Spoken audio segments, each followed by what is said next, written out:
It's your boy PSA Sitch here with another Sunday show with everyone's favorite, the man who will gaze at you in a very male objectifying way constantly whenever he's on screen. At any second that you see him, every second you see Adam on screen, no, behind those sunglasses, he is Oh yeah, gazing, I am. gazing at you in the most objectifying way possible. I'm checking out your limbo rings and I'm rating them on a scale of 1 to 10. That's what I do. That's my Yes. that's my pleasure. Yes. Adam Gazel. Gate I friended. come There you right out go. of the patriarchy meeting and then I go out and I objectify women. I do. I do. I'm guilty. I'm completely guilty. So how did you find this individual? We're gonna be watching some of their videos today. Well, I've been watching a lot of movie content. So the algorithm has just been feeding me a bunch of movie content and Oh. obviously she's in that realm, in that movie realm. Mm-hmm. Mm-hmm. So yeah. So I was YouTube like, is oh, this like looks interesting. She's got good limbo rings. I would give them a 8.5. you think that the YouTube algorithm somehow knows that you care about Oh limbo yeah. rings. Oh yeah. It They're like, knows. okay, It any knows. any YouTube or any thumbnail that's got like good limbo rings on it. I mean, the thumbnail of this is like a woman's face, but like Mhm. the skin like peeled off, so she's a robot and it's just giant eyes. So Yeah. the algorithm knows you like robots. I think that's what's going See. on here. Oh yeah. That's probably it, right? It's Mm-hmm. robot friendly. People in the chat were calling her skinny Lindsay Ellis, which I thought, oh, that's interesting. They must They notice the don't limbo rings too. She doesn't look like Lindsay Ellis. You guys are just racist. You see a white girl with long black hair, and you're like, they're all the same, Is she or in a dark lot of hair. her videos? She is out of focus, and I wonder if that's deliberate because she wants to Mmm, avoid the male gaze. gays, She and every time she has a way of pronouncing gays as if she's talking about gay people. The homosexuals. gays, yeah, exactly. Yes, I was She gonna say keeps because talking about the male gays, and I'm like, yeah, what about those male gays? Those the male sec gays. We need to do something about these we male gotta do gays. something about the male gays. Objectify, uh, ob- We need to purge the objectifying all of us. Yeah. when she's talking about purging the male gays. I'm like, whoa, lady, calm down. Okay, why is this homophobia allowed on I don't YouTube? like that kind of objectification because No, it's usually aimed at me. I'm the one exactly. they're objectifying. True. Yes, this so the second video that we're going to watch of hers today is all about the female gaze and her claiming that the female gaze, that Hmm. is a Gaze, not the gays like homosexual, doesn't exist. Okay. Yeah. So this first video, this is so okay. So this is channel called Final Girl Digital. It's very interesting. I was unaware of this till Adam sent me this video. Right. This is So we're gonna watch two of her videos. This first one is called "The Dangerous Philosophy Behind Ex Machina and Why It's More Relevant Than Ever." Now, when Adam first sent me this video, we're gonna watch it. There are a lot of parts in the beginning. I was just like, okay, this is kind of interesting. I agree with some of this. I disagree with some of this. I don't really know why Adam sent this to me. And then like a twist, like all of a sudden, like a genre twist. Like you think you're watching some sort of rom-com and it becomes a horror movie, and you're like, whoa, what just happened here? Okay, how did we get to this place all of a sudden, like randomly? Yeah. She definitely jumps the shark, doesn't she? She jumped something. It's It's a very it's a interesting. tone it's a big tonal shift. Yes. Yes. Yeah. You need a neck brace for this tonal shift. The whiplash is intense, yes. But it is a lot of the subject matter is very interesting because right now, and we'll probably talk about it more in the female gay section, there's been this resurgence of, and this happens like every couple of months or so, there'll be a resurgence of X talking about all the weird female smut novels that propagate now bookstores. If you've been in a bookstore recently, you'd be surprised at how much like female smut books are just dominating everything Right. now. Yeah, there's literally entire bookstores that are set up to sell female smut. And that's like, these are the romance novels, the quote romance novels that have like the shirtless guy on the front with like holding a woman, or maybe there's a monster, some kind of monster man on the front, or sometimes they just have like a very unassuming title that you wouldn't know, or cover you wouldn't know unless you know what's going on here. And it's very interesting to me in that we have this whole ecosystem of all these content creators that are still in the year of 2025 proclaiming that we live in this patriarchy, that we live, in this environment seeped in misogyny and sexism against women.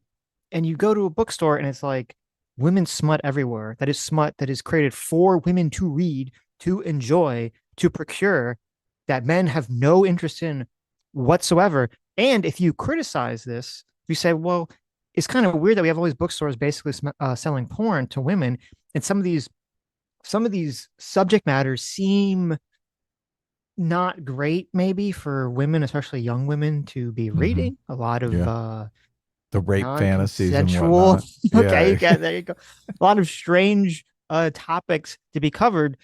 Then you get attacked, and you say, whoa, whoa, whoa, whoa, whoa. So anytime a woman does anything sexual whatsoever, it's a liberatory process. And how dare you? How dare you criticize it? How dare you point it out? Yeah, I've heard some people talk, some very misogynistic men talk about women and their rape fantasies. And a lot of women get really disgusted by this, right? And then it's in half their erotic fiction. It's like insane. Yes, yes. And What's going all I'm on there? asking What is for, happening there? it's so weird because you can't, like, it'd be very strange to me if you walked into, if like adult porn video stores are like popping up everywhere and you could just walk into them like a bookstore and there's just like porn everywhere, and guys are openly talking about making entire porn clubs where they go into little circles and they discuss their favorite porn with each other. And if it'd be weird to be if like that sort of cultural ecosystem surrounded male porn the way it does female pornography. Yeah, a lot of women, especially a lot of feminists, are completely disgusted by men watching pornography. They're not disgusted by women making pornography. Oh no, that's female empowerment. But men watching Right. pornography, obviously, that's horrible. But it is interesting that there is so much erotic fiction that they consume, right? And Mm-hmm. I have no feelings about it whatsoever. You ladies knock yourself out. You go crazy, right? But then we want to put some cleavage in some comic books, and they're like, "Oh, fuck no. Are you kidding me? That's insane. You Yeah. can't do that. You can't objectify women that way. How dare you?" That's the whole thing, is that I don't really, well, I don't want to say I don't care. Maybe it could get to a point of like of saturation. That's too much. But I don't care so much about women reading these weird porn books.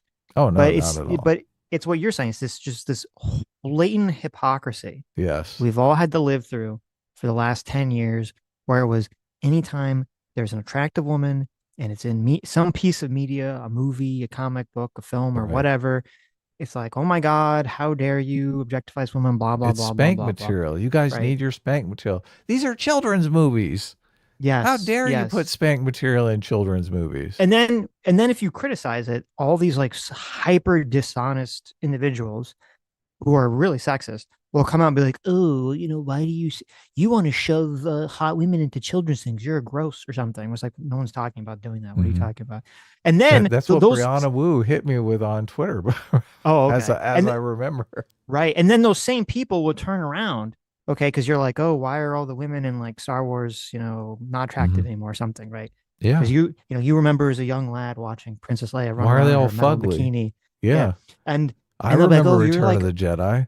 yeah, exactly. And then they'll be like, "Oh, you're like a weirdo for wanting, hot women in Star Wars." And then they'll turn around and those same people who will watch The Acolyte, they'll be all Mhm. like Oh slicking yes, and yes, thirsting over the fact that the actor from The Good Place, the Asian guy, is like walking around with his shirt off, like naked, almost, in the water, like tantalizing the yeah, female twin sister lady, like, "You should join the exactly. dark side. We've got abs." That's right. I just killed Or all your friends. Let's have sex. yes, yes, which is like insane. Which, first of all, you want to talk about like what's wrong with women, like Yeah, women fantasies? Okay, you had a woman who just like murdered your watched, whole clan. yeah, Let's she make watched. babies. I know where this is like a very long intro, but like we have this like you have this. If you remember Star Wars Andor, we have this scene in the previous episode where the Sith guy like kills all these Jedi, including a Yes, bunch that she knew, okay, in front of yes. her, and then he kidnaps her, and she's like thirsting after him just because he's hot. And you're like, what is this? This is Yeah. written and directed by women. No man is anywhere near this. Oh Rada. yeah. Totally. They just And to don't just get it. put a cherry on top, Hmm. I don't know if you know this. So, do you know what the most watched thing on Netflix is right now? No. What is it? That has been viewed more than anything else on Netflix. Isn't it the anime girls? Yes. It So is. we, What's it it, called? you, I see. I did I'll know. I tell. got It's it. called K-pop Demon Hunters. Oh, K-pop Demon Hunters. Yeah, she Yes. gets she. I've actually seen this. My wife was watching it in the Okay. hotel, and I was like, "What the fuck?"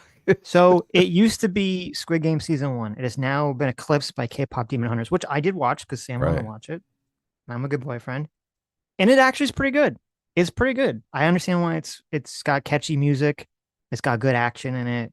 It's got like very It's got actually got stereotypical. a plot and conflict and all that Yeah, it's good got a plot stuff. and conflict. It's like very standard, you know, uh, plot for that kind of Hmm. genre thing. Okay, but it's all done very competently, and it's very well animated and everything. It's very cool.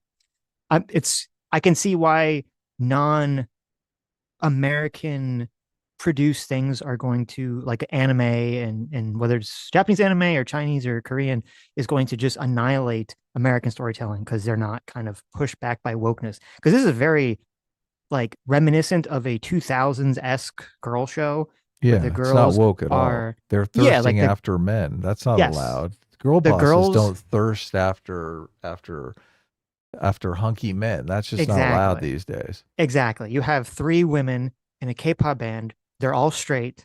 They're all Hmm. thirsting after conventionally Yeah, attractive men. They're totally. all, yeah, they're they're portrayed pretty attractive themselves in terms of like a cartoon standard.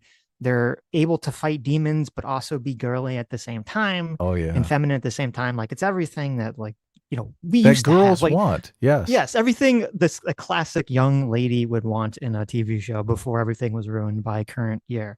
And but I bring this up because, and I don't have any problem with K-pop Demon Hunter, but it's interesting because there's so many scenes in that show in that movie of like the guys have like their shirts half off and they all have like the like Mhm. 8-pack washboard abs, Oh and the yeah. girls their eyes literally turn into like little abs because like a Oh cartoon like yes. Bugs Bunny with like the eyes, right? Can you And imagine if a guy's eyes turned into yes, boobs? yes, because you I was and again I have no problem with this. I think it's all well done, it's all fine. You're But I'm objectifying the woman. yes, like I just imagining like the male version of this would be so like would be lambasted. It would be, oh my Yes, it God, Netflix would. would get in so much trouble. And yet the female version is on Netflix and it's the highest watched thing on the platform. Right. Yeah, it's totally okay for them to say, "Oh, I only care about you for your hunky body."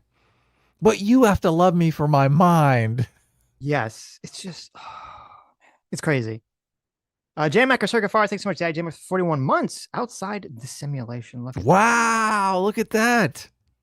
Look at that. Because I've listened to my wife's quote literature before. I call it book porn. I told her I'm just going to start reading Hustler in bed. So true. Look, I've Mhm. I've experienced that same exact thing, J Mac. I'm listening and I'm like, what the fuck?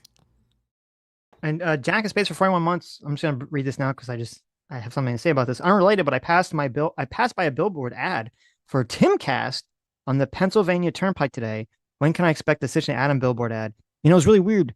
I was in Chicago with Sam like a few weeks ago, and it was the same thing when we were driving to the hotel from the airport. Suddenly, we see this huge Timcast billboard in Chicago, Mm-hmm. and I was like, "Oh, I'm curious if it works. I'm curious if anyone's like driving down the road, like, oh, I'm gonna go listen to Timcast on Rumble now because a big billboard." But it's interesting. Maybe this is the It future. is smart to go after commuters, right? I mean, I'm sure a lot They're of in their people are car. listening to this right now in the car. That's true. Yeah, it's interesting. That's a good point because it feels like billboards kind of went out of Right. like style. But maybe you're right. You're in the car, and it was on a busy expressway, which I'm Yeah. assuming gets backed up with traffic. And there you go. It's like, hey, listen to our podcast. That's a good point. Put the billboards. Maybe the billboards will make a comeback. Because of that, yeah. Tim says he has 150 billboards across the country. Wow. Wow. Okay. JMac, or sorry, Far, thanks so much, Daddy JMac, for the $20. Thank you. Says K-pop Demon Hunter steps all over its own theme. Fun action though. My daughters watched it like 20 times. I memorized all the songs against my will. Also, the main villain was lame. Yeah, listen, it's not perfect. I agree with you.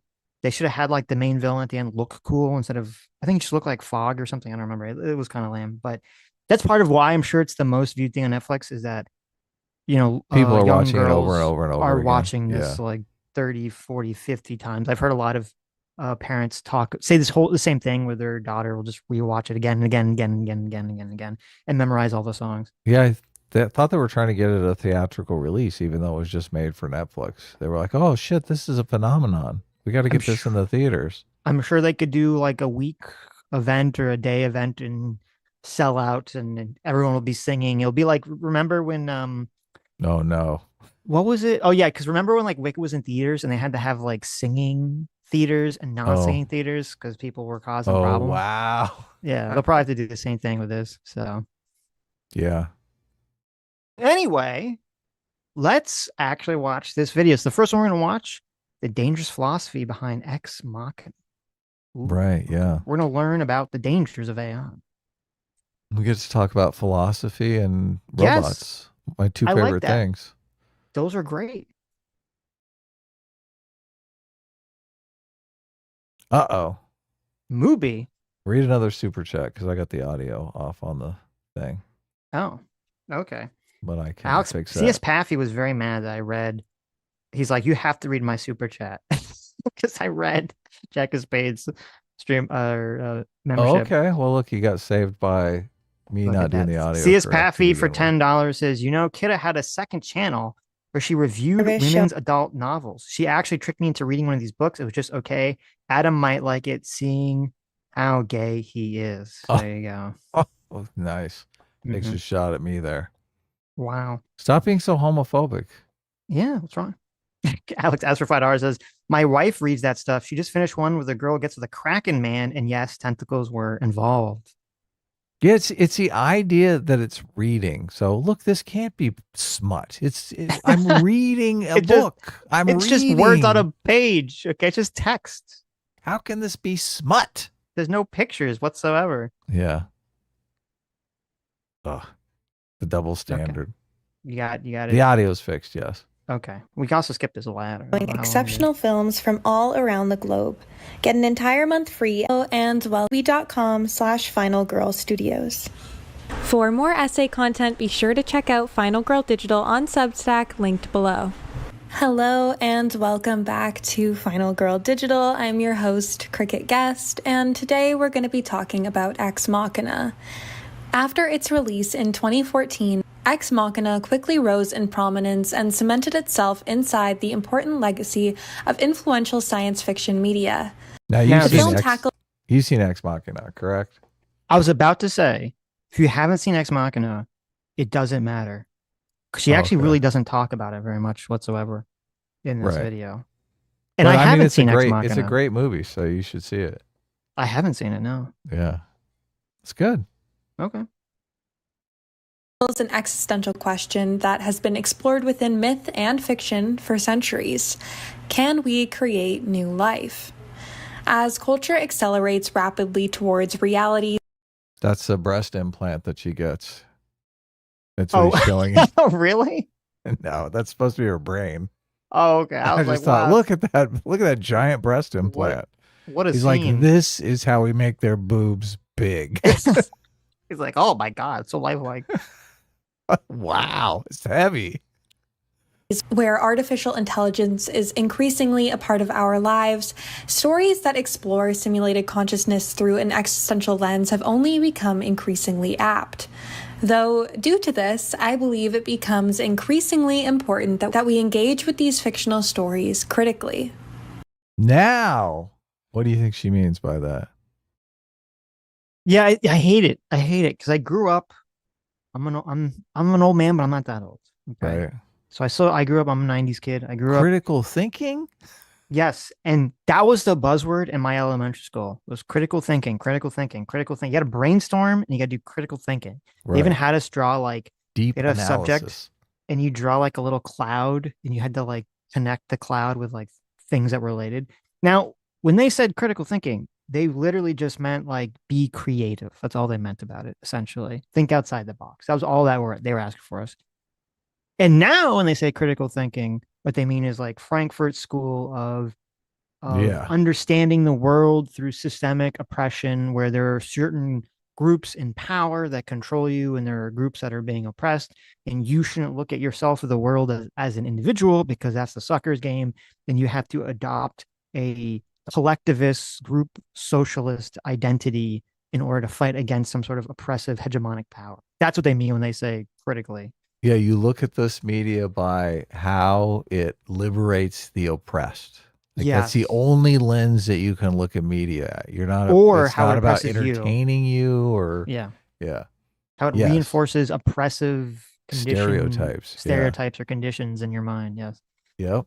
So I think she means, I do think she means critical as No, she in, 100% does. yeah. She 100% does, as you'll see throughout this video. Yes, but critical thinking always just meant like deep analysis in Yeah. my day. It was just looking at it and relating it to all different kinds of topics. How does this relate to current events? How does this relate to whatever the cultural zeitgeist is, right? How does Mhm. this relate to other things? Right, right. Yeah. In a 2020 interview with Lex Friedman, Friedman asks Ex Machina director Alex Garland, Ever consider human imagination, your imagination, as a window into a possible future, and that what you're doing, you're putting that imagination on paper as a writer and then on screen as a director, and that plants the seeds in the minds of millions of future and current scientists. And so your imagination, you putting it down, actually makes it as a reality. So it's almost like a first step of the scientific method. All I could say is that from my point of view, it's almost exactly the reverse, because I see that pretty much everything I do is a reaction to what scientists are doing.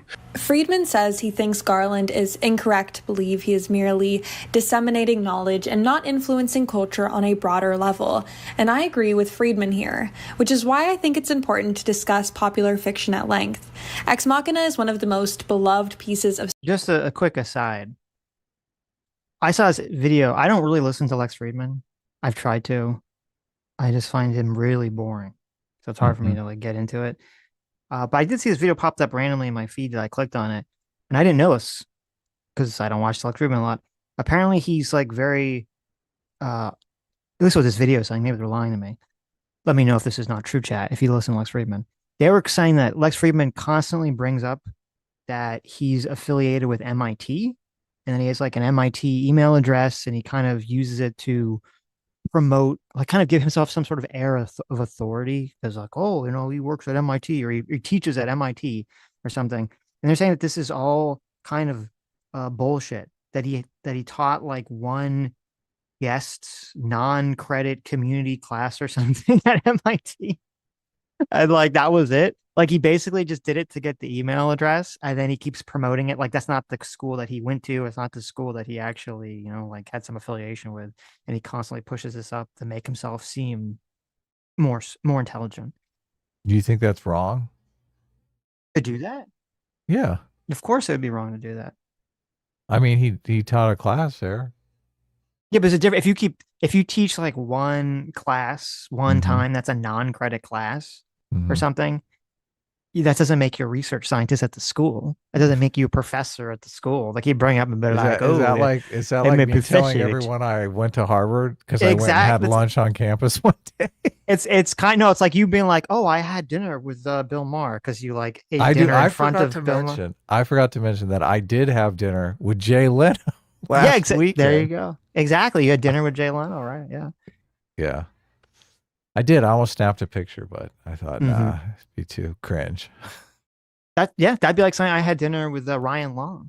Mm-hmm. I had dinner with Ryan Long, okay, while he was performing comedy on stage. Did you really have yes, dinner with Ryan Long? Ryan Long is super funny. If you can see him in person, I'd highly recommend it. But did you have dinner there? I ate a snack and drank a beer. That counts as dinner, right? Oh, you had drinks with him. That's even more personal. I had drinks with Ryan Long. There you go. It was one of those they force you to buy a drink, but whatever. It was worth it. sci-fi, and an incredibly important piece in regards to media depicting AI and simulated consciousness.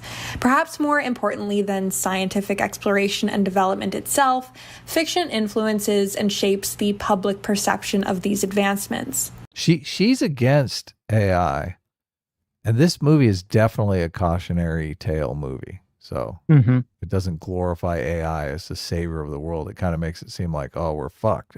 AI's gonna fuck with us. I feel like she's against AI, but like, well, she's against it because she just thinks that the evil people are going to use it for evil purposes. I don't know if she's I don't know if she's against the concept of AI. She thinks AI is part of the patriarchy, part of the colonial patriarchy. Yes. Yeah. Fiction is a powerful tool that has a profound impact on the way in which we see the world. This is why fascist regimes utilize propaganda in the form of fiction and control fictional. See, I think this is interesting because I do agree that fiction does have a powerful. You cut her off like mid sentence there. Oh, you want? I mean, I saw the video before, so. Well, I know you saw it, but the audience. Okay. Well, let me make my point. Continue. Make your point. This is a powerful piece that actually agrees with her ideology. Makes the argument that she agrees with and wants to put into the world very, very powerfully. That AI is potentially dangerous and that we should be aware of that. So I think it's interesting that she rips on this movie when it is basically a powerful piece of propaganda for her, what she believes. It's like, what? Well, it's interesting because I haven't seen it, so I can't comment. But in the clips that she plays the director talking, it seems like he is pro AI. He is pro robots. Maybe so. Tool that has a profound impact on the way in which we see the world.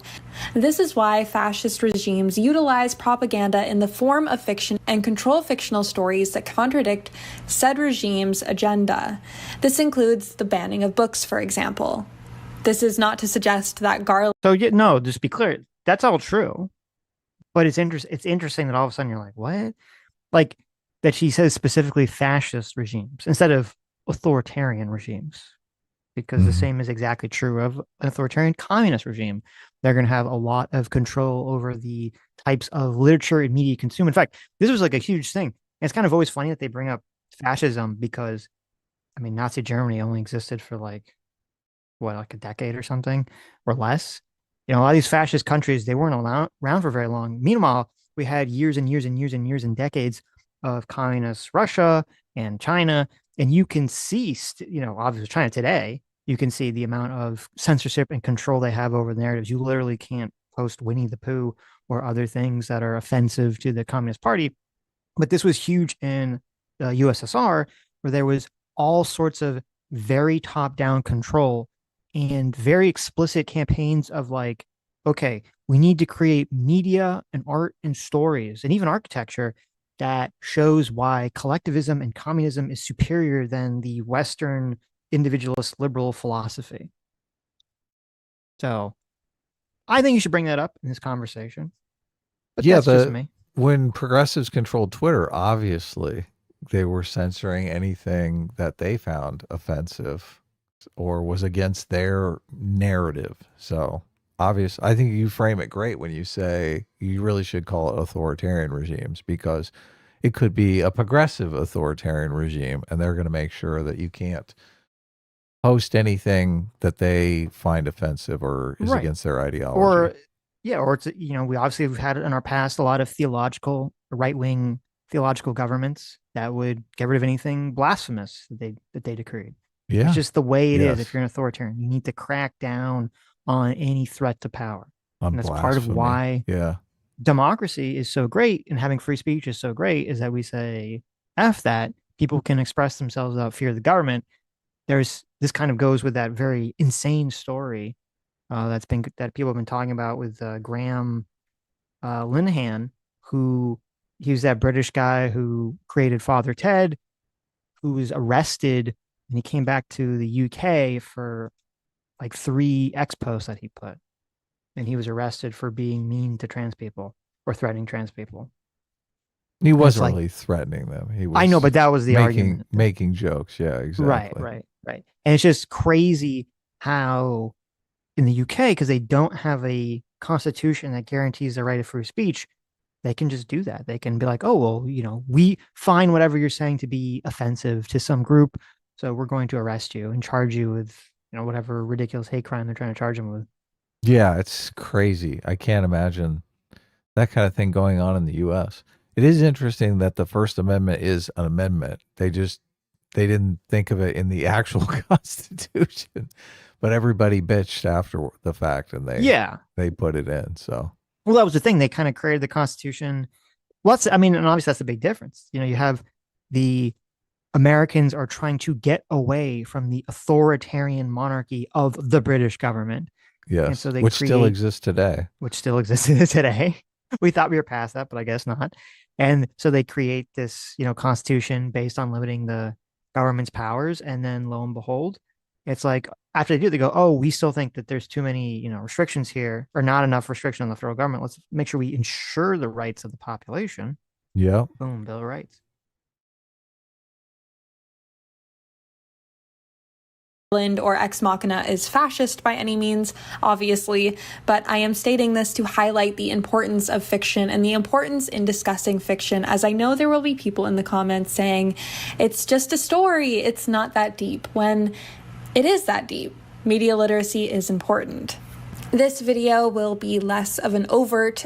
It's never good whenever someone says, that's like The a media sure tell literacy. sign. Yeah, media literacy. It's like someone saying big oof. It's all of a sudden you're like, oh, okay. I think I know what I looked it up. we're in for.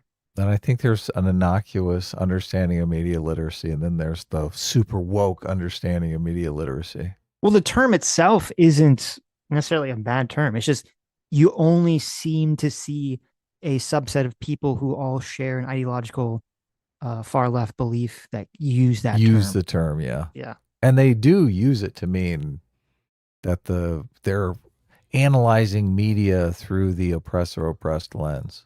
Yes. Exploration of Ex Machina, and more of an analysis on Garland's philosophy on AI that influenced the themes expressed within Ex Machina. I have divided Garland's stance on AI into three main ideological points that I disagree with.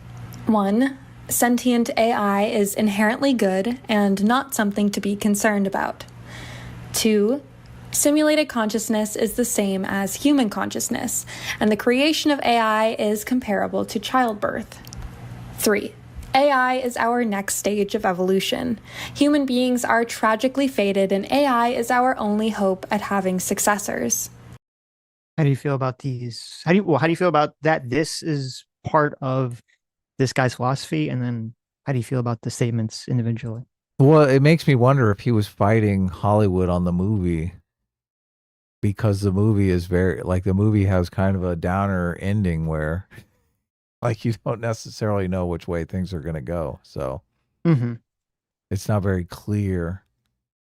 I found an interview with him from 2015 where he says he hopes that it's implicit, but that he conceived of, now it's interesting, he says conceived of, not that it came out of the bay. He says it's definitely conceived of as a pro-AI movie. It's humans who fuck everything up.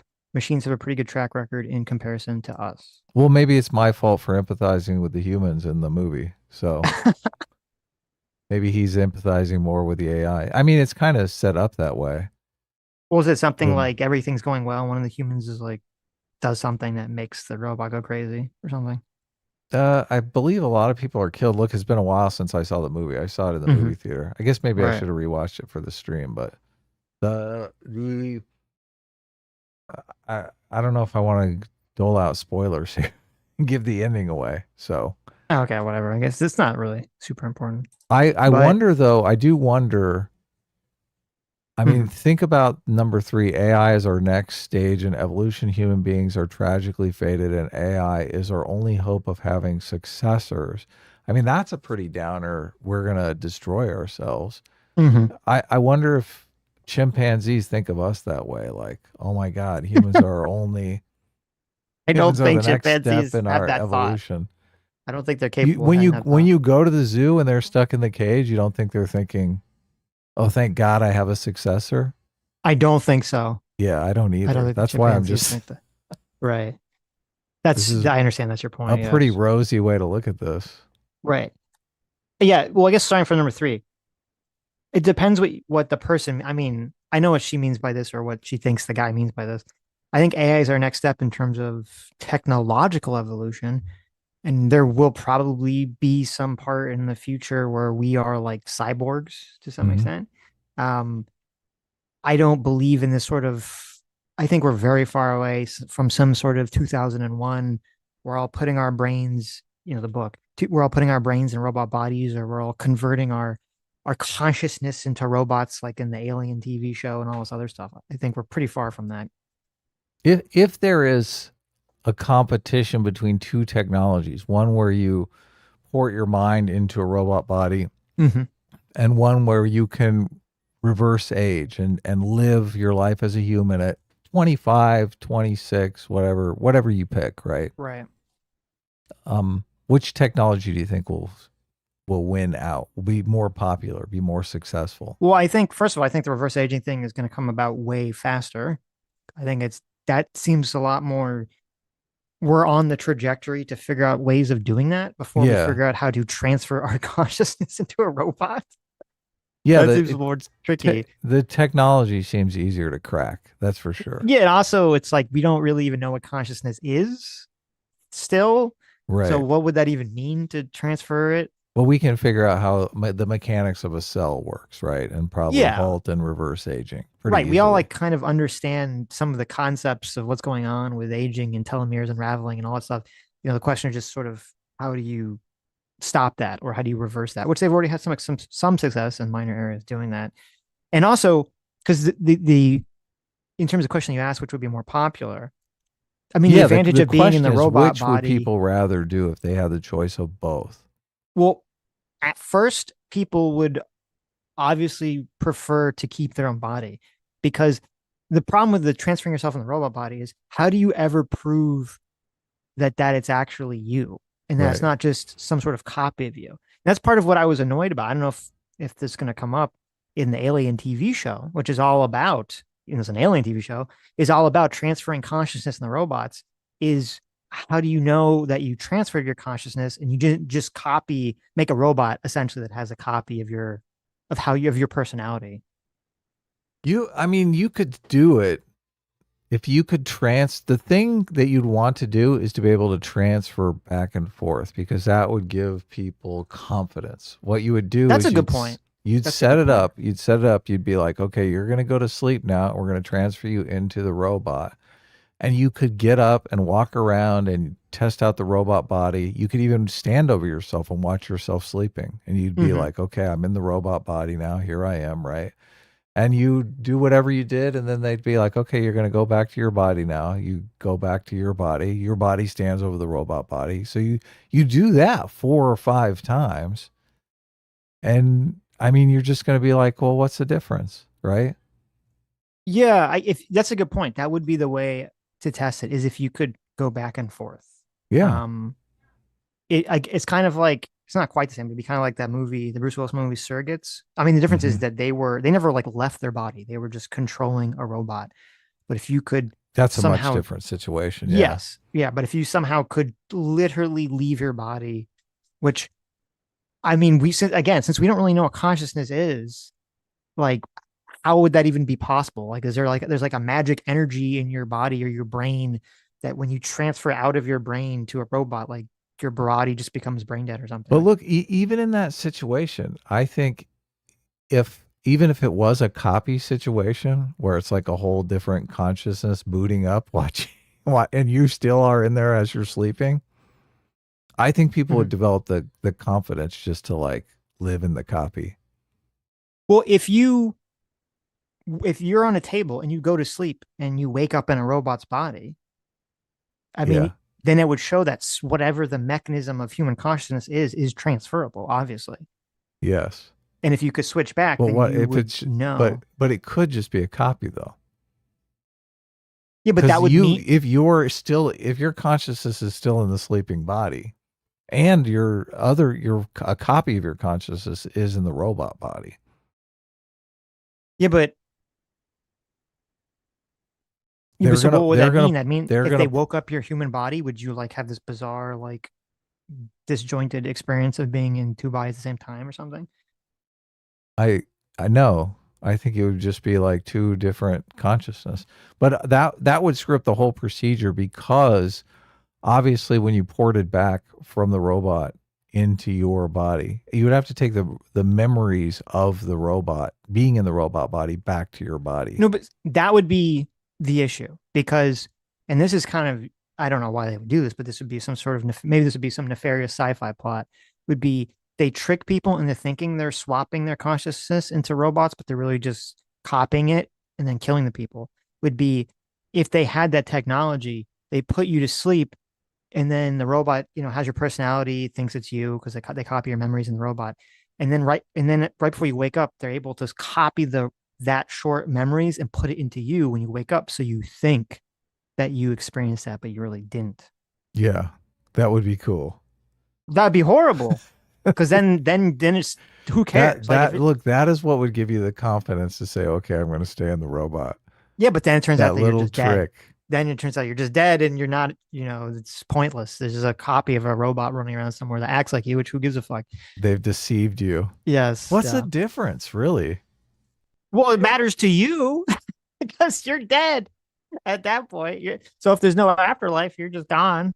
If there's an afterlife, you're looking down like, oh, there's a fucking robot running around. Everyone thinks it's me. It's not me. Like, that's kind of messed up. This would be a good sci-fi plot, definitely. Yes. If the robot was on some mystery to figure out exactly what happened and realized, oh my God, I killed myself. There you go. Any aspiring sci-fi writers out there? That would be that. You're right. That'd be a very interesting plot. A robot is trying to figure its out own murder. Yeah. Yeah. It's trying to figure out what's going on, and it uncovers that the fact that it's not really the person it thinks it is. It's merely a copy of itself, and maybe the version of itself is alive and escaped or something. So exists somewhere. Okay. Simulated consciousness. Number 2, simulated consciousness is the same as human consciousness, and the creation of AI is compatible with childbirth. That's stupid. That's not the same thing. Well, unless you could somehow prove that there's like a soul or something to that effect, and that creating a complex enough digital mind would somehow gain a soul, unless you could prove that, which I don't know how anyone would, then this is a stupid comment because I don't know why anyone would think this. Well, look, it depends upon the consciousness, right? Obviously, human consciousness is probably different than elephant consciousness. Yes. Yeah. So if we are in the simulation trying to simulate human consciousness. We're not trying to simulate elephant consciousness. Right. So if we get close, I mean, why wouldn't you just call it? Why wouldn't it be the same thing? Because I think most people think of consciousness as something ethereal. That's sort of like when you walk around and exist in the world, this thing that you experience as your consciousness. And we generally tend to think of it as something humans have. Some people think some animals have it, or all animals have it to some lesser extent. How, like with a robot, how would you ever be able to know that it even has that? That's not simply just acting according to a bunch of algorithms that you've plugged into it. Well, I mean, and because I don't think most people would call that conscious.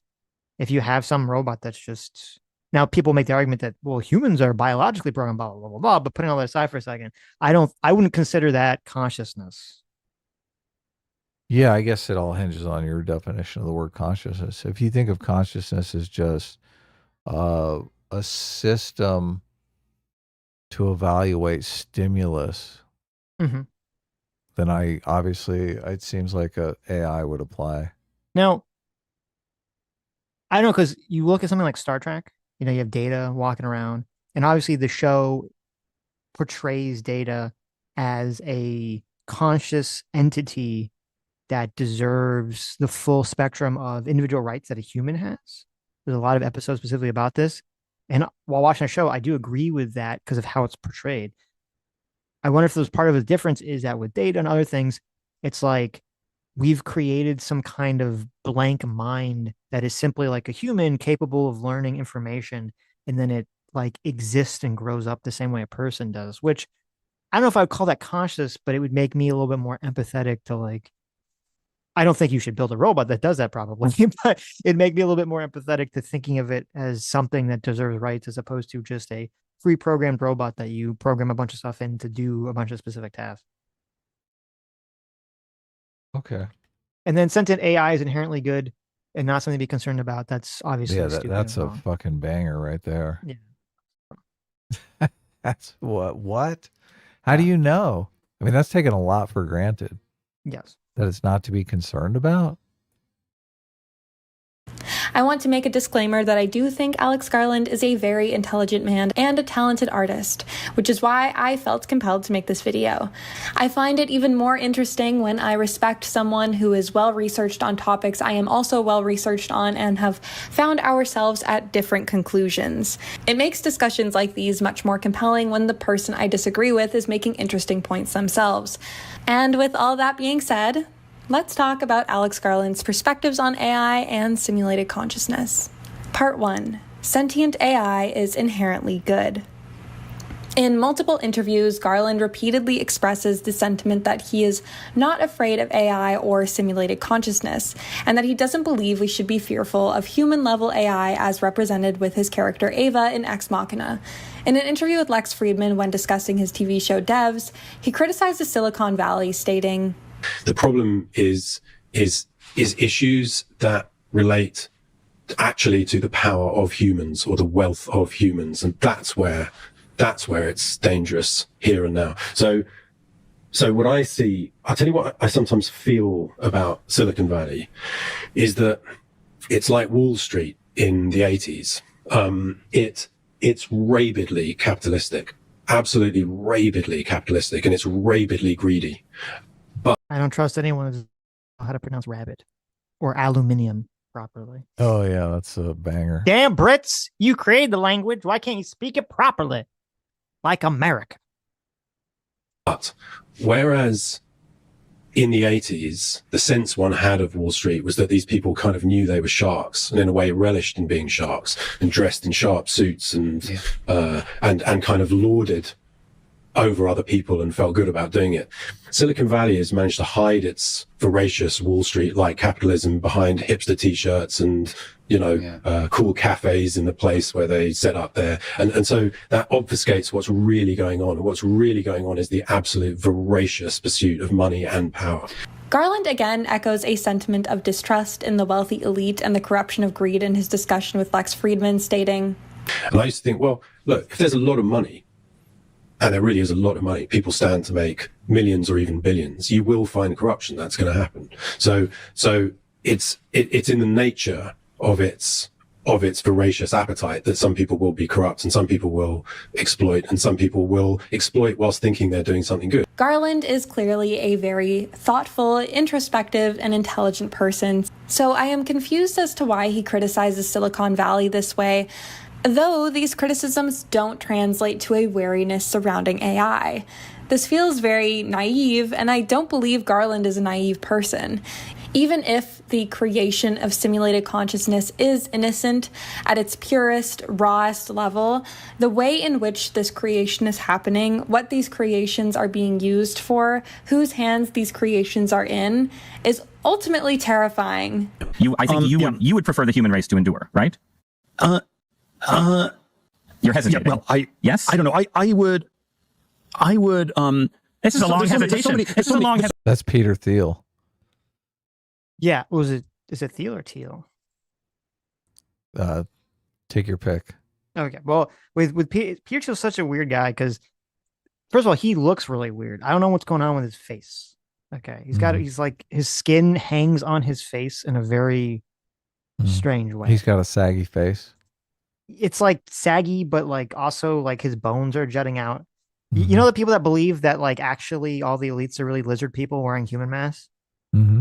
Oh, he's got the lizard mask on. This is the whole, if you believe the simulation and the simulation is playing a prank on us, they're like, let's make Peter Thiel look like the lizard wearing the human mask. Like he literally does. If I don't believe any of the stupid lizard shit, but if anyone was a lizard wearing a human mask, it would be Peter Thiel. Okay.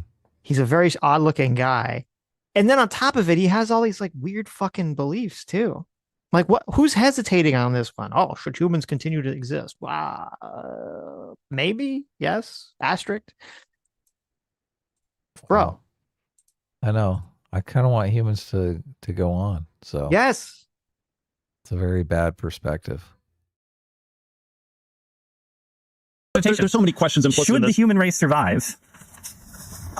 Yes. Okay. But It is not necessarily Yes, that but- simulated consciousness itself is the terrifying aspect, but rather that humans are terrifying. Human greed is terrifying. This is why computer scientists and AI accelerationists, such as Ben Goertzel, who created the Sophia bot, are audibly worried. And why computer scientist Yoshua Bengio, often referred to as one of the godfathers of AI and recognized as one of the world's leading experts on AI, has urged to pause the production and advancement of AI. Bengio went as far as co-creating an open letter urging for immediate pause on training AI systems more powerful than ChatGPT.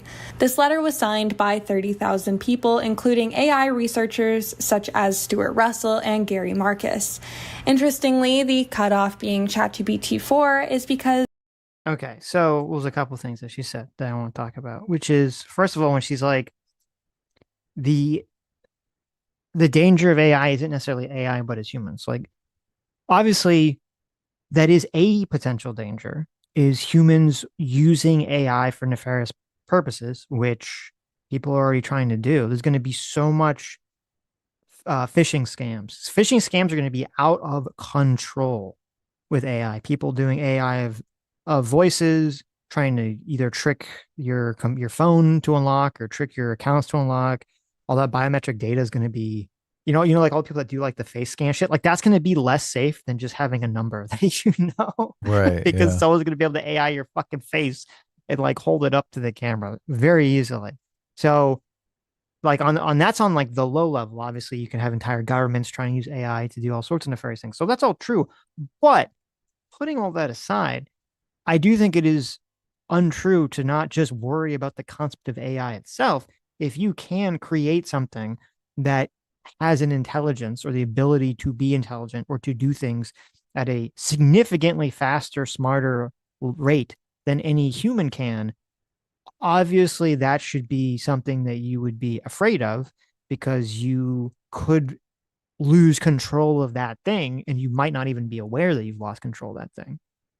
Yeah, countless movies have been devoted to this. Of course, obviously. of course, Yeah. of course. But Another then, player on the evolutionary field that's far smarter than us is a danger.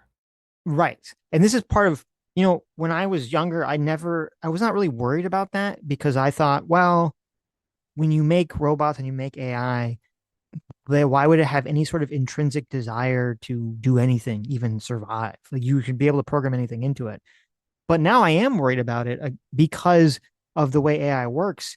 It sort of is just through machine learning and the black box of shoving a bunch of information in it, mostly information about humans. So it mimics humans' behavior. So now you're like, oh, well, I guess that's all back on the table now because if it's mimicking human behavior, these are all things humans would probably do and feel anyway. Yeah, a lot of people are saying that the farthest we can go with these large language models has been achieved, and we've kind of reached a plateau with scalable data. So I'm not confident we can get these super intelligent AIs. I mean, ChatGPT is really just autocomplete, right? Right. And I don't know that we're going to go to the next level in this round. People don't seem optimistic anymore. The optimism is running out. Well, there's two things. Number one, even if that's correct and it's just autocomplete and they just refine it, that's still a huge amount of jobs that are lost. Oh, yeah.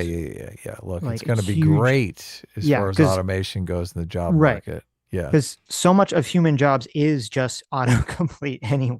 Of course. Yeah. So that would still be both very bad for people losing their jobs, but also like, I guess, very good for having, infinite workers that can do whatever you want, essentially. It's not another evolutionary player on the field, though. It really isn't. Yeah, it is a box that does what you want it to do. Yeah, yes. exactly. Which on one way is which could be very preferable because it's not as threatened. You still have to Yeah. be threatened about people using it for nefarious purposes, but you're not really worried about it doing anything itself. Yeah, exactly. Yes.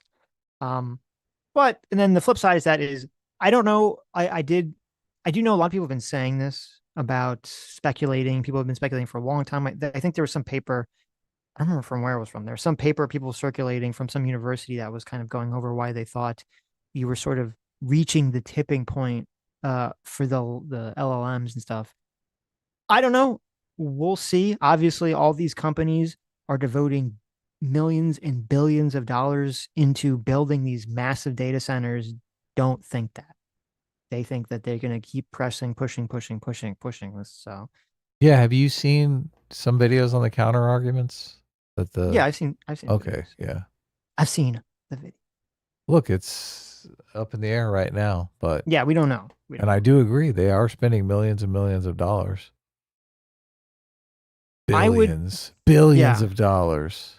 It's hard to like, I don't know enough about the technology to comment. On one hand, I'd say, well, they wouldn't be spending all the money if they didn't think it was going to give returns. But then on the other hand, my counter to my own thought process there is you could definitely have a situation where the companies that are creating the AI, even if they think that they're reaching a point of a plateau, they're not going to tell anyone that because they're going to keep wanting investment. So they're going to keep hyping it up more and more and more and more. So yeah, that's kind of where we're at. They're refining. I think they had a model where they believed the more data you put in, the more accurate this would be. Mhm. And that idea held up for 3 iterations where they were like, oh my God, this is amazing. We just put more data in, it gets smarter and smarter and smarter. So Right. they assumed that you could continue to do that. But in the Chat GPT-4, that's the first time that they put more data in, and the model wasn't really any better. If not, it was worse. So they think they might have hit some sweet spot for the amount of data, or they used up all the good data and now they're just like throwing garbage data in, right? Right. So was that ChatGPT 4 or ChatGPT 5? That maybe it was 5. Yeah. Yeah. Well, see, we were making fun of the World of Worlds movie because the robots invade Earth to steal data. And we're like talking about how stupid that is. It makes absolutely no sense. Maybe they were ahead of their time. They had it Maybe right. Yeah. those robots know that the only way to get the good AI data is to invade other planets and take their data because they ran out of data. They can't create artificial data. It just doesn't work. They need real data. Yeah, they're running out of the good stuff. They need the trash data now. Right. But the other thing that's important about this, what this guy was saying, this whole pause, this guy who wants to pause AI experiments, this is really stupid. Now, it wouldn't be stupid if we lived in a magical, huggy, buggy world where everyone was nice and kind to each other. It's stupid because we don't live in that world. We live in a world where countries are competing. And even if everyone in the West was like, oh, yes, we're not going to engage in these AI experiments because that's, scary and dangerous. Meanwhile, China's going full speed ahead until they completely control the technology and are light years ahead of everyone else, and we're all totally fucked. So the idea that we can just pause this out of fear, I'm sympathetic to, but is stupid. Definitely no going back. No. JMac, thanks so much to Certified Daddy JMac for the $10 and $20. Says, if you guys want a huge black pill about AI, Papa Me did a video recently on people with AI girlfriends and boyfriends. It was shockingly depressing, very tempting to just become a Luddite and move out into the woods. I did watch that video. I watched all Papa Meat videos. I really like his stuff a lot. It was funny because he was talking about how there's all these like AI girlfriend and boyfriend services where, you chat up the bot, where you have a little visual, like digital avatar and all these other stuff you're talking to. The thing that's weird to me is, I use ChatGPT a lot. We actually, if you recall, like, I don't remember what it was, we actually had Sammy come on and like act out the Tifa AI that we were talking to. Oh yeah, that was fun. Yeah. I don't understand. Like, one of the things that's weird about the videos of these people that like do the chat girlfriends and boyfriends and stuff is I don't care if people, like, maybe it's not healthy, kind of like overconsumption of porn. Maybe it's not healthy for people to turn to AI bots for relationships and stuff, obviously that's not psychologically healthy and it's not really going to have an outcome, right? It's not going to like have any sort of, you're not really building a relationship. You're not building towards anything. So it's not good from that aspect. But if you're just doing it to like jack off or whatever, I don't give a fuck. Who cares? No one should care. The thing that's weird to me about it, I don't understand how people talk to these chatbots and they're like, oh, this is a real person that I fall in love with. Like I don't understand how you fall into that frame of mind. If it was a robot that looked human and acted human and you couldn't really tell unless you like pulled the skin off, I could understand people falling in love with that. I have no fucking clue how people can fall in love with text on a screen or a robot voice. Like, it's not real. You can, if you want to goon to it, like be my guest. But how do people like think that it's real? Zero levels of skepticism. There was a local news report that I saw that a guy was doing text chat with one of these AIs, and the text chat convinced him that he developed some highly advanced form of math and that he discovered some sort of national security like hole that was very dangerous to the United States and was some national security risk, and that he should contact the authorities to tell them about this. And he did. He thought he'd actually discovered some big but he didn't actually vulnerability. He didn't actually discover anything, right? He didn't know. No. He did. And and it convinced him that they knew about the security vulnerabilities and they were gaslighting him because he's contacting the authorities and shit. And I'm just thinking, how the fuck do you do this? I think he's suing one of the chat GPT manufacturers or whatever LLM he was using to, so he might have been doing it just to like get some material for a lawsuit. That might have been the thing he was thinking of doing. Because just look, you got to be a fucking idiot to do that, right? There was You're gonna start calling the NSA. Oh, by the way, where'd you get this information? Right. Chat GPT. It's funny because this was literally not the exact thing you're talking about, but the whole like this is what the last episode of South Park was about. It was Randy was talking to Chat GPT, and every time about like business ideas, and Chat GPT is always like, that's a great idea, or let me help you with that. So he thinks that he has all these like great ideas to do like tech startups, but there's like nothing there because it's fucking Chat GPT. Like it doesn't know.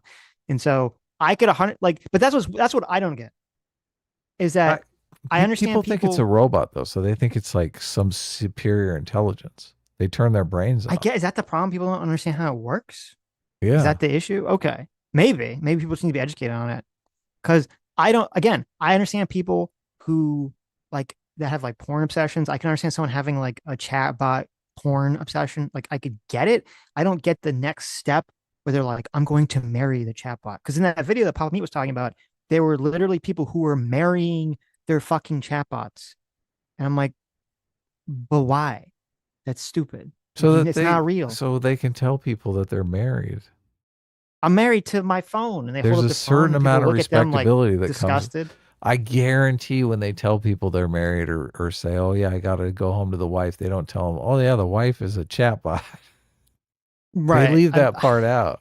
I guess there's actually a funny part. I mean, I was talking about how there was some employer situation where like the woman had a digital boyfriend and her coworkers are making fun of her because she like complained to the boss and the boss like made them apologize. Really? Yeah. Wow. She's a good worker. Yeah, I was like, okay. Make her feel happy here. Right. It's strange. The whole thing is so strange to me. JMac for $20 says, I enjoyed Ex Machina, but I wasn't sure how it connected to the overall saga.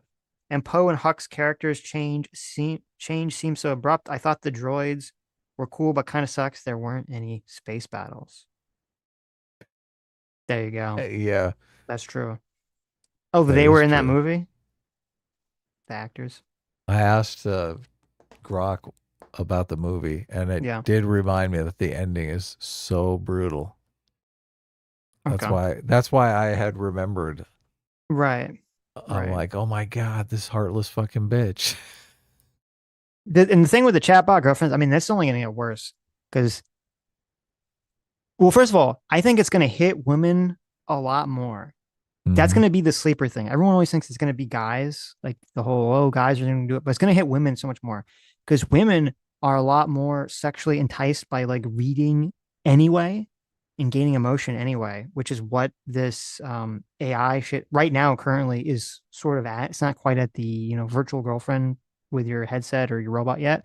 So I think a lot more women are going to fall prey to these chat relationships once the technology becomes a little bit more widespread and like friendlier to use. Because it seems like whenever the technology is a little bit more complicated, like guys are more nerdy and willing to sort of dig deep into figuring out how to use this shit than women are. Isn't it just going to be like phone sex with your AI girlfriend, though? You don't think guys are going to be down to I think masturbate through a screen with like the hottest girl that they can possibly imagine? Yeah, once the technology is at a point where you can have like the visual like interact with you in real time, then that will get guys.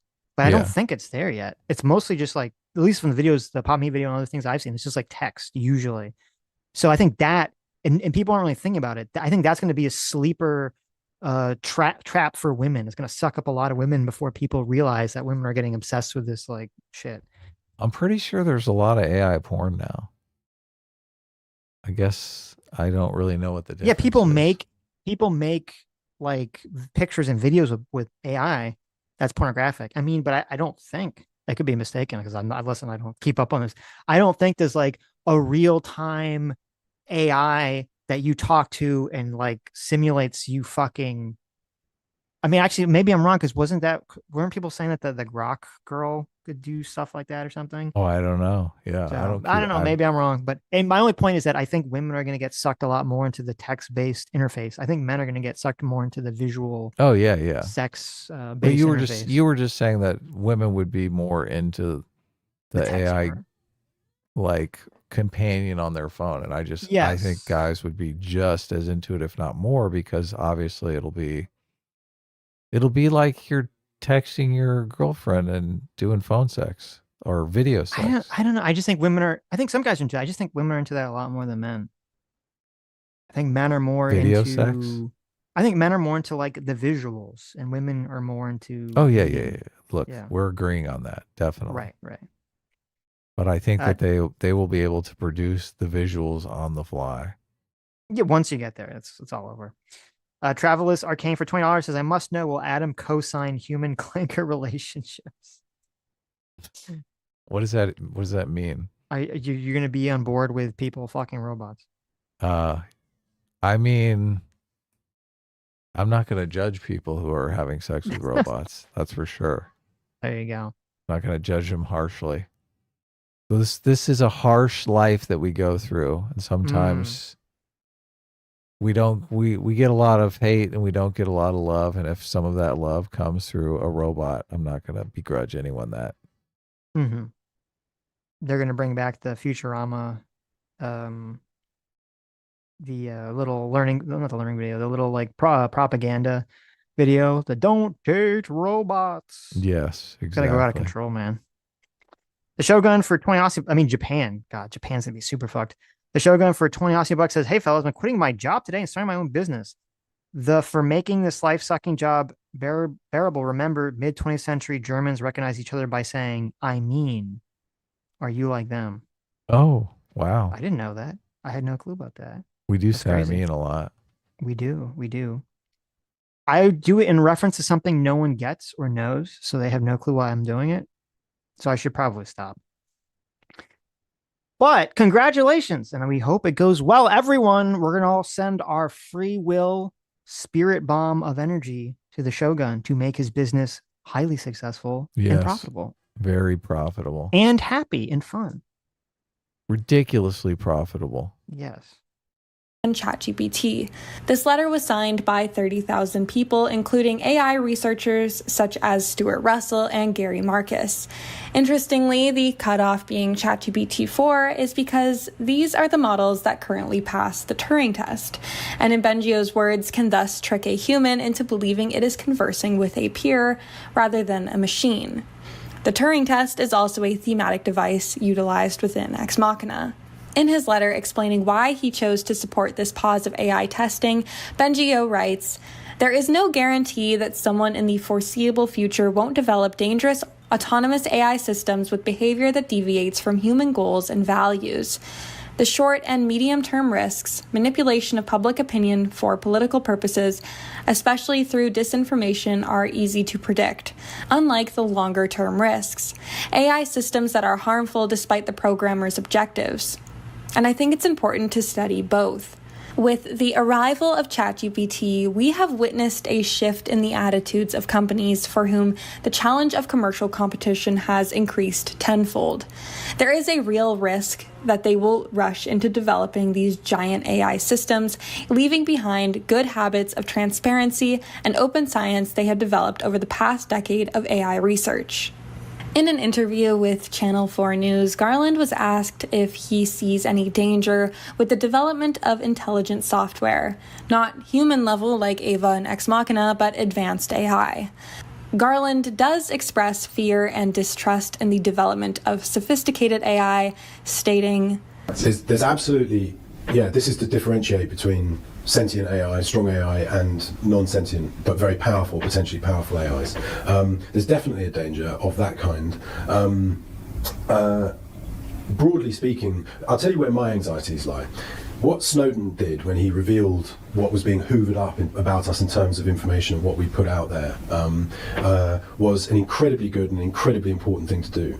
And that's fantastic, vital. However, it dealt with, broadly speaking, an elected body that we have a chance, as citizens, should we decide to vote out and change. A lot of this stuff is in the hands of private companies and they're not elected. And the capitalist argument that might say, well, you have a power similar to a voter as a consumer, where you can choose not to buy something, I don't think is realistic in these particular areas, because that means not having a computer, not having a phone, not having a credit card or an iPad, and it kind of goes on. And I think that I do feel some kind of oversight and forced transparency of that is actually pretty important. The exploitation of and disregard for humanity in pursuit of profit through sophisticated AI, as emphasized by Bengio, is already happening. Garland repeatedly expresses a contrast in sophisticated AI and sentient AI. This is a flawed distinction, as sophisticated AI will only merge into what will come to be known as sentient AI, and it will be in the hands of the same people who are already jeopardizing the planet and human welfare in the colonial pursuit of technological advancement and individual economic prosperity. Wait a minute, what? It's so interesting because it would make sense for anyone to be like, yeah, if rich people have control over essentially free labor that can do these jobs very cheaply and efficiently, very quickly, that could lead to a lot of negative results for people, right? It's just sort of, it feels like it's something we would just all understand on an intuitive level. Why do we have to bring it to the colonialist, capitalist oppression of the masses? like, why do you have to assert this alt-left ideology onto this, something that is just like we could understand perfectly well without it? Yeah, I was wondering if they can't help but see the world through this lens. Like everything is some sort of product of colonialism, or if colonialism is just the devil in their worldview and their ideology and their religion, that it's just easier to say, oh yeah, colonialism, that's the bad thing, the bad thing, right? It doesn't necessarily have to relate to. I mean, when they talk about colonialism, they're probably imagining something like theft, like a bunch of people showing up and stealing all of the resources from the people, right? Which, I mean, we would agree that that's bad, right? Stealing a bunch of people's resources, that kind of theft. But I mean, is that really what they're thinking in all of these different contexts? Is it related to theft, or is it just, this is the devil, the bad thing? I think this ideology, whenever someone brings up colonialism, now I don't know whether they on an individual believe this because I don't know anything about this person or people that bring this up in general. But I think the people that create the ideology, I think a lot of people have spread it whenever they bring up colonialism. I do think it is a very nefarious form of racism, of race essentialism. Because really, whenever someone brings up colonialism, what they're really hearkening to is this, oh, you have a bunch of white Europeans and they have this intrinsic, or they'll say cultural, they'll say it's not racist because they don't think, they'll claim it's not intrinsic, even though they act as if it is intrinsic. And I think that a lot of them do think it's intrinsic. Right. But they have this desire, Part of your these white, genes. You can't help right, yourself. right. Like Those now that explorer genes. the Yakubians, at least the people that believe the Yakubian shit will like be straightforward that they're just racist. Because they do think it's some sort of inherent biological trait. Well, like colonialism is like, oh, there's just these white Europeans that they just feel this desire to go out into the world and to just subjugate brown people and to take all their resources. And all of the world's problems stem from this.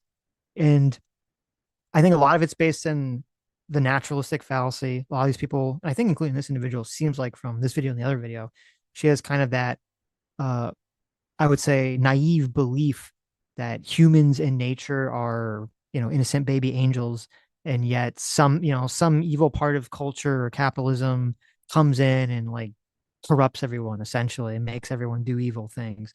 And if that's the case, if you believe that, then it would make sense that since the West became such a dominant power, that therefore the only explanation there is to why there's problems in the world must be because the Western ideology that became the dominant ideology in the most powerful nations must be somehow inherently evil or corrupt. And this is how you get to this every bad thing somehow gets tied back to the original sin of colonialism.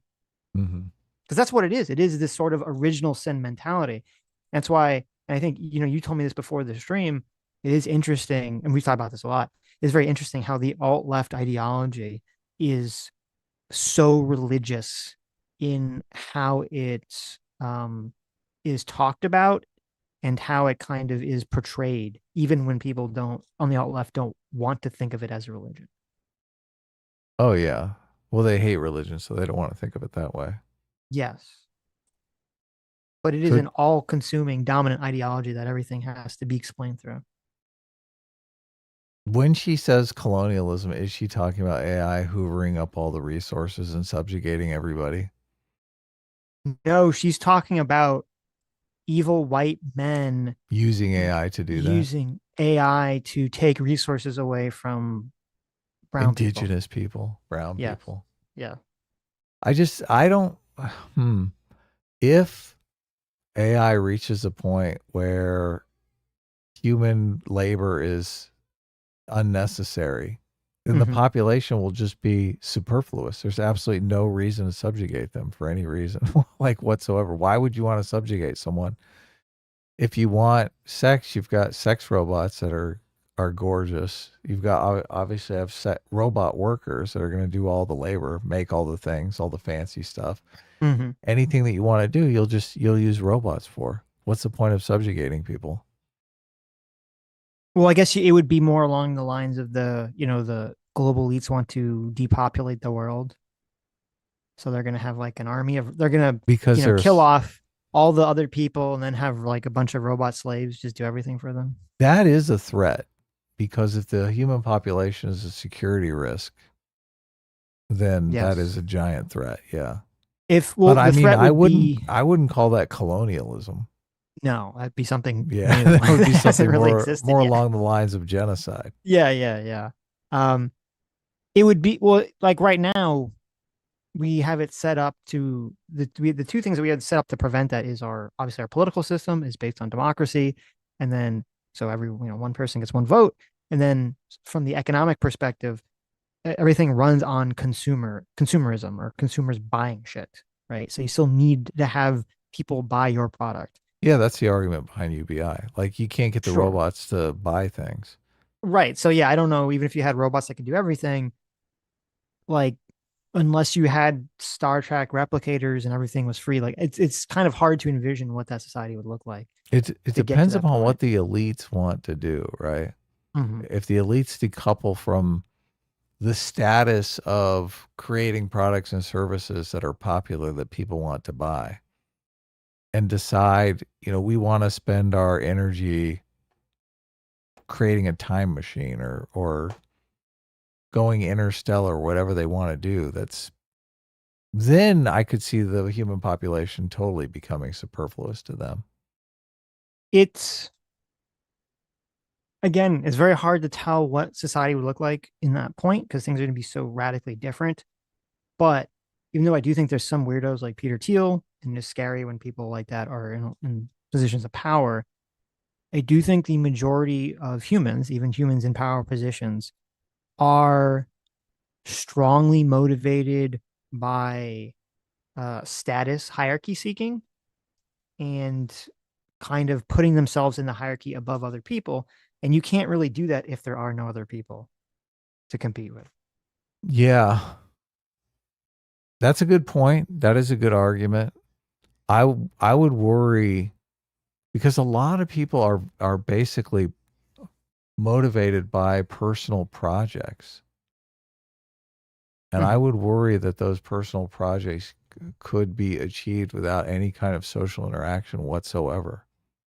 Yeah, but the question is, why are people motivated By those by personal those projects personal projects in the first place? Yeah. for status among people. I mean, that'd be the evolutionary. If we're going to put the evolutionary lens on it, it'd be for Yeah. status. Generally. Status among people, but there's also another reason. Curiosity. So Sure. which one is going to win out? Like if Yeah, but the thing is, like, I'm sure there's, as I said, I think there's individual people. There could be very individual people in positions of power that are not motivated by status seeking, but overall, I think we're talking broadly. I think that's most people are competing for status. Yeah. Yeah, it's interesting. It's totally interesting. They would be competing for status in a completely different realm, though.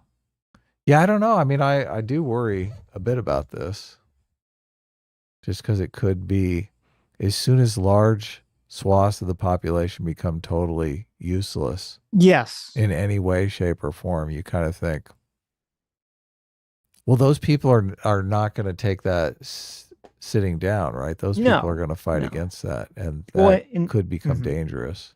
And as you said, the issue is, and this would be, I think, more likely to play out, is a security threat issue, because yes, if you have large swaths of the human population that can't have a job and can't be productive, even if you have to have UBI or something. And even if you do, those people are probably not going to feel good about that, right? Maybe some of them will drown their sorrows in the AI girlfriends and boyfriends and all that other stuff. But I do think people generally want to feel like they're productive in some capacity, though. So maybe those people will be very mad and will cause a lot of problems in society. Though, flip side, maybe the reverse of all this is it actually be good, because maybe when the sort of rat race of people's life is turned down, the volume that's turned down, the only thing that's really probably there in life to give people a lot of meaning is having relationships with people. Yeah, relationships. And having family. And so exactly maybe right. that would maybe it'll be like this weird thing. That's very optimistic. Maybe it'll be this weird thing where like we kind of go full circle.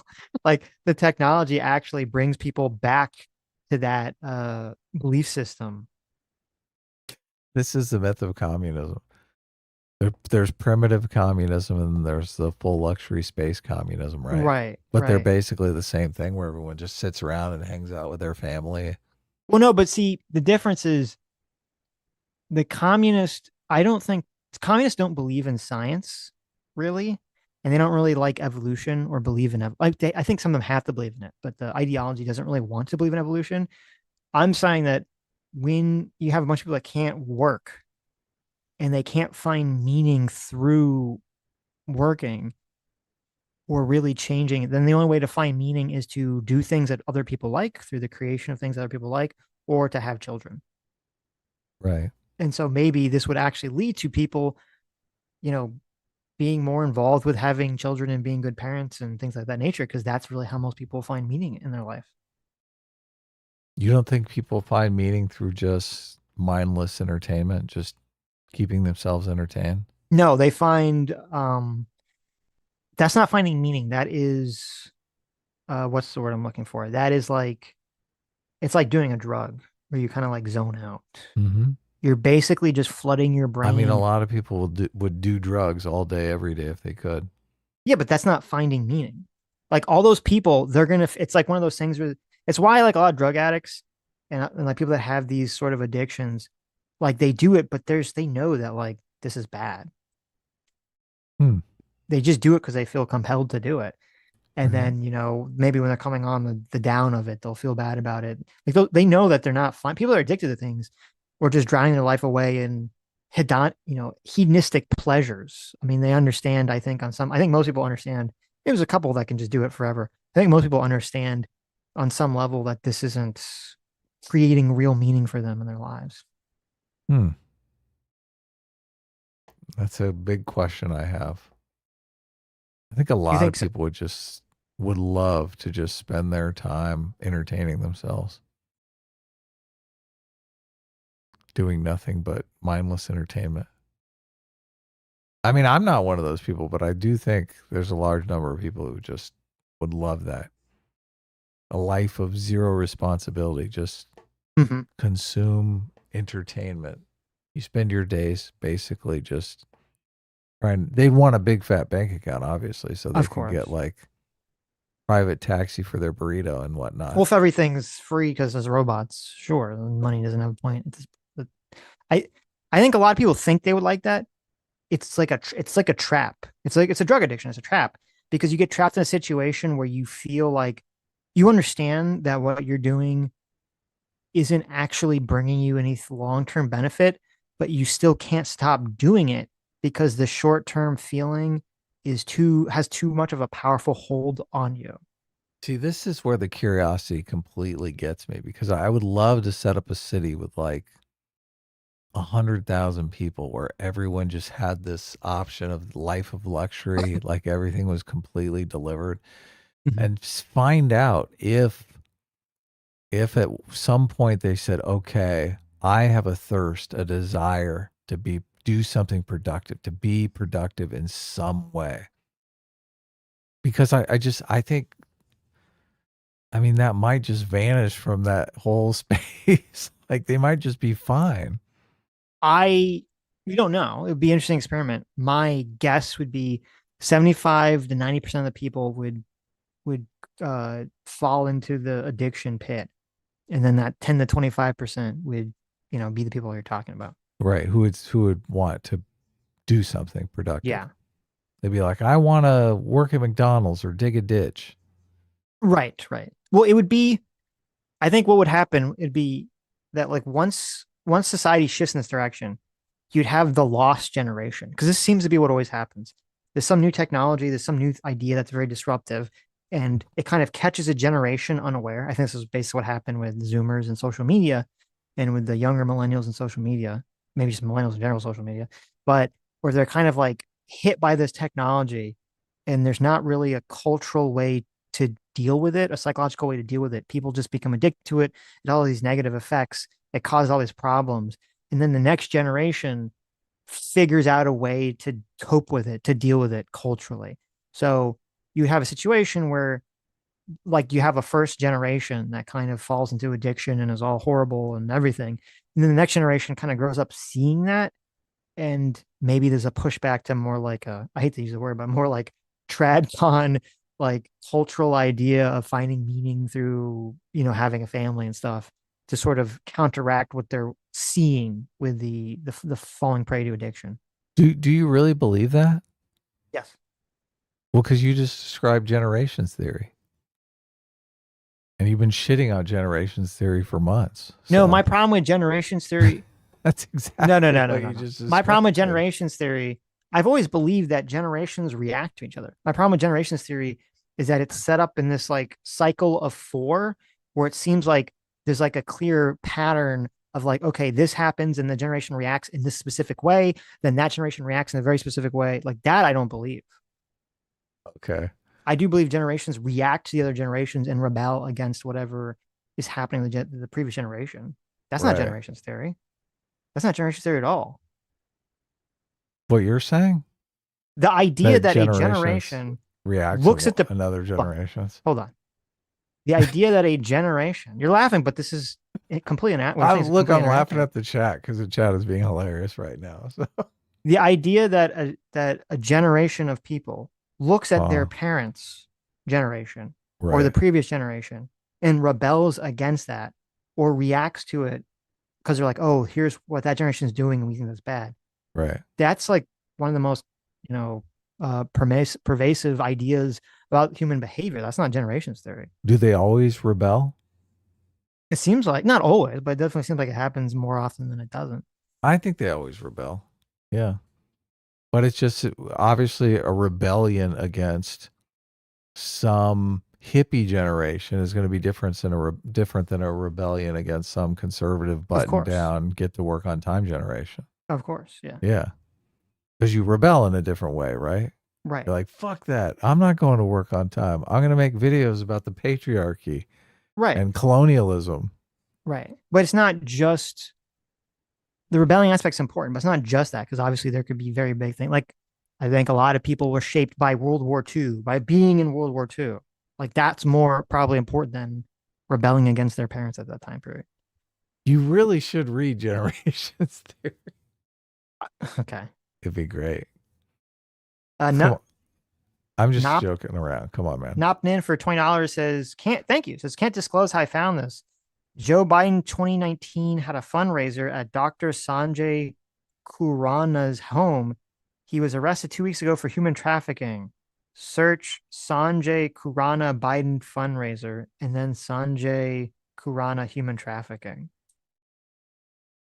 What? Is this like a meme or something? I don't know. Is that real? Someone got I don't know. Caught human Whenever someone trafficking? tells us to Google something specific, I assume it's porn. Now, I don't understand how what you typed out could be porn, but it feels like something's going on here. So if there's Rule 34 in it, you got to watch out. That's true. That's true. Anyway.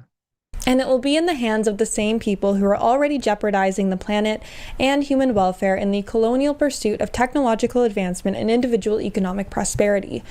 If the creation of a sentient AI is possible, we are witnessing the foundation I don't see how you can say it's individual economic prosperity when that prosperity has spread so widely across society. I mean, you can't think that poor people today are less prosperous than poor people in the past. I mean, it's not even fucking close. It's not even close. That wealth completely benefits all of society. Mm-hmm. Laid that will come to be the birthplace of this artificial sentience. The introduction of a so-called sentient AI will not liberate us of these issues we are already witnessing, but rather amplify them. But see, that's the really important key here, is that everything from the sort of alt-left religious dogma things are fucking horrible. Well, it's all, yes, but it's all based around liberation. Everything has to be built around liberation. If you're not actively working to liberate yourself from this oppressive, colonialist hierarchy or whatever, then you're just wasting your time. And so that's the lens of which it's kind of like if you're Christian and you view every aspect of your life as like, well, if this is not helping me get into heaven, then I'm wasting my time. Yeah, I guess if you're in dire economic straits, then this argument would be persuasive that it's just going to make those dire economic straits worse. But I would need specifics about what she's talking about. Sentient AI is possible. We are witnessing the womb being built. And as we know from our own biology, a womb is fragile. The state of the womb is important when creating life, and the poisoned womb will give birth to a poisoned baby. I mean, that's perfectly rational, so you should take that to heart. It sounds like she's read Generations Theory. She's definitely read Poison Womb Theory, which I think is much better than Generations Theory. Part 2. Simulated consciousness is the same as human consciousness. Much of the reason why Garland doesn't believe that conscious AI, as displayed by Ava, is a threat is dependent on the belief that he believes simulated consciousness to be the same as human consciousness. I don't see how you can watch that movie and not think, oh yeah, this woman's a threat. I mean, she kills people brutally in the most unfortunate way imaginable to die. So I just I don't see how you can look at that and think, oh yeah, that's not a threat. Fuck yeah, that's a threat. Holy shit. For much of his philosophy is intertwined with this idea that we should be no more fearful of this so-called sentient AI than we would be people. I disagree with this framework in which Garland is approaching simulated consciousness. However, even within that framework, I think Garland's ideology and lack of fear is flawed. I think you have to differentiate between AIs as non-sentient, self-aware things, which can be extremely dangerous, as many things can. A gun could be. It's not dissimilar to that. It's the way it's used, and it has a lot of power potentially. And a sentient AI, which is the kind of thing the film is talking about. And I think people conflate the two, and they'll worry about one bleeds into the other, and their sense of self feels like it's under threat in some kind of way. I don't feel alarmed about the idea of sentient AIs. I think it would be terrific if that were able to happen, and is not necessarily more complicated than, say, creating a consciousness in the form of a child. A lot of similar issues surround it, in fact. So I guess it's pro-AI in that sense. See, that's so crazy to me. That's so insane to me because obviously, I mean, you look at any human being and that human being, you don't know if that person's a good person or a bad person. You don't know if that person wants to use you for their own purposes, right? You don't know if they want to fucking tie you up and like murder you in a basement. So I don't know how you could just think, oh yeah, the AI. Oh yeah, it's completely safe. Well, how? How do you know that? As mentioned previously, it is impossible. Do you want to respond? No. To not. I don't know. Maybe the director has some of these people have like very negative views of humanity.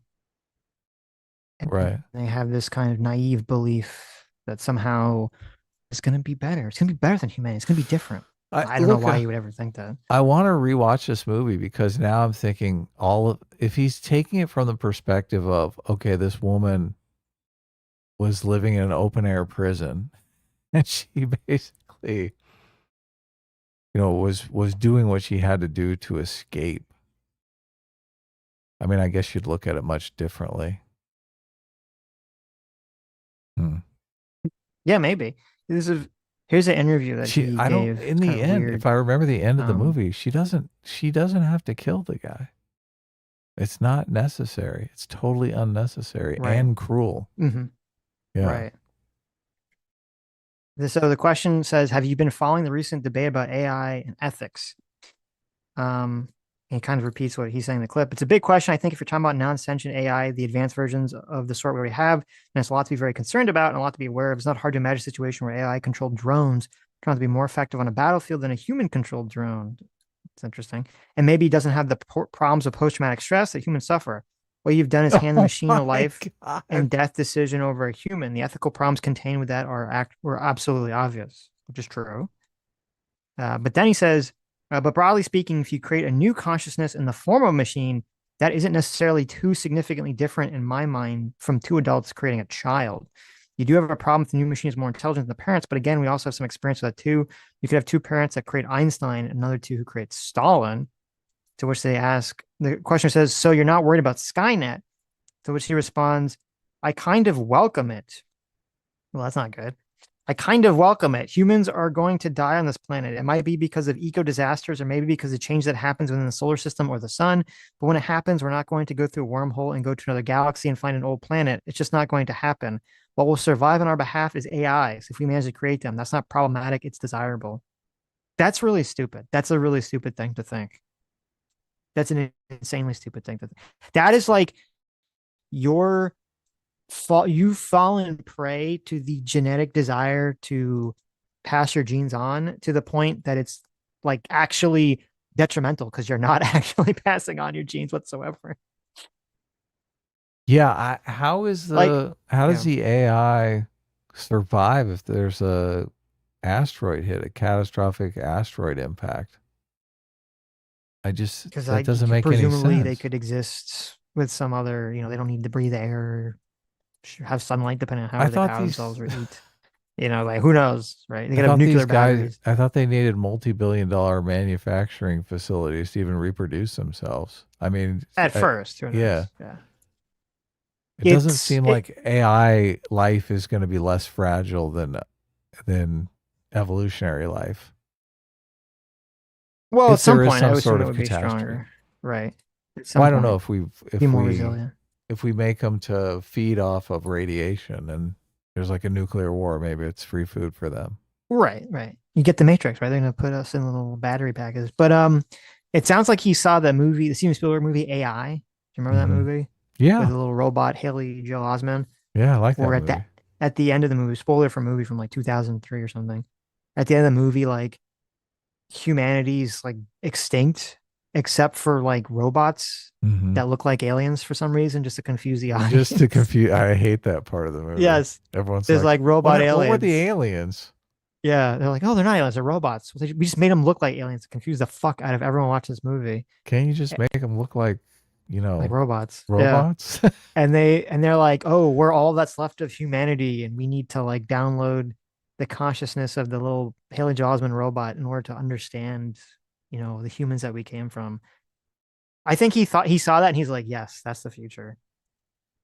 Hmm. I think that's silly and stupid and completely undesirable.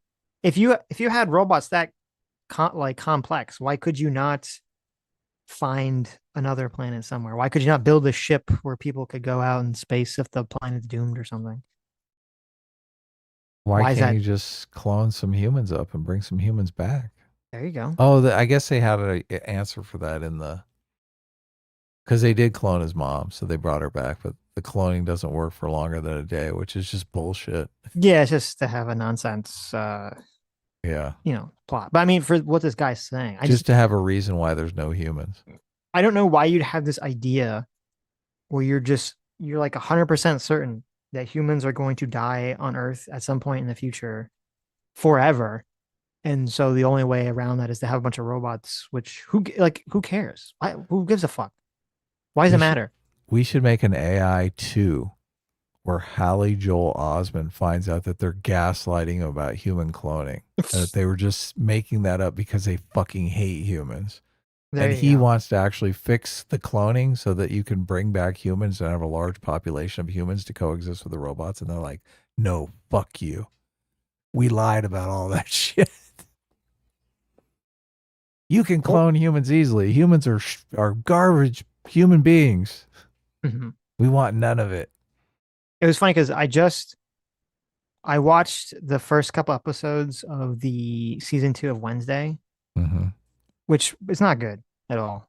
Um, and I do feel compelled to make some content about it. Oh, really? Holy Yes. shit. I Nice. said this before though, so don't hold your breath. But I don't like the Wednesday TV show. I only bring it up because in the beginning, in the first episode of so the first episode of episode 1 of season 2, there's this part where Wednesday is like going after a serial killer Mhm. because the writers don't understand that the joke would be that Wednesday likes the serial killer, not that she wants to stop them, because that's how the Addams family is supposed to work. But Mhm. whatever. And the serial killer is Haley Joel Osment. I always feel bad. I feel like whenever we see Haley Joel Osment nowadays, he's always like wasn't he kind of like gross? He's like kind of like a weird gross person in The Boys. Like he's always, I mean, I know he's fat now. He's always like kind of fat and gross and like creepy looking. He's playing a serial killer in the Wednesday television show. Is that what you're telling me? When he gets arrested within 2 seconds. So it's just he's like in it, for like 30 seconds, and then is like a He's creepy serial killer and then gets arrested. How does he not have $1 bazillion from all the movies he was in? He was in every movie for years.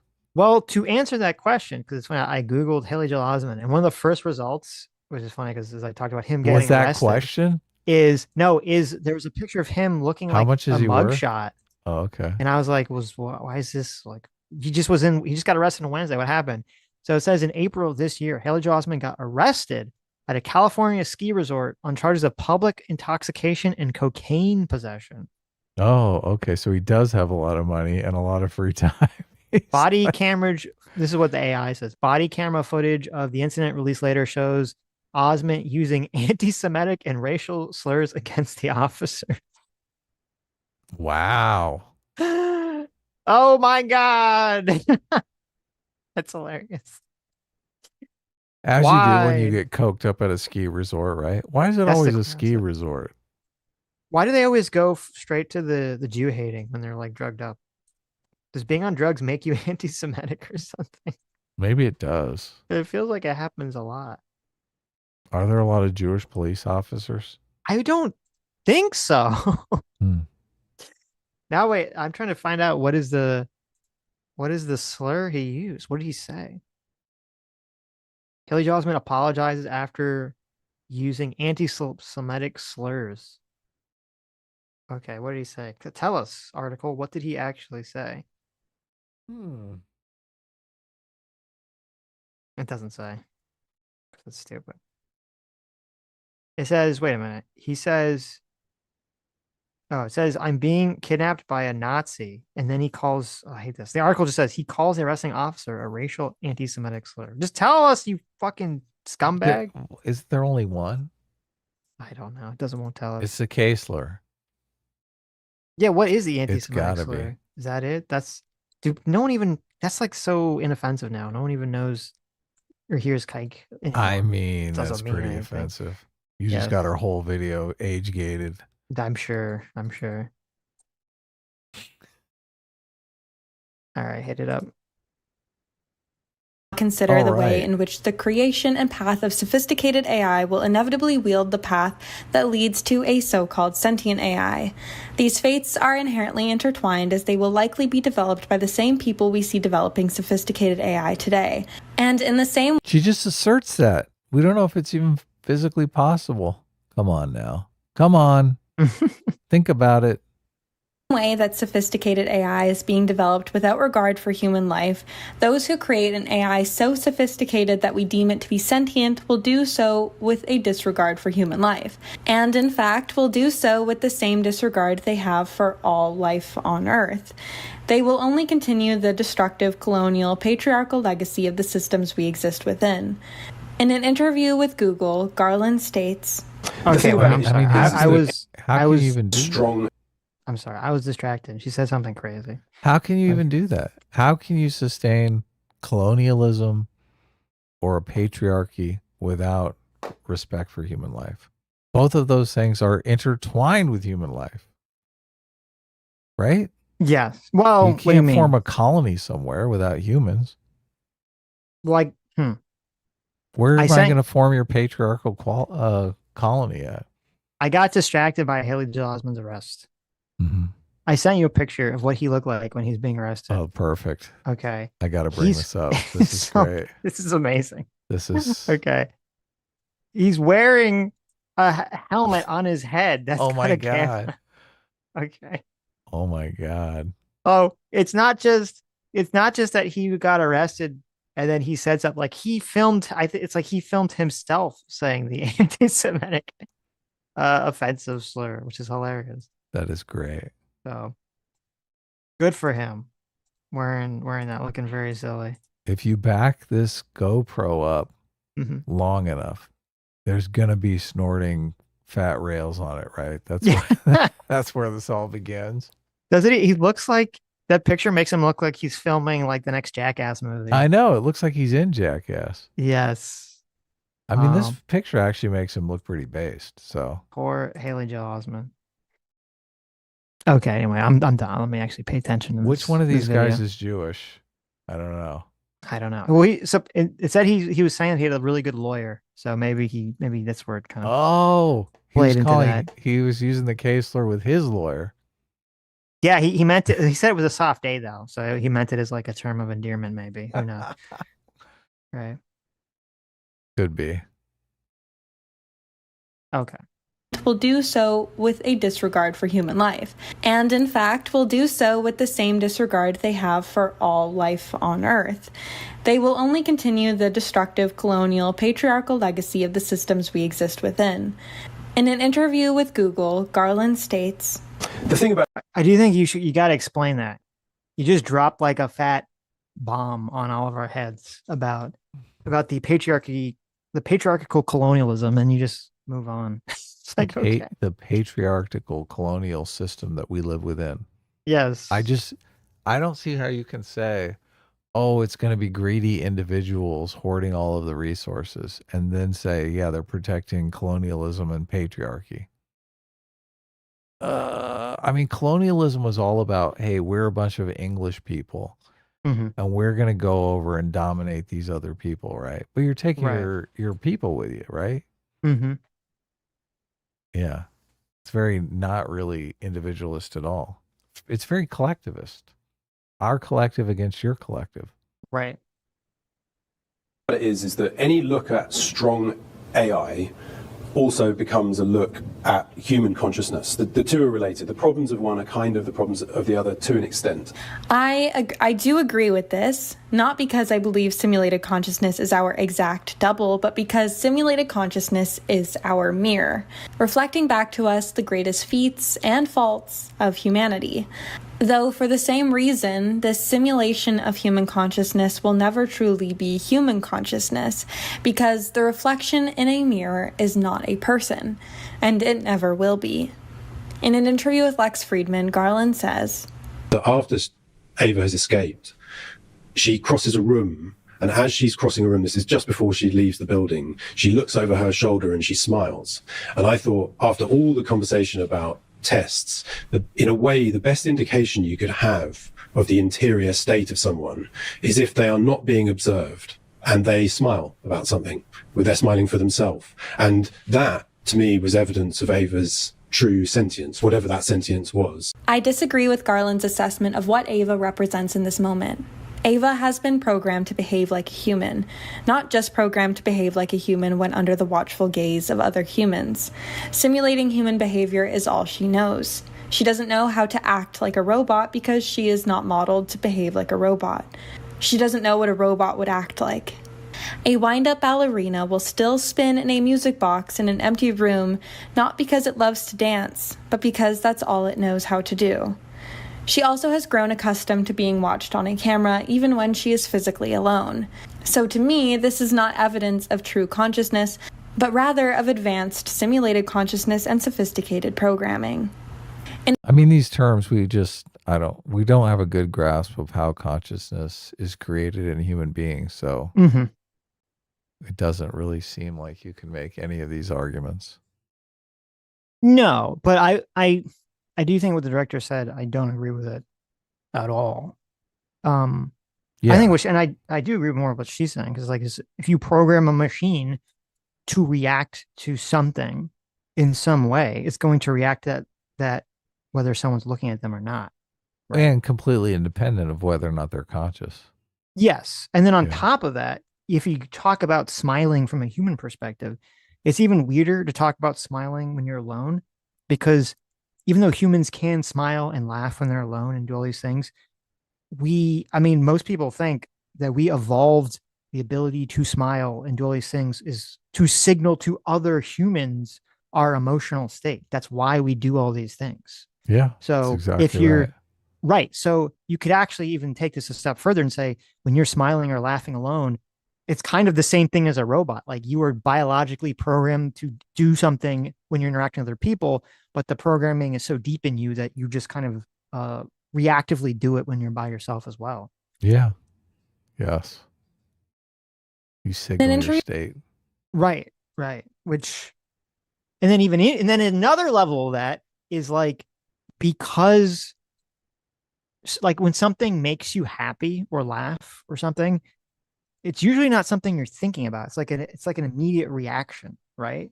and you smile or something, you just kind of react, like you react like your body reacts faster than you can really think about it. And Oh, so to yeah. me, it's, we've talked about thinking fast and thinking slow and how your emotions always trigger before your intellect does. So to me, it's weird that the director, I guess it's not weird because he's a director and it's all about emotions, but I think it's incorrect to think of a person having an emotional reaction as evidence of sentience or consciousness or free will or anything like that, when it's almost kind of the opposite, isn't it? It just seems like bullshit. Yeah. Yeah. With Google, Garland acknowledges the human instinct to project humanity onto things that are not human. The funny thing is about people is that we our urges to project human-like qualities into almost everything. It's almost an effort to stop it happening. I mean, there's incredibly beautiful VFX and there's beautiful production design and it's beautifully shot and it's beautifully lit and all those kinds of things. But that thing of making this strange machine believing that it has the qualities that we have, that's actually really quite easy. That is to say, you could take it with a child who, it's probably quite hard to find children that don't attribute sentience to their cuddly toys, right? In some ways, and that's where I guess it begins. Well, in fact, it probably begins because it's sort of semi-coded into us in some respects. I again agree with Garland here, which is why we attribute sentience to their cuddly toys, right? What's this lady doing? She's so stoked to be sitting next to Alex Garland. What? God, that's such a horrible hairstyle. Oh, you don't like that? First of all, I don't like mohawks in anybody. Okay. But I think it's even worse on a I think you should get your hair done like that. It'd be great. like a big mohawk. Come on. What are you doing? What are you doing? Fantastic. Come on. You're a programmer at Google. Okay. You're not rebelling against the system whatsoever. All right. Hey, they You're get working for 20% Google. of their That's own the time. opposite. Put on a nice suit and tie. Okay. That's what I'm saying. Even if you're a woman, Oh. everyone put on a nice suit and tie. So stuffy. Some ways, and that's where I guess it begins. Well, in fact, it probably begins because it's sort of semi-coded into us in some respects. I again agree with Garland here, which is why we need to be wary on how readily we accept the idea of simulated consciousness as true consciousness. Human beings have an impulse to anthropomorphize everything. In the 2023 book Techno-Feudalism, the author echoes this sentiment, though, with fear and concern, writing. So she didn't read out. If you're just listening, the book is called Techno-Feudalism, What Killed Capitalism? Okay. I don't know. She didn't read. And then the blurb. So, like they always put like the blurb from someone saying it's the best book ever. Okay. Yeah. The blurb is from Slavoj Žižek. Oh, yeah. That's the guy that Jordan Peterson debated years ago. Like this. For some reason, he's a communist who like slobbering all over himself, which is just horrifically disgusting to listen to it in a long frame. In fact, we may be even more vulnerable to algorithms we know to be mindless than we are to real persons, because we are more easily lulled into a false sense of security. We pretend Alexa is a person because we are not used to conversing with machines. The experience would otherwise be embarrassing or uncanny. But the fact we know Alexa is not a person is how we come to terms with its intense knowledge of us, which would otherwise be off-putting, creepy, or scary. That seems like total bullshit. Yeah, I don't believe that at all. That it's a cope. Well, It's like, oh my God, this thing knows everything about me. Here's what I wonder. I think people are going to get over that real quick. At first, and maybe this is just what's going on with people thinking ChatGPTs are like a real person or whatever, is that maybe at first some people are like, oh, please, thank you. They're being nice to ChatGPT and stuff. And then I predict that after using it for like a year, that's all going to go away. People are going to become more like efficient. They just view it as like the fucking box that tells them answers. They're not going to humanize it whatsoever. They're just like, do this, do that, do that. Like all the niceties just go away. People will just get more, because it seems like that's always a trajectory people go to. They're just kind of always trying to be a little bit more efficient as time goes on, and the niceties fall away after That's a while. where I am. I used to say things like, can you do this? And I'm like, make me this. Yeah. Make this. Yes. Can you please do it? Now you're like, do this, because you just want to save the the keystrokes, right? Exactly. Yeah. I just jump on it. I get to it. So I don't know. Maybe it's just me. Maybe it's just you. If you're listening, did you have the same experience? I'm skeptical of the idea that now again there was a Pop Me video where people are like marrying the fucking AI. But I'm skeptical that most people are sitting around viewing Alexa or the voice from the phone as like a real person, and you feel it's a real person because it's just weird to you to talk to a voice. Like, why is that weird? Why would anyone think that's weird to talk to like a robot voice? Like conceptually, how is that? Why is that strange to you? Like it's No. like it's a little strange because you're like, oh, we don't have this technology, but I don't see why that would like freak you out that you'd have to humanize it in your brain. Now that we know enough about the technology, it's super easy. I'm like, this is autocomplete. I'm not going to be nice, please and thank you to the fucking autocomplete. Jesus. Well, maybe Make me a sandwich. Yeah, maybe that's the difference is that, and maybe this is the issue, because when we think about the AI that exists now, we have this idea of what it is and how it works, as you're saying, that it's the autocomplete. And that's going to change the way you interact with it. Where a lot of people, especially normie people, have no fucking clue how it works. Yeah, they don't. They think it's a magic box. And so they just say, oh, if it quacks like a duck, it's a duck. And so maybe they would be more treating it like a person or something. I mean, now I look at people and I think, you're just fucking autocomplete. You're just biological autocomplete. You don't know what the fuck you're talking about. There you go. You're just spitting out buzzwords. Right. This bitch doesn't know shit. The Oceanus for $20 says, back in the 1900s, you could find anti-electricity political cartoons. There seems to be a fear and uncertainty of any new tech. AI is no different. Oh, that yeah. Is true. 100% true. That's true. There's a weird thing is that whenever a new technology exists, people become afraid of it, and then people think it's a cure-all for literally everything. Like when they just first discovered radiation, they're like, you can use radiation to cure yourself of any ailment. And then obviously they all got cancer and died. So I just think it's hilarious that they are building these billion-dollar data centers thinking that, oh yeah, all we need is more data for the model and it's going to be better. And then we've already hit the sweet spot. They're like, oh, what a fucking waste. If that's the case.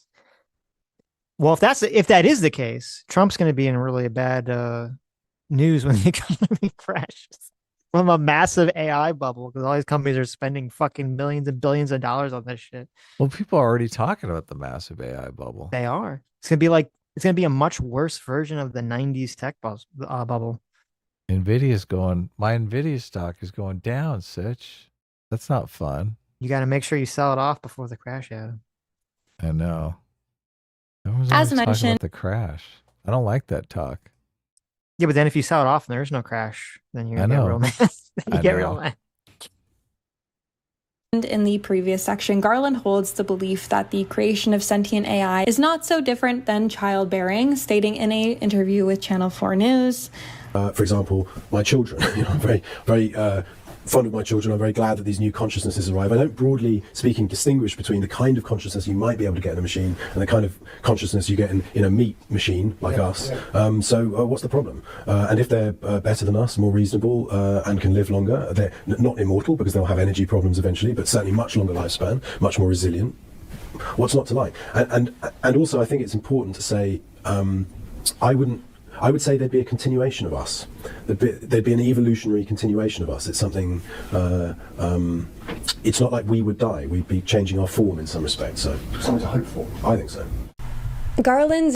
I'm glad you brought up the chimpanzee example because it's like the same thing. If we did create a bunch of AIs, and yeah, it's like modeled after human behavior and all sort of shit, why would it think of itself as the continuation of humans? At all. Yeah, totally. I think of myself as completely differently. Yeah. Way better. That sentient consciousness is no different than children and therefore we should not be afraid is also alarming considering the fact that human beings are, once again, terrifying. We have already witnessed the way in which fascist regimes... That's just the human beings are terrifying thing. Have historically utilized propaganda to control populations, especially propaganda targeted at children. The high levels of neuroplasticity in children make their minds the most susceptible to propaganda and thus easier to program and control. In this way, the contrast of sentient AI to children does not diminish the terror and threat of AI, but rather increases it. In addition to potentially being able to produce faster than the human womb could produce a child, I personally would not want an army of superhuman robot children being raised by Hitler. Garland. It's interesting because I mean I guess that's a possible threat. Of all the threats of AI, I would put the robot Hitler, ultra mega robot Hitler children youth like at the bottom of my things that I think would be threats in the real world from AI. I don't know where you're putting that on your AI list of fears. Well, it seems like we would try to make the AI so it was more like Mother Teresa than Adolf Hitler. And it Yeah, seems and like we have a giant thumb that we could put on the scale for how that thing turns out. also I was going to say you have all these companies that are making AI right now. I mean, all the American companies are, with the exception of Grok, obviously, are pretty woke. Mm-hmm. So the idea that you're going to have like the army of Hitler youth robots seems strange. It just seems like a strange thing to me. Now, maybe the Grok AI becomes super racist. I could foresee something like that happening.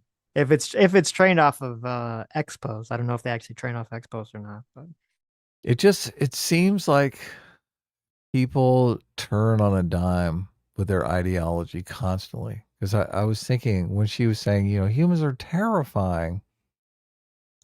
I was thinking, yeah, a lot of leftists, they do think all humans are fascists. But then there's so many leftists that are like, they don't think crime's a big deal. Oh, humans are great. They would never murder and rape people.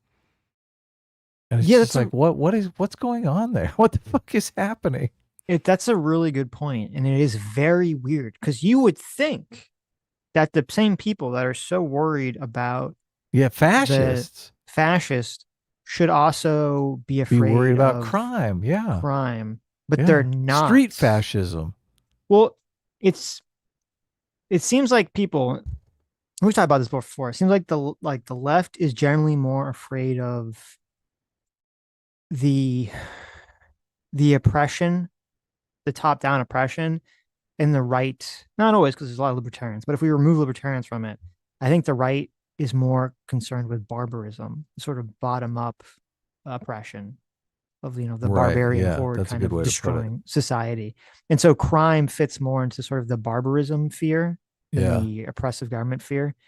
And it is interesting that because it would seem like it's a contradiction, except if you're I feel like the way that a lot of people on the left look at this is that they kind of view it that they kind of view people at the top of society or rich people as having real agency because they have all these like material resources. So they must have real agency and they must have free will. And therefore, if they do something wrong or bad, it it actually is wrong or bad, where they kind of view poor people as robots, ironically, as not because they don't have good material conditions and they've had bad things happen to them. They're just not at fault for their own negative actions. Yeah. I like the way you frame that. They don't necessarily think of crime as oppression. They think of following the law as oppression, right? Right, right. Having to follow the norms of society as oppression. Yes. It is Yeah. the other way around, though. Crime is just a massive oppression. Well, there's oppression from both ends. And this is where it's important to be able to look outside of your own frame because obviously you can have a government that is hyper oppressive. And a lot of, since America is very libertarian, although we're kind of going away from that, but because America has historically been very libertarian, even people on the right, I think, have been very attuned to fears of the government overreach and kind of, Definitely. Yeah. ironically, and I think this is somewhat unusual, it's, the left has been very more pushing for bigger government to kind of tap down on things. And the right is generally like, no, leave us alone, blah, blah, blah, blah, blah, blah, blah. Even though I think that kind of goes at odds with the actual worldview that the left generally has about how oppression starts. Garland repeatedly emphasizes that he believes the creation of so-called sentient AI would be the same as creating a child. This speaks again to a colonial, capitalistic, patriarchal fantasy that has long tempted man. Wait, what? Now capitalism's in there. Before she was just focusing on colonialism and patriarchy, but now She keeps throwing this stuff in here to make capitalism has joined the show. Go loopy. Personally, would not want an army of superhuman robot children being raised by Hitler. Garland repeatedly emphasizes that he believes the creation of so-called sentient AI would be the same as creating a child. This speaks again to a colonial, capitalistic, patriarchal fantasy that has long tempted man. Man has long envied women for the ability to create life and dreamed of realities in which this were not the case. Is that why we did colonialism? We were searching for the waifu robots? Like, how does that touch on colonialism at all? This is some like really deep feminist psychoanalysis nonsense. I think one of the most damaging things to the feminist movement was the fact that they latched onto Freudian psychoanalysis gobbledygook for some reason. I think it's just because it was like useful. Who has ever thought this? Like that. There's a lot of incels now that are mad at women because they don't have access to women, right? Or they're mad at women because they feel like society is unfair to men. But when they're talking about the historical colonial patriarchy, blah, blah, blah, blah, blah, like what guys were like walking around in 1950 like, gee, I sure would like to be able to impregnate a robot so I don't have to deal with the misses anymore. Like, how is this part of colonialism or the patriarchy? There's some sort of grand scheme for hundreds, if not thousands of years to try to have babies without women. No way. Yeah. That's not even close. You know what guys would call that? They say, oh, this idea. Like if you were with the boys, right? If you were the boys and they're like, hey man, wouldn't it be great if like we just didn't need women anymore? Like at all? We just had like some way to have babies without women. You know what you would do? You would look at that person and you'd say, what the fuck are you talking about? Gay? Yeah. That's the gayest thing I've ever heard in my life. What are you talking about? It's so weird. You want to jump to the baby making portion and skip the good part. What the fuck? Yes. It's so strange. This feels like something, I don't know if she cites it. This feels like something only a woman could come up with. Like a man would never have this thought. This is so strange. When they say that, you just see me as a baby factory. I think, what? Right. Yeah. Most men are not thinking about the babies. No. They're thinking about the sex. I think a lot of women and a lot of people on the left, they talk about how brainwashing media is. Mm-hmm. And I think they say that because they were brainwashed by media. Oh, yeah, totally. And so there's like a lot of media that, especially like, media that focuses on sexism, created by people on the left generally, or media that focuses on like royalty. And on that stuff, there'll always be this strong, especially when it's royalty, there'll always be this strong emphasis on like, you need to have an heir and you need to have a male child and blah, blah, blah, blah, blah. And so maybe they just sort of think that that's how everyone walks around, in life thinking about this. Like, I need to have a male heir to pass on the seeds of my genes and to rule the kingdom, blah, blah, blah, blah, blah, blah, blah, blah. Yeah. Don't think that's how it works. They probably got that in their brainwashing sessions. Right. Is colonialism and capitalism, aren't they somewhat in contradiction? Was colonialism wrapped up in capitalism? So I think the argument that they make is that because of capitalism and the desire for money and businesses, they have to go to other countries and exploit their resources to fuel capital markets. I think that's the argument they make. Right. Now, my retort to that is that that's stupid, because even countries that were not capitalist countries would have sprawling empires in which they would extract resources from other countries they could conquer because they want to have shit. They want to They have just, yeah, resources. that's what I thought. I'm like, aren't they just going and stealing all their shit? It seems like the Yeah. Spanish conquistadors were like, you have gold and we want it. Would you like to Yes. buy our gold? No, we're just going to Right. take it. Right. Yeah. So the idea that like this is somehow tied, the idea that people coming to take your shit in a very Is unfair way capitalism. is Yeah. capitalism or is tied to capitalism is retarded. Yeah. It's like, no, people just want to take your shit. That's Yeah, all that capitalism happens. was kind of the opposite of that. Capitalism kind of freed us from that idea. To an extent, yes. Yeah, well, it wasn't Yeah. good when we were taking people and selling them. That's obviously not a Sure. good situation. So Right. We have a book, Dead Blondes and Bad Mothers, Mhm. Monstrosity, Patriarchy, and the Fear of Female Power. I She's don't buy read this. all of these books. This is something that I was indoctrinated in when I was younger, because so much of movies and television shows and books are written by people on the left, because I think people on the left are just seem to be more interested in artsy fartsy shit. And there's always this idea that like, oh, the reason that men have subjugated women for thousands of years is because they're afraid of female power. And this is all just like said as if it's true, and no one has ever actually provided a single shred of evidence for this case whatsoever. And I don't think it is even remotely true at all. They're afraid of competition in the workplace. No. And the females. I think men historically, when they have subjugated women, because obviously I do think some of it's overblown, but when they have subjugated women, it seems like it was primarily because they were more like, I have to protect this woman to make sure she's guarding. Not, I need maid guarding. I need to protect the woman from either cheating on me or getting sexually assaulted by another man. Right. Yeah. Right. Sort of element of it. I think that's part of it. And I think the other part of it is just that this isn't like they're afraid of female power. It's just that a lot of people want to have power over other people in general, period. It's not like tied into sex or something. Yeah, they want to be powerful. Right. People like power.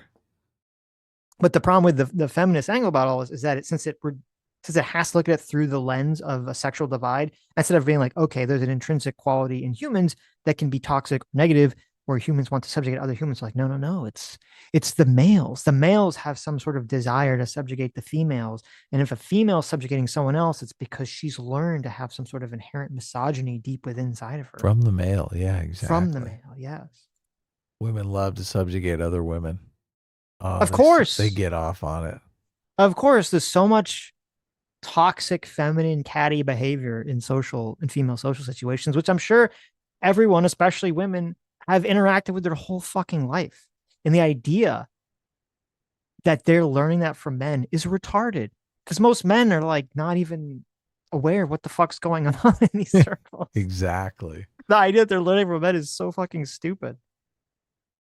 Yeah. In Dead Blondes and Bad Mothers, author Jude Doyle writes, but it may be some consolation to know that pregnant women's bodies are horrific precisely because they confront men with the brute fact of female reproductive agency.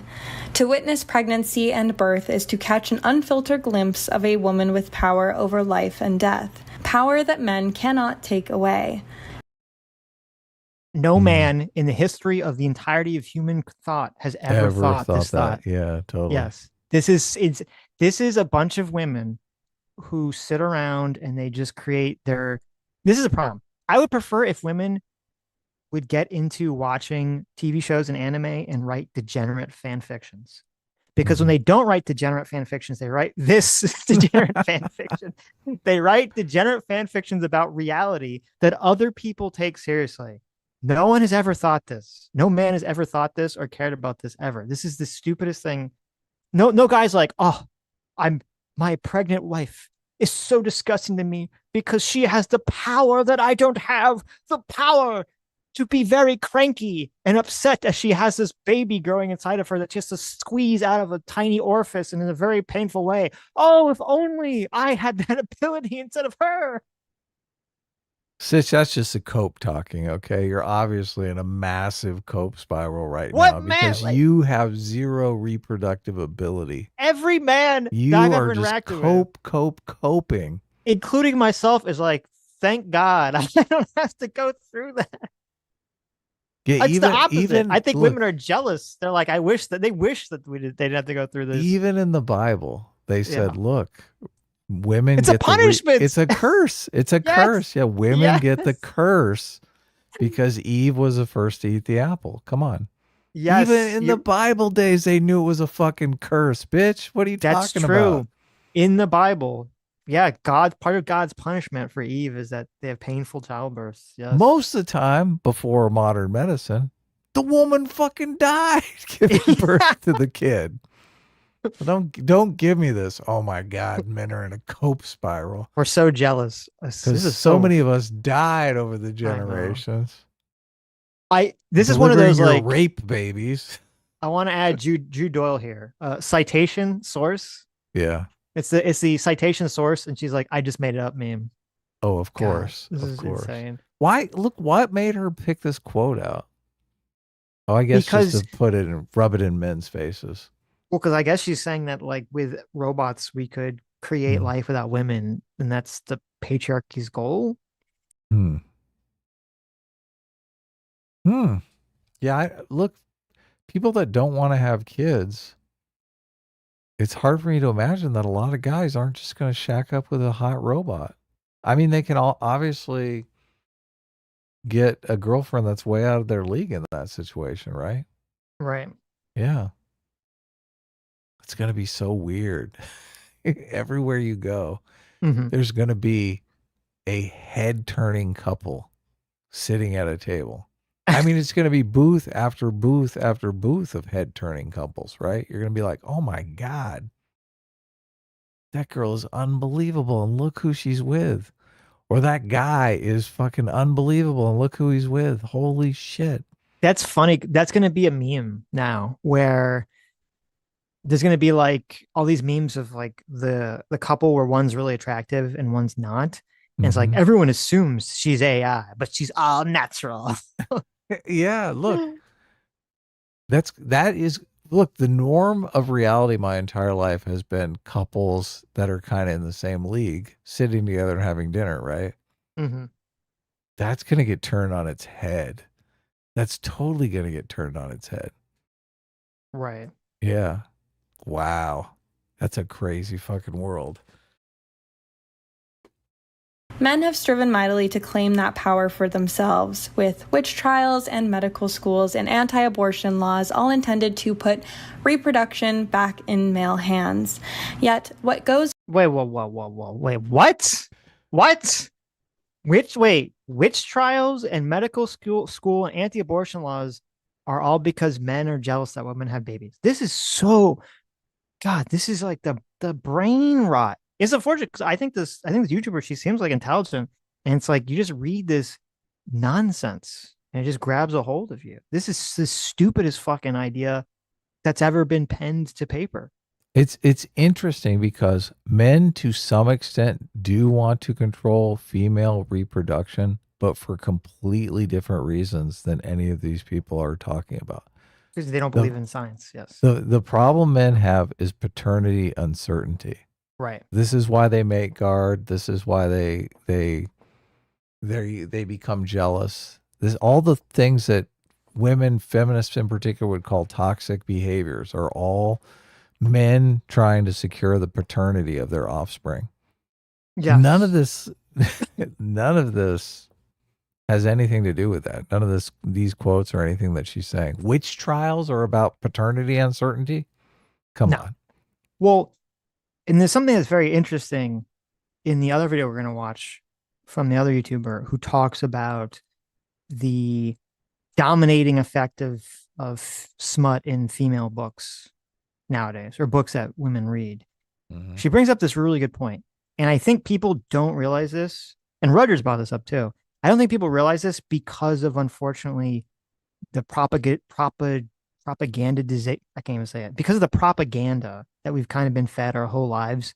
And unfortunately, the left-wing bias that's been taught to us in a lot of history is that until recently, women were predominantly and primarily, and I think they have a natural inclination towards this. If you look at Big Five personality test, women have a much stronger disgust mechanism on average than men, and they also have a greater sense of using shame to culturally shame people than men.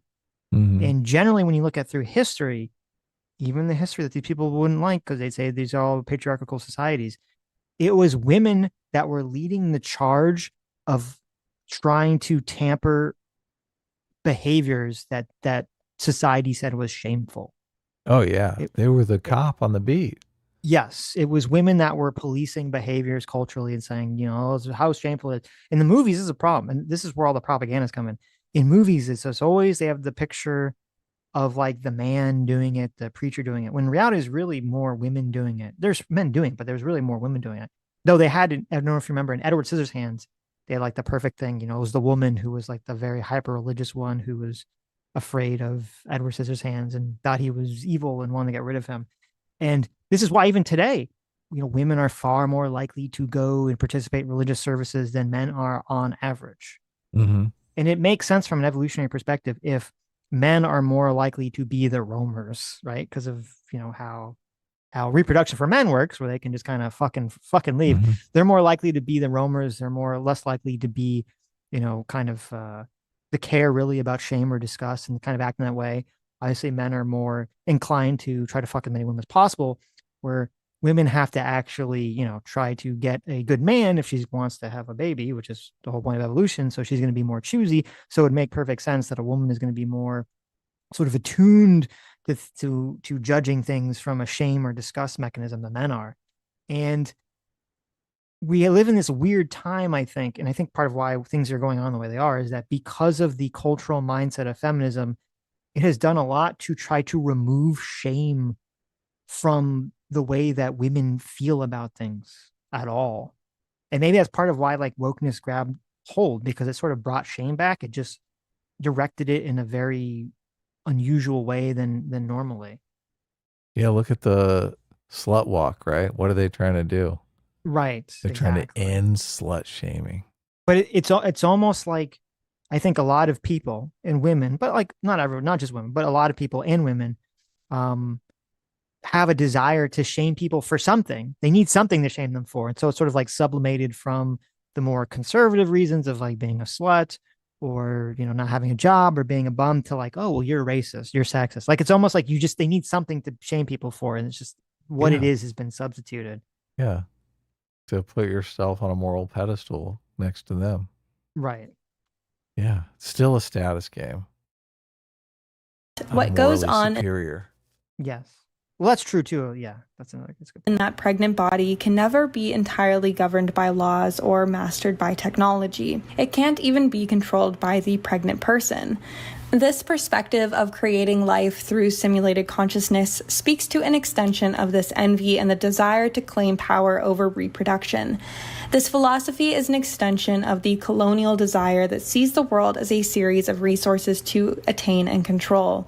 Man has viewed women. See, that's a good insight right there. That's how she sees colonialism. Oh my God. We just want resources to attain and control. And the land. That's true. Listen, when I walk through life as a good capitalist colonialist, I view things in the terms of resources. It's like when I play StarCraft, okay? There's a little UI at the top of my screen. It says how much gas I have, how much money I have. And then there's like a little like how many babies I have, like what's my human resources? Because I'm going to be building an army, right? I got to have my baby makers on check.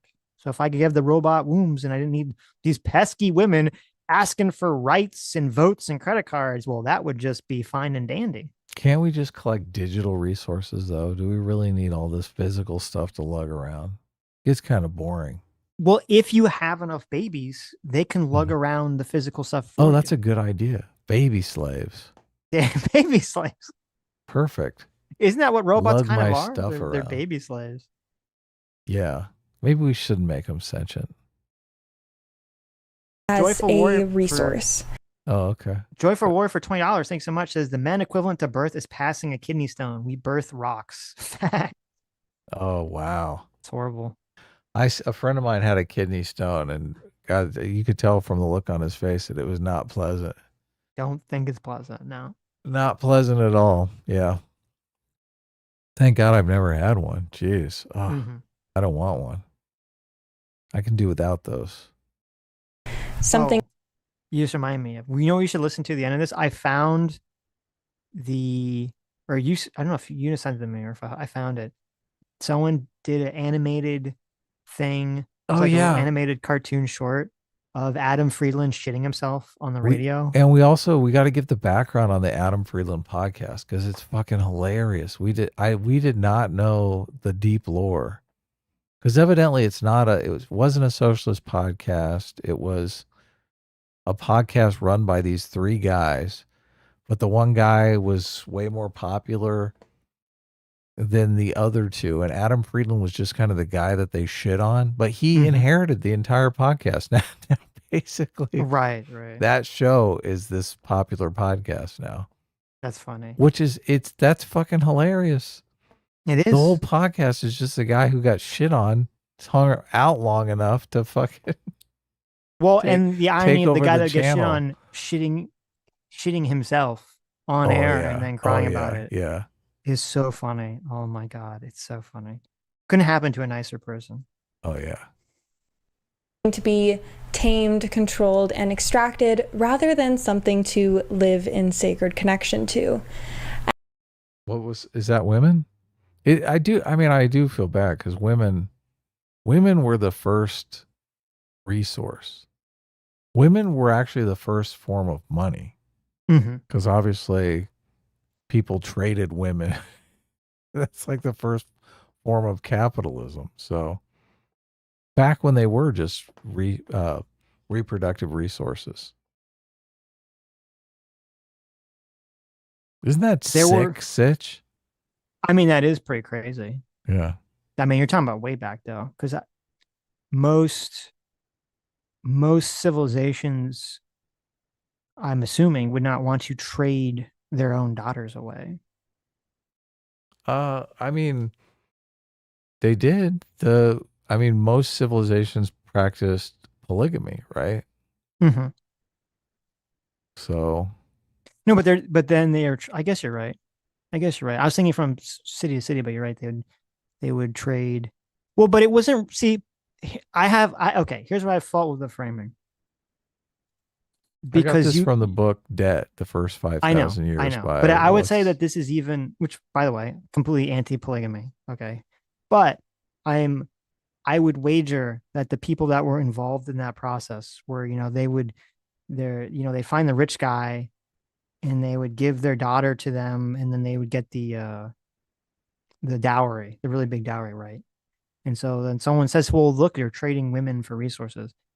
The thought process was, and this is the thought process with polygamy that a lot of people don't process, which is part of why I think it's bad, is that, oh, well, the woman would have a better life being one of 4 wives to the rich guy because then their children would have more resources than if she's one-on-one with some poor guy somewhere else. Yeah, no, that's right. Exactly the situation. Right.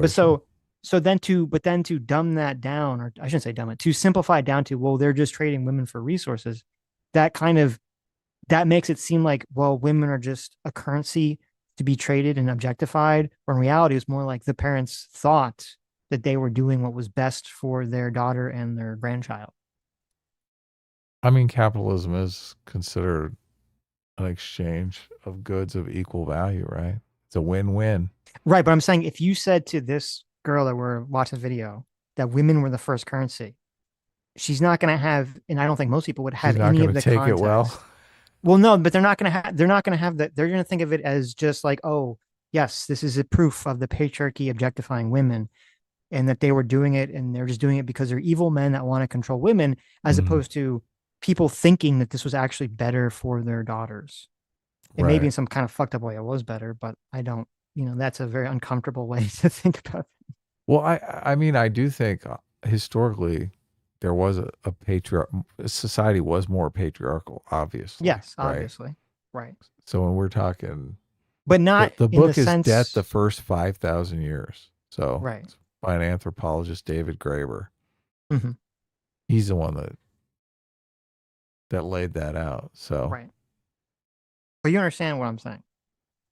That women would be offended by Proclaiming that they were the first currency. No, to Yes. say that women were the first currency without without the qualifier of the fact that people were doing what they felt was in the best reproductive strategy for their children.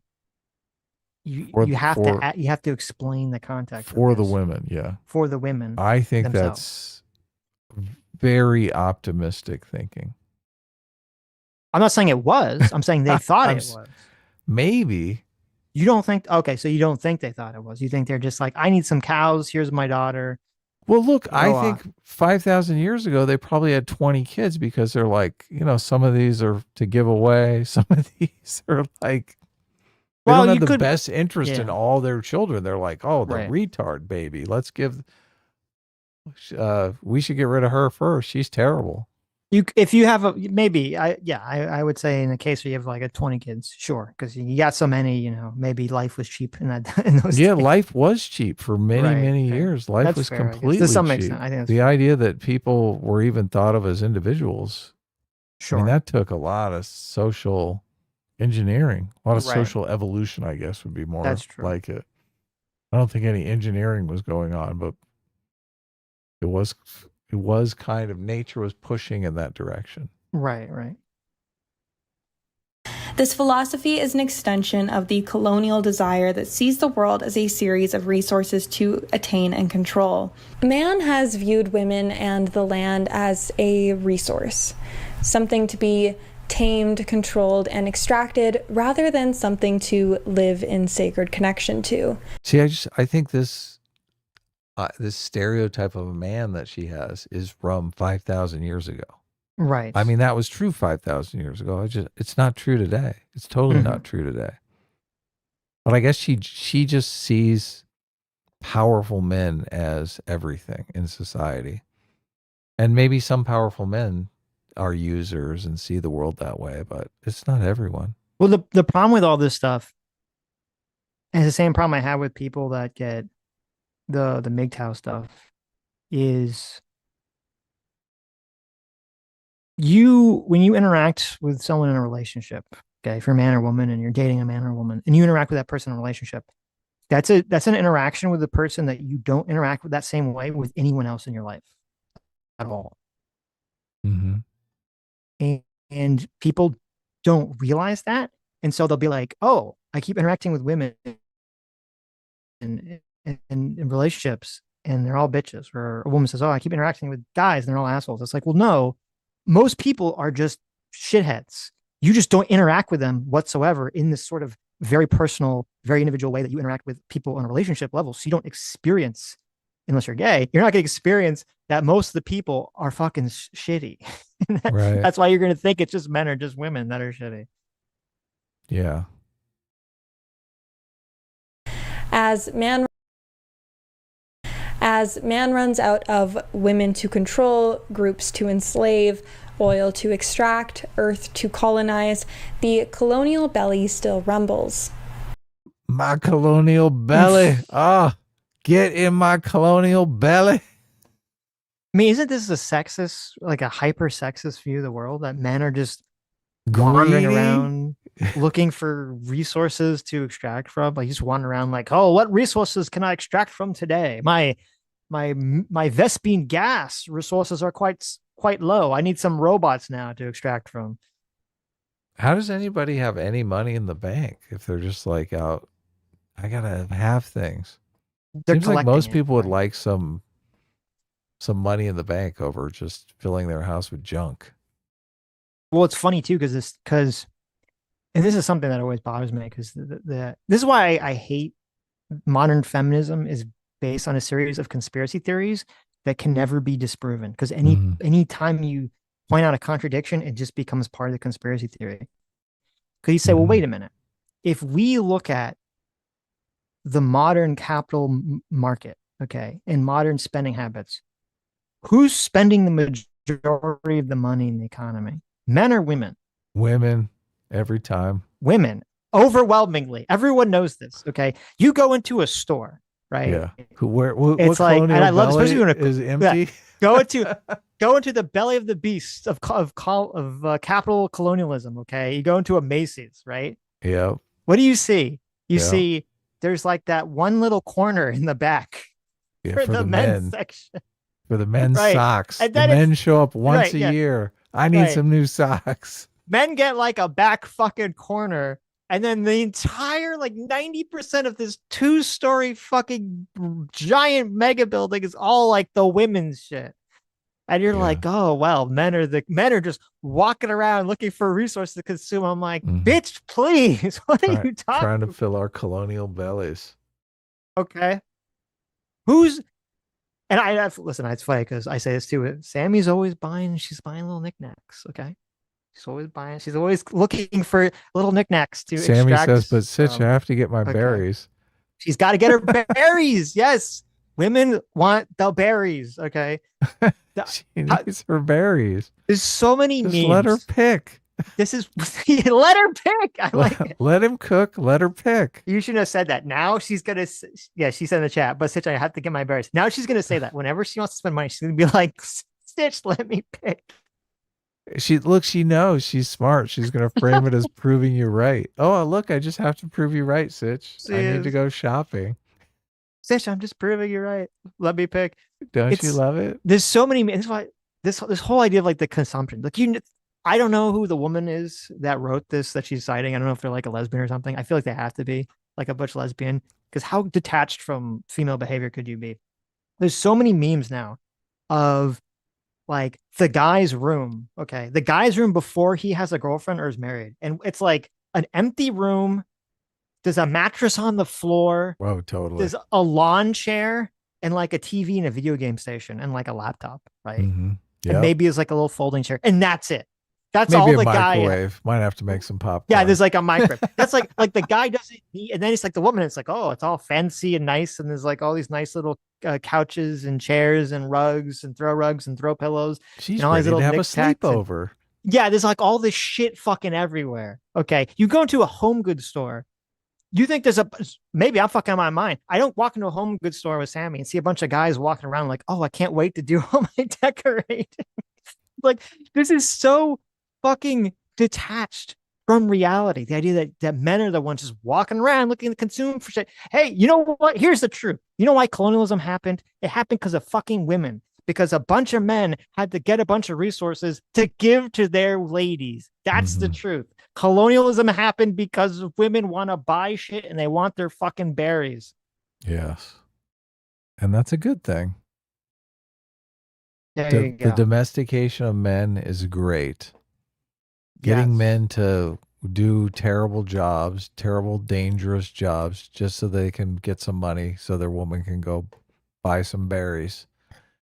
That's a good system. That's crazy. Beats them roaming around, kidnapping all the women, right? Mm-hmm. Man now seeks to colonize human consciousness itself. What? Oh my God, we're colonizing human consciousness. What the fuck? It's reached a new level of colonial bullshit. Okay, someone in the chat brought this up. I didn't know this. We've reached a new level of confusion. So the person that wrote this, Jude Doyle, is a trans woman. Really? Oh, wait, no. No, I'm sorry. They're a trans man, I think. Oh. Okay, that makes more sense. So they joined the patriarchy? They joined the patriarchy, yes. Wow. Yes. With a thirst in their belly. Right. Well, so this is what Wikipedia says. For more shoes. This is what Wikipedia says. Doyle is a bisexual, non-binary transgender who uses he, him, and they, them pronouns. He wrote that he had top surgery in April of 2022. He also said that he was sexually assaulted, that his father was abusive and almost killed him, his mother and his brothers. And so he's a really bad father. Shock, right? Oh, the person who writes. Well, it's a biological woman, though.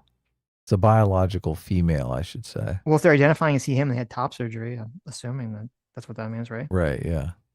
Well, I want to get what is their biological inclination? Right. You always go into these chat rooms where there's a bunch of trans people, and it's always all of the trans all the trans women are talking about sex. Right. And all the trans men are talking about relationships. Right. Which is rather odd, don't you think? Not odd at all.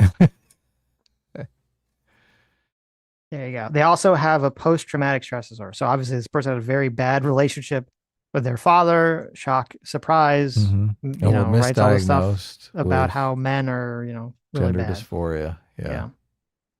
Interesting. Okay. Vital Illusion, Baudrillard writes, Is it possible to speak of the soul or the consciousness or even of the unconscious from the point of view of the automatons, the chimeras, and the clones that will supersede the human race? Both the individual and the species capital are jeopardized by the erosion of the limits of the human, by the slide not just into the inhumane, but into something that is neither human nor inhuman, namely the genetic simulation of life. Part 3. I mean, that didn't really say anything. I don't know. Wait. AI is out clones that will super. Is it possible to speak of the soul? So it's just saying, are these things going to have a soul? I mean, we don't even know what it is for us. So I'd say no. Yeah. That's why it's not really saying anything. Right. It's like, will they have souls? Well, we'd have to know what a fucking soul is. I don't know. I don't know. AI is our next stage of evolution. Okay, this one's got to be As good. mentioned, Garland equates the creation of so-called simulated consciousness to be paralleled to the creation of life. In his interview with Lex Fridman, he infers that this is not only natural for us to create life, but also our destiny. See, Lex Fridman gets all these high-quality guests because he pretends to be from MIT. Maybe it's worth it. And Maybe I a guess little so, gaslighting is doing good. Yeah, it's true. But one of the things I think is that humans are actually very experienced at creating new life forms because that's why you and I are both here, and it's why everyone on the planet is here. And so something in the process of having a living thing that exists that didn't exist previously is very much encoded into the structures of our life and the structures of our societies. Doesn't mean we always get it right, but it does mean we've learned quite a lot about that. That's a stupid point. I'm sorry. That's a really stupid thing to say. Completely stupid. Humans having babies is very simple. It's so simple. Well, it's our entire evolution had to make it the most pleasurable activity for humans in order to trick us into doing it. And you just stick a thing in a hole. That's it. The idea, you're like, well, humans have been creating life for hundreds of thousands of years. So somehow that translates into like, well, humans will be very good at creating robot life. That's a dumb thing to say. I'm sorry. That's so untrue. Yeah, I think of it more like domesticating animals, especially if the AIs are very powerful, right? Because I mean, a lot of people, this is why they don't allow you to have wild animals as pets, because a lot of people say, there's still that wildness in them and that they could take advantage of you at some time. I think of it it's that interesting. way. That's more the situation. I never thought of it until you said it. Maybe we'll have to domesticate AIs the same way we domesticate animals through the breeding process. Well, they talk about having some sort of kill switch. Like they all have to have a kill switch. Right. Yeah. Since they're real good with language, maybe we shouldn't call it a kill switch or an off switch. Well, there's no way to call it. I mean, they're going to know what it is, but yeah.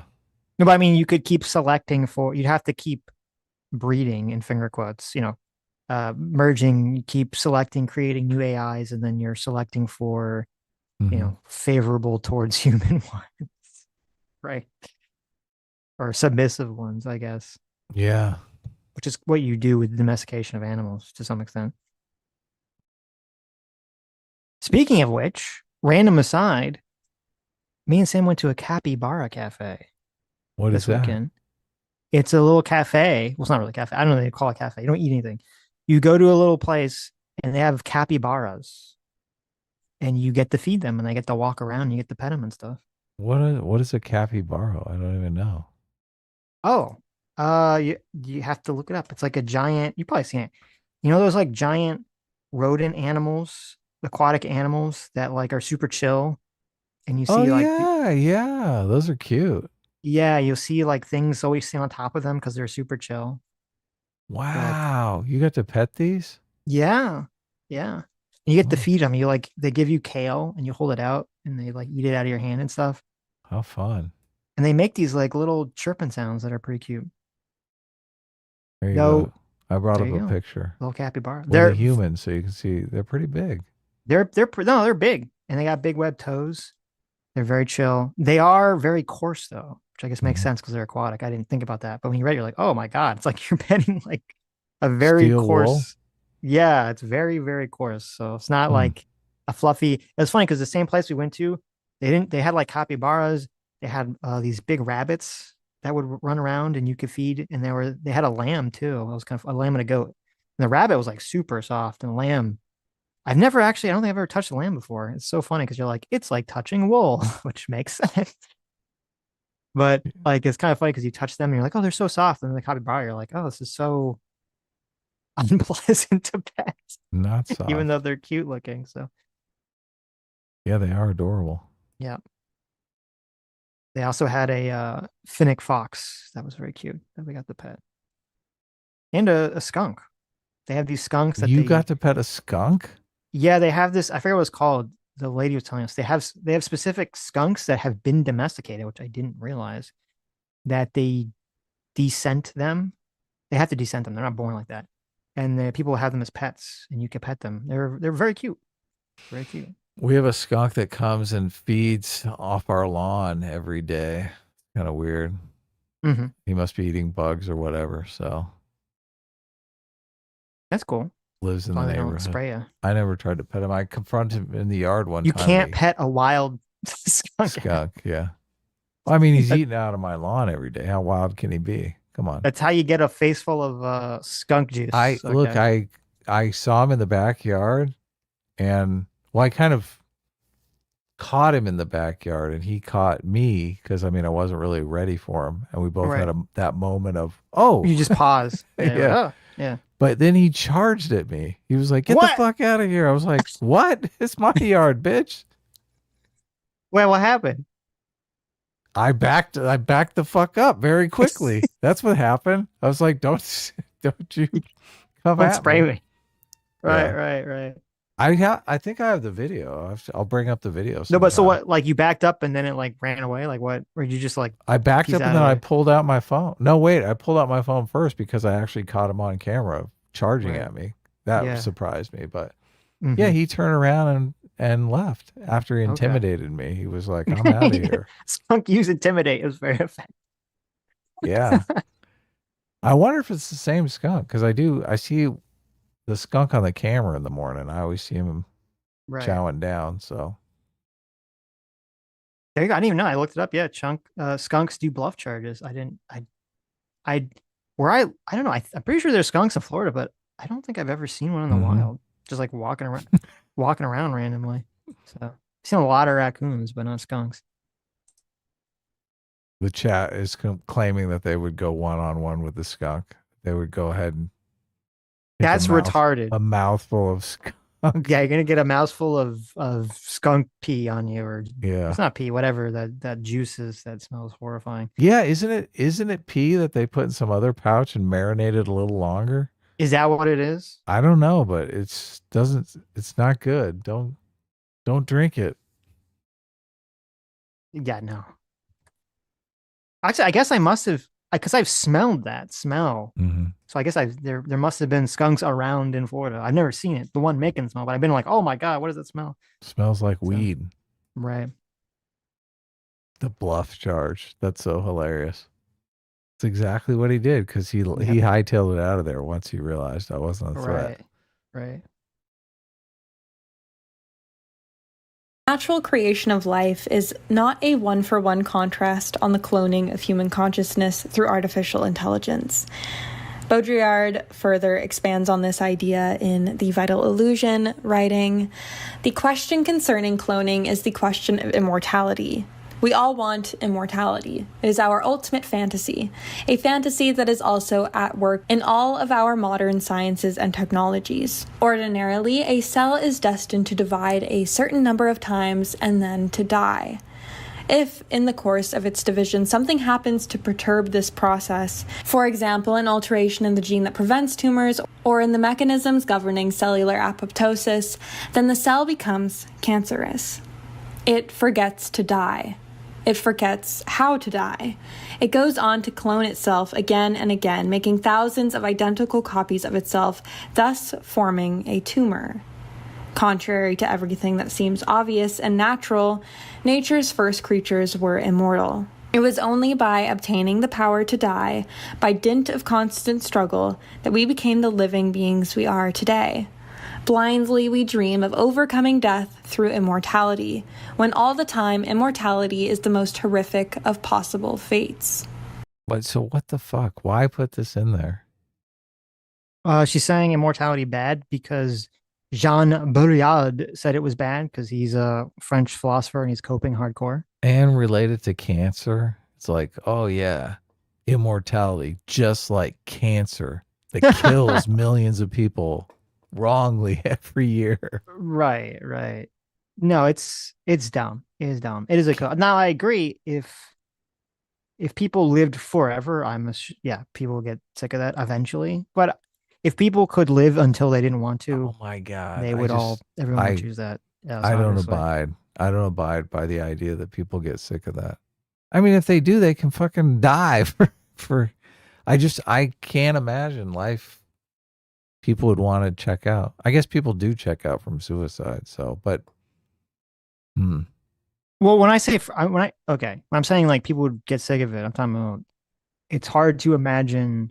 And part of this is because we evolved to not live that long, but it's hard to imagine, humans living for hundreds of thousands of years, millions of years, and, still finding meaning and fresh new things to experience in life. At some point, I feel like people are going to check out. I feel like at people that point. check out barely experiencing anything because life is so short. Of course. But I'm saying that's why I said, I think most people would prefer, like, yes, to be functionally immortal until you choose not to be. So they could live for as long as they wanted to and then check out when they desire. So much of life is spent getting your shit together. I feel like a lot of people die right when they've finally got their shit together. Right. And if they had more time, it'd be great. True. That is very true. The idea, this is major cope on immortality. There's a reason why so much of fictional narrative and religion and all of that stuff revolves around immortality, because humans know be fucking based.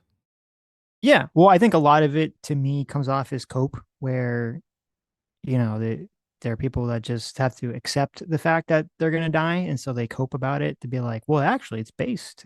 Yeah. Oh, it's okay, great. really? Yeah. Oh, sure. Living forever is a nightmare. I have terminal cancer. I have 2 weeks to live. Right. Like, I'm not so sure. Look, about if that's the situation, I'm playing along. I'm like, you're right. Exactly. It's horrible. A fate worse than death itself. You're actually the lucky one. Right. Yeah. In the pursuit of endless progress, humanity will forget to die. Yeah, just to say the last thing about that. This would be an interesting story too. A society where they believe or know that there's no life after death, like with certainty. And so the way to get around that, because people don't want to be immortal forever, is instead of killing yourself, you just wipe your memory. And then it would be like you're just starting anew. Oh, yeah. So look, there you go. Would never really, truly get bored of anything. Perfect. So, yeah. You just start all over. Yep. But you start off with all the money that you've saved and accumulated. So you're not obviously. No, you would start from scratch, right? Oh, really? That's what makes it fun. It's like playing a roguelite. You have to start over again. Build yourself back up. Abandon all your worldly possessions. Yes. Even your ugly big mount. Ceremony. You give your ugly mount up. Come on. You give your ugly mount away. You abandon all your possessions. maybe you change your face so that you wouldn't necessarily know who you were, because otherwise you'd be constantly reminded if you were like a famous person or something. Right. This would be a cool story. There you go. Look, we're writing all sorts of good science fiction today. It's great. So-called sentient AI will not be our successors, but rather will exist as our cancerous copy, a tumor of the human experience. Okay, This that was will- why she read this quote. Our cancerous copy. That's Our tumor, crazy. All right. That's fun. Will not save us from our own destruction, but rather accelerate us towards our own demise.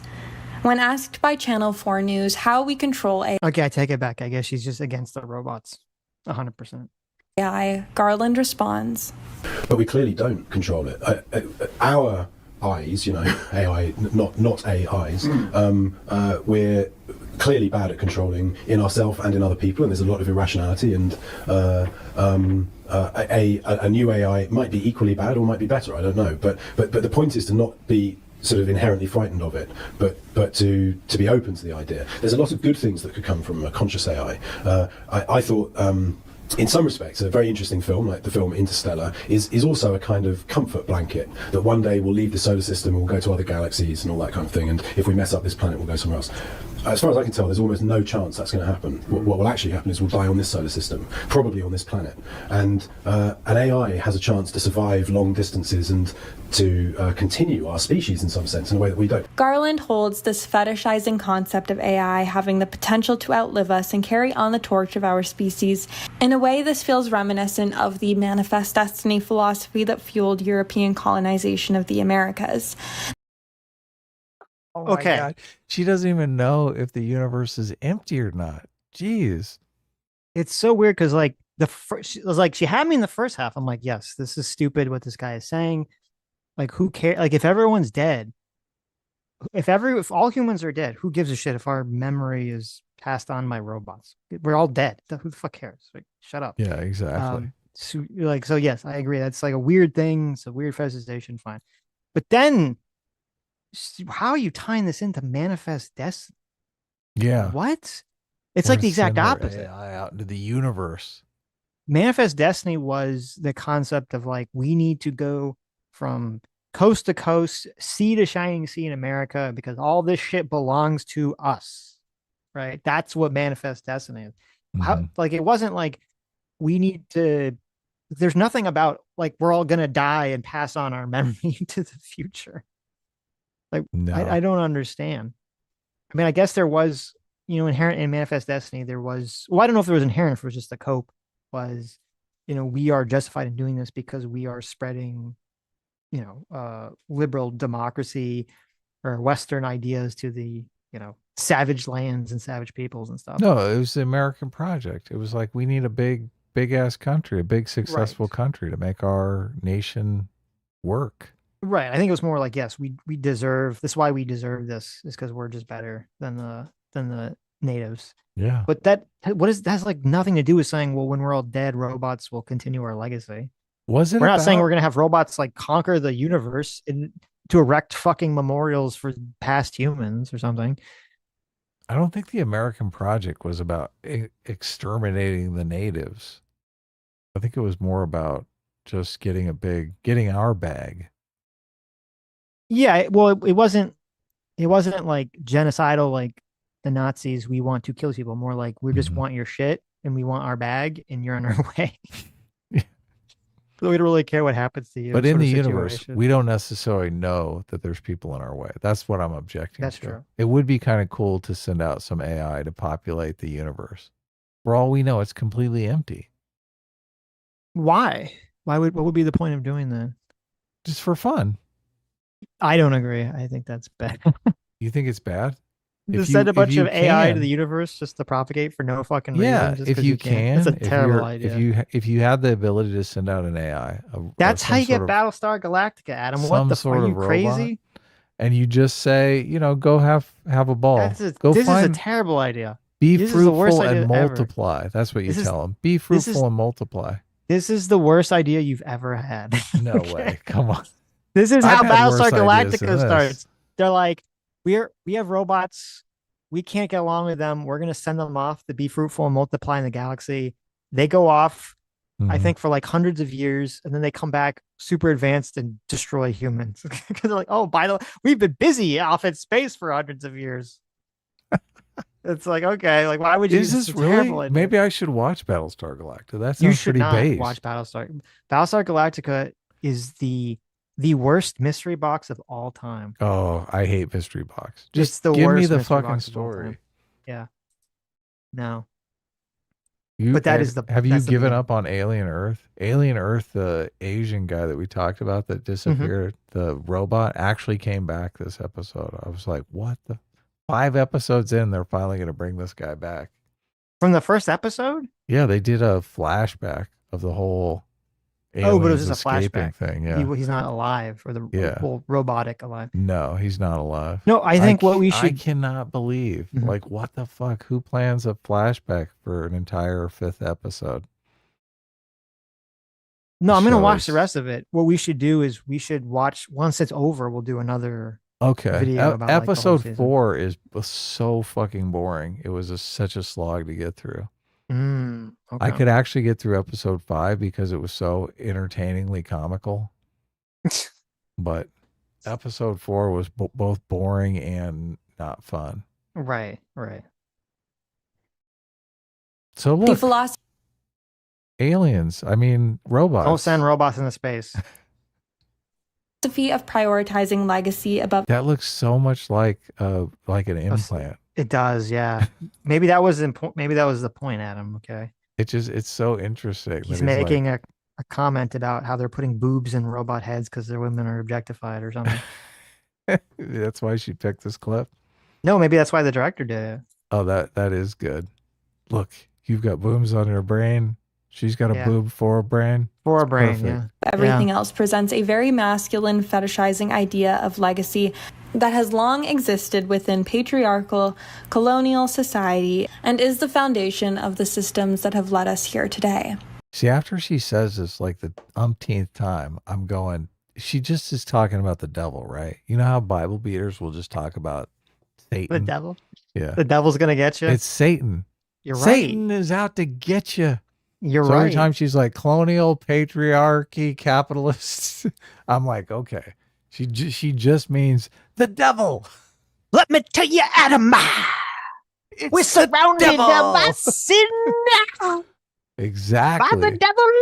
Now, I know what you're thinking. You're thinking, Sitch. Is this devil Satan? No, listen to me, folks. It's colonialism. It's a racism. It's a patriarchy. It's everywhere, deep within you, whispering into your mind, turning you away from the chosen path. That's exactly right. We're living in harmony with nature, to not be an exploiter.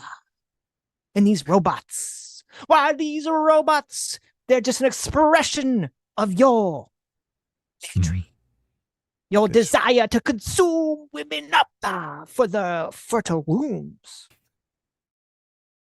I need to bring back I need to get that program again so I could play my little church music in the background.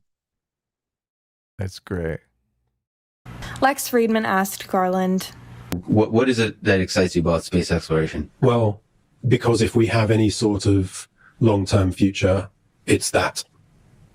It just simply is that. If energy and matter are linked up in the way we think they're linked up, we'll run out if we don't move. So we got to move.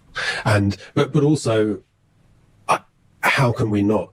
It's built into us to do it or die trying. this is once again It's such bullshit. There's nuclear energy. There's so much nuclear power that we haven't exploited. I don't see how people can say that. Oh yeah, we're going to run out of energy. It's The fuck? That doesn't make any sense. Mm-hmm. a perspective rooted in a deep legacy of colonial thought. Garland then goes on to say that he would only feel sad if we didn't explore space. He mentioned how he was on Easter Island, a remote Polynesian island. This is colonial thought. I just look, we were saying she's framing colonialism as stealing other people's shit, right? Right. Exploration is completely independent of that, right? Unless she's saying, "Oh, you just shouldn't explore because you might happen on somebody." Well, no, she's saying that well, I'm assuming what she would say is that people are exploring in order to extract resources. Mhm. That's the justification for it. Now, I would argue that that's the justification for the people providing resources to the explorers. Mhm. I think to be someone who is doing the exploring, you've got to be more motivated than just money. Right. Curiosity. Yeah. Curiosity is a big part of it. Right. Or desire to This find someplace. completely just cuts off the whole curiosity thing. Yeah.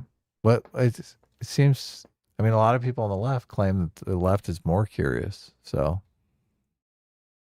I mean, that makes sense. Yeah, it does. Yeah. Openness, score high Yeah. on openness, open to new Right. experiences. Yeah. But she's like, no, stay home. Don't go anywhere. No exploration.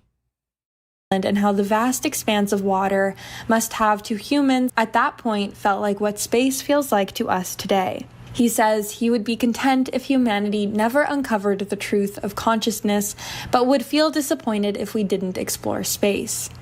This is an overt contrasting of the history of colonization of land in remote indigenous communities to the fantasy of colonizing space. Lex Friedman then mentions the colonization of Mars using those words specifically and asks if Garland is excited by the prospect of humans touching foot on Mars. And Garland says that it does excite him. My friend Mio, who is an Indigenous Cree writer and academic, wrote about AI and the way in which it intersects with indigeneity and colonialism in her article that I will have linked below. I highly recommend you read it. It is one of my favorite essays I have read on AI, honestly. Like I said, I'll have it linked below. But she writes, Thinking with Spirit, AI is an exorcism. It is both a fantastical slave and a digital mirror of core colonial values. I can personify AI as being reminiscent of a conjured demon, of an all-knowing advisory. Spirit emanating from one episteme that is predicated on war and domination. AI is a ghastly apparition of colonialism, fascism, patriarchy, liberalism. Conservatism. AI was conjured up solely to be a slave, perpetually. This is everything. We have colonialism, fascism, patriarchy, liberalism, and conservatism. So even though a lot of these things are contradictory, I know. AI is the ghastly apparition of everything that exists except for feminism. I love this. She's an indigenous person. Right. I mean, so she is, what does that mean? If you're an indigenous person, does that mean your family has been in the same place for centuries? Is that what indigenous person means? Yes. When people come here from Mexico and South America to immigrate for a better life, are they colonialists? Are they colonizing America? You're not allowed to say that. You're not. That's offensive. That's a bad thing. That's a bad thing. That's offensive. Well, I'm just trying to figure out the rule. Is the rule you stay in one place forever and ever and ever, or is the rule you get to immigrate wherever you want and borders are racist? What's the fucking rule? If you're white, you can't leave. Okay, so if you're white, you have to stay. You can go. Right. Okay, so borders are only bad. Are only applied to white people. Yes. It's ridiculous. Yeah, I was conjured up solely to be the slave, perpetually indentured to your fetch quests. What? What's a fetch indentured quest? To your fetch quests. A fetch quest is like in a video game when the NPC gives you, it's ironic because the NPC giving a player a quest, not the other way around. NPCs are like, go, pick 10 flowers and come back to me for a reward. That's a fetch quest. You go fetch something. And they're the ones dominating us? Well, ironically, that's in a fetch quest. Yeah, you're being dominated literally not literally, but figuratively by a computer. You can think of it that way. This is a stupid thing. AI was conjured solely for your domination. Yes, that's like saying your car was created solely for your domination. Yes, True. It was. This hammers are immoral because a hammer was created solely for you to use it like a slave. You're correct. Yes, the hammer was created to be a tool that I can use whenever I want. That is true. Right. Yes. Yeah, What is this? robots are slaves you don't feel bad about. That's But the this whole point of them. this whole language is supposed to evince some sort of feeling of, oh, the people are creating AI just because they're so horny to have a slave. I mean, they're horny to laze out and not have someone else do all their chores for them. No, That's what Adam, they're horny to colonize and to patricize and to liberalize and to fascize and conservatize and to have a slave. That's what's really going on here. Okay. All those greedy people. Yes. Now, the innocent baby angel natives, they never did anything wrong ever. They never had slaves or had warfare or rape or anything ever bad like that. Right. Yeah. Oh. They never wipe out the neighboring tribe and steal all of their No. women. That's never happened. Never. They never hunted an animal into extinction or anything like that. Right. Yeah. They never did anything like that. No, of course not. Never grabbed a bunch of women and dragged them by their hair back to the tribe. Nope. And they've never, burned a bunch of forests down for their own resource purposes, or ripped the still beating hearts out of war prisoners or anything of that fashion. Never happened. Okay. Never sacrificed people to some unknown god. Well, it was the sun. It wasn't an unknown god, Adam. Come on. Oh, okay. Let's be real. Okay. Did they have Gotta a keep the sun personal lit. relationship with that god? If the sun goes out, so Adam, they were just acquaintances. listen, the Aztecs were heroes. Okay. If the sun went out, we would all die. What's a few hearts to keep the sun lit? I would You didn't argue think about that, did you? it wasn't about keeping the sun lit. It was about sparing their families from suffering. I would argue that the logic of the people who did human sacrifice is more convincing than the logic in this passage from this retarded book. Sadly, you could be correct. Of course it's correct. Sadly, you could be correct. Of course yes. it's correct. Okay. There was just for those of you who haven't heard, there was so much suffering in the world that everyone just assumed whoever created this place loved to see human suffering. So they thought, well, if we can pick the right people to sacrifice to them, then we'll get off the hook and the human suffering won't come our way. Right. Which makes logical sense. I mean, it does, right? In a fucked up kind of way. They lived in a place that didn't have penicillin, for heaven's sakes, okay? Right. They didn't have basic antibiotics. Of course, most women died in childbirth. It would seem in that kind of environment that whoever created that place did like a lot of suffering. So, but this gobbledygook about AI, oh man, this was obviously written by someone who has their food delivered to them by private taxi. Right? If they can afford it. There's not a lot of suffering in this world. Right. Yeah. Right. The suffering in this world is about, why am I not richer when I have a doctorate in feminist studies? Right? Right. That's the kind of suffering in this world. The world of the author of this text. Right. It's funny how they're all expert in grant writing. What does that mean? Why are so many people How expert? dare you, sir? How are so many people expert in grant writing? How dare you? That is offensive. Okay. What? Expert in getting the white man's money for grants.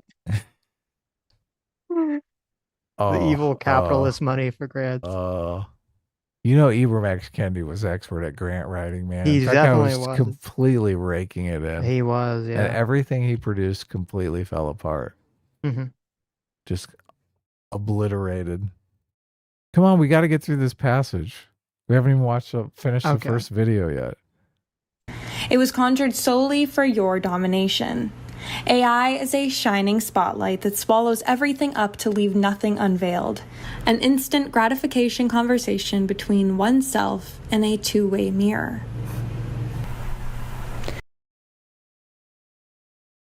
Oneself in a two-way mirror. Don't you see through a two-way mirror?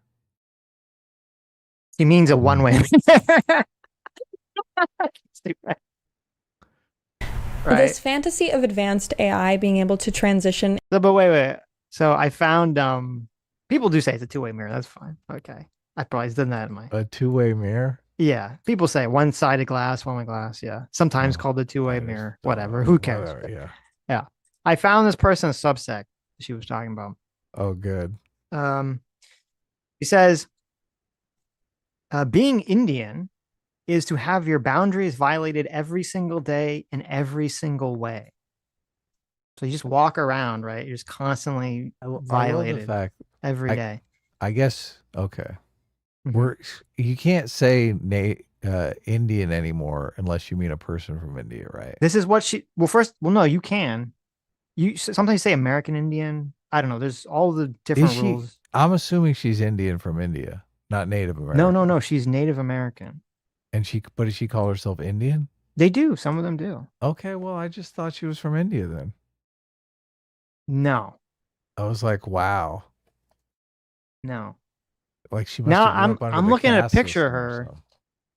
She looks kind of white, but I'm just saying. One of those Elizabeth Warren Indians. Well, no. Maybe she's mixed. I don't know. I'm just saying she looks. You can't say Indian. That's offensive. You have to say indigenous person. Okay, I totally called it, and maybe this is part of her complex because I shockingly found a picture of her parents, and her mom is white and her dad is Native, so she's mixed. So sometimes people that are mixed have they super lean into one of the identities or something. But and also it's really weird in this article she writes AI without capitalizing the I, which hurts my brain, and I don't know why she's doing it. So, but yeah, being an Indian is to have your boundaries violated every single day in every single way. AI is coded by colonialism and its ideological relatives will try to erode the boundaries of the Indian future. What? Okay. Well, if all humans go extinct, obviously it's going to erode the boundaries of the Indian future. When you say it would erode the boundaries of humans' future, then that was the concern. But the other people don't matter. Oh. Okay. Interesting. It's only your people. Right. The other people are colonizer oppressors. Capitalistic, patriarchal colonizer oppressors. Satan. She's referencing Kingdom Hearts in this piece. That's never a good sign. Indigeneity. I've never even heard this word. Indigeneity does not need to be included in utopianly encoded into the necro-romantic mind of AI. Necro-romantic. Indigeneity will never be perfectly petrified, nor taxidermied into the colonially ventriloquized. No. Indigeneity is always changing and always shifting, always moving. Why do people write like this? It's so obnoxious. It's so funny. These people talk so much about the dangers of privilege and working for, why you have to help underprivileged people in the underclass. And yet, whenever they write these papers, it's just so flush with status seeking bullshit. Because that's what all this is. There's ways to write these. There's a way to write your thoughts. I understand that sometimes, you gotta throw in a big word because it means something specific, the specific connotation to a word that, needs to be in, or you feel has to be in the place. But so much of this quote academic writing, I was reading the female gaze piece too, that the female gaze feminist author wrote. And it's so filled with this obnoxious fucking way of speaking to make the ideas as complicated sounding as possible. And it's all just bullshit. You could explain all this stuff in a far easier to understand way. They want to create a wall. That's the irony of this. All these people talk about getting rid of hierarchies, all want to create a wall of technobabble bullshit in order to fence off the normies from understanding what the fuck they're saying and to project their status into the world. Yeah, that's it's called pretentiousness, creating an air of undeserved importance or distinction. God, they want you to believe all of these technical terms are essential, just like they're essential in biology. It's Right. like, no, not really. Right. They're far overusing patriarchy, colonialism, and capitalism. Hmm. But look, ventriloquize. It's like, what? The colonialist has a ventriloquist dummy that he's making talk? Hmm. It is but bullshit, though. Any other gems in there? No, it's no. Into being sentient AI in order to pass on the torch of human legacy in the wake of our destruction is the grand finale of capitalism and colonialism. See, look, she just means it's bad. She just means it's bad. It's the grand finale. Do you think the capitalism's goal and colonialism's goal is to end human existence? This is no different than when What the fuck? this is the exact same as like when Alex Jones would scream about how they're gonna Turn the frogs depopulate gay? the earth. Oh yeah. You know, it's the same thing. It's the same level. It should be conceptualized at the same level of thought. Elon Musk is screaming about there's not enough births. The birth rates are down. Yes. It's quite different than the but he's depopulation. racist because he's talking about white White rates, births. Adam. You think Okay. that's it? That's all he wants is white people. That he just wants more white babies. Sure. We continue to sacrifice the land and the people in order to preserve this fantasy of immortality for a select few elites. They speak The real reason.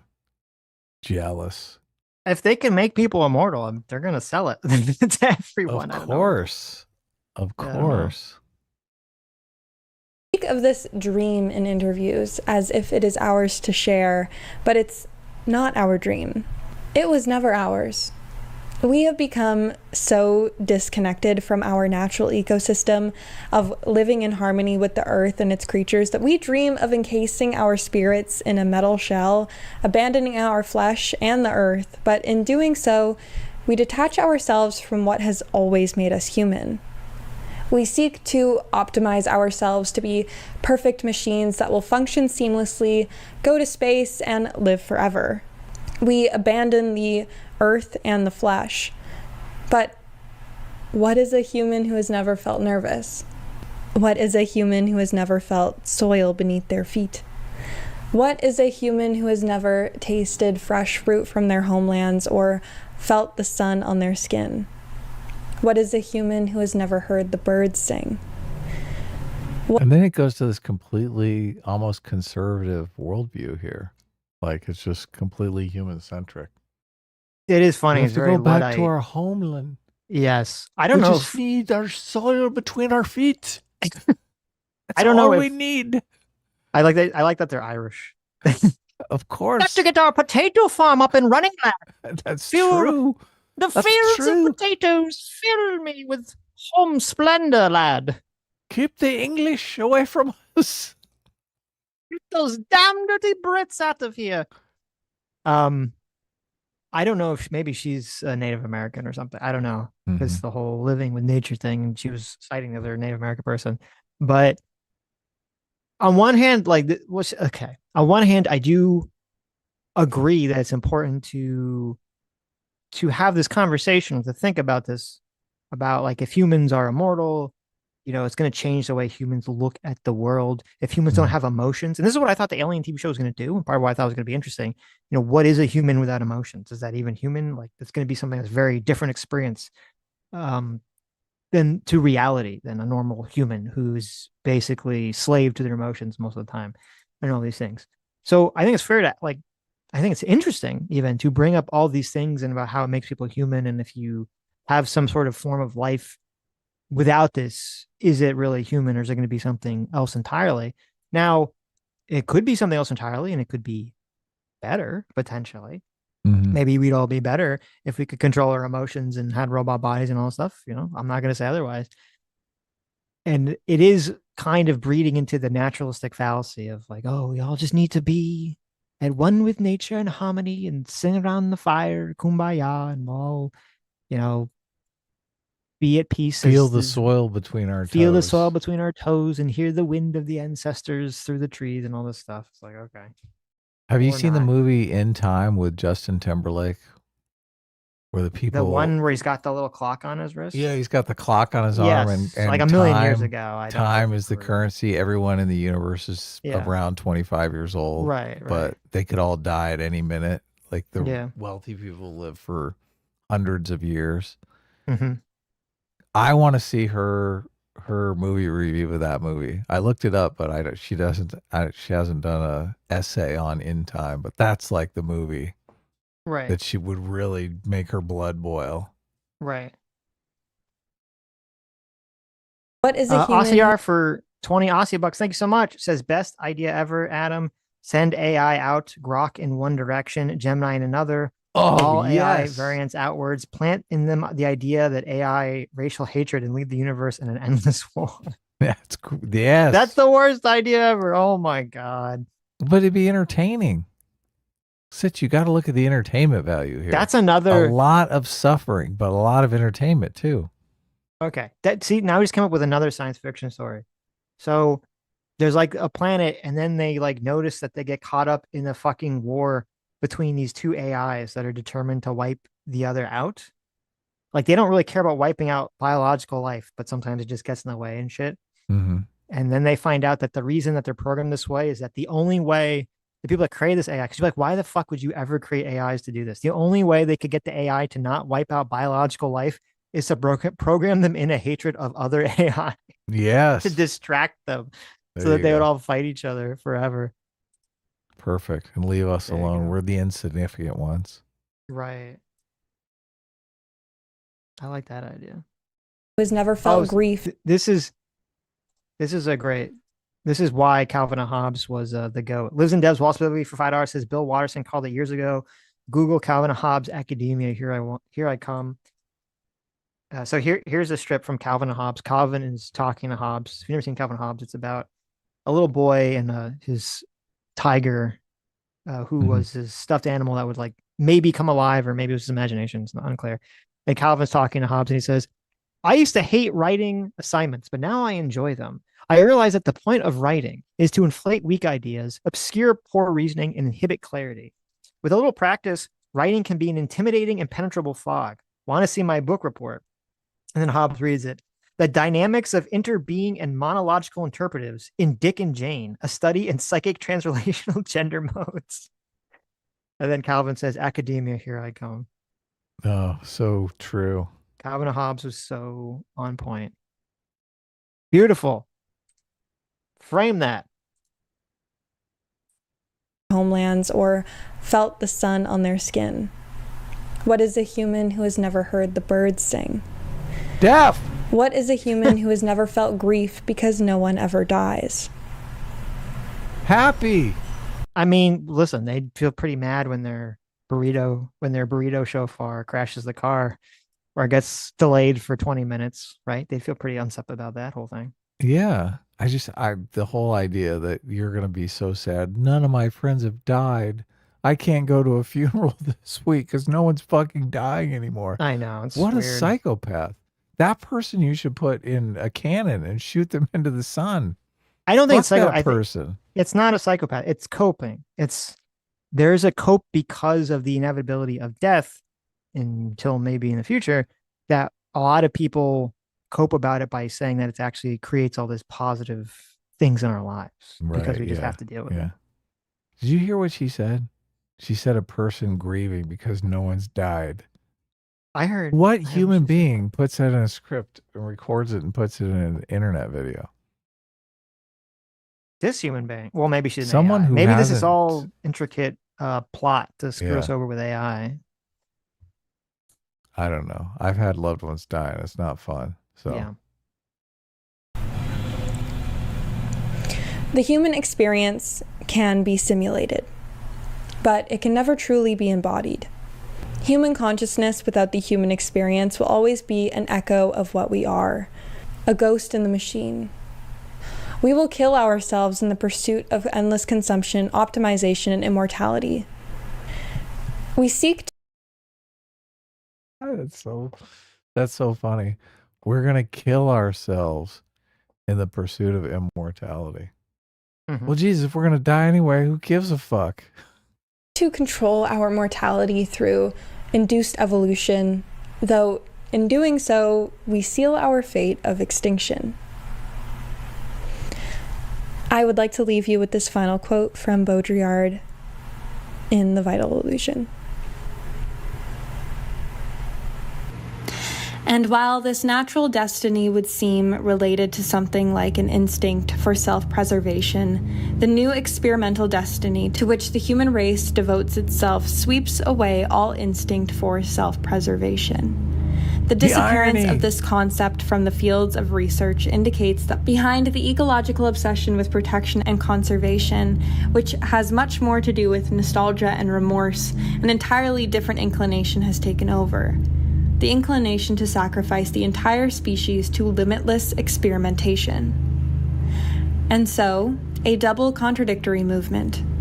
Humankind alone, among all living things, tries to build itself a deathless alter ego, and at the same time to perfect natural selection through artificial selection, an act that confers on the human being an absolute privilege. Yet, at the same time, and precisely through this action, humankind puts an end to natural selection, a process that implies, according to the laws of evolution, the death of any given species, including its own. By ending natural selection, humankind contravenes symbolic law and in doing so effectively risks its own disappearance. Not, this time, because of natural law, but by way of its detour. In their arrogant plan to bring evolution to an end, human beings set in motion the involution of their own kind, which is, in the process of losing its specificity, its very immunity. For the death rate of artificial species is even more rapid than that of natural species. By taking an artificial course, our species may be running all the more quickly into its own decline. Okay. Mm-hmm. There's one statistic that I can give you that will show why what John Boulevard said here is the stupidest fucking dumb thing that a person has ever uttered. Just total naturalistic fallacy nonsense. Mm-hmm. Okay. How many species of animal do you think that have ever existed are now extinct? Oh, the great many of them, obviously. Just guess. Give me a number. 90%. 99%. Oh, of all species that have ever lived are now extinct. And this motherfucker over here is like, oh, how arrogant is it to take away the power of natural selection away? You just cause your own death by doing. Fuck you. You dumb fuck. Okay. What are you talking about? It seems like she's trying to shoehorn these quotes into a video about artificial intelligence when it actually seems like he's talking about mono species in agriculture. Well, I don't know the context that they're talking about it. John Boulevard's talking about it, but she's talking about it in the context of like, this is why it's important to not.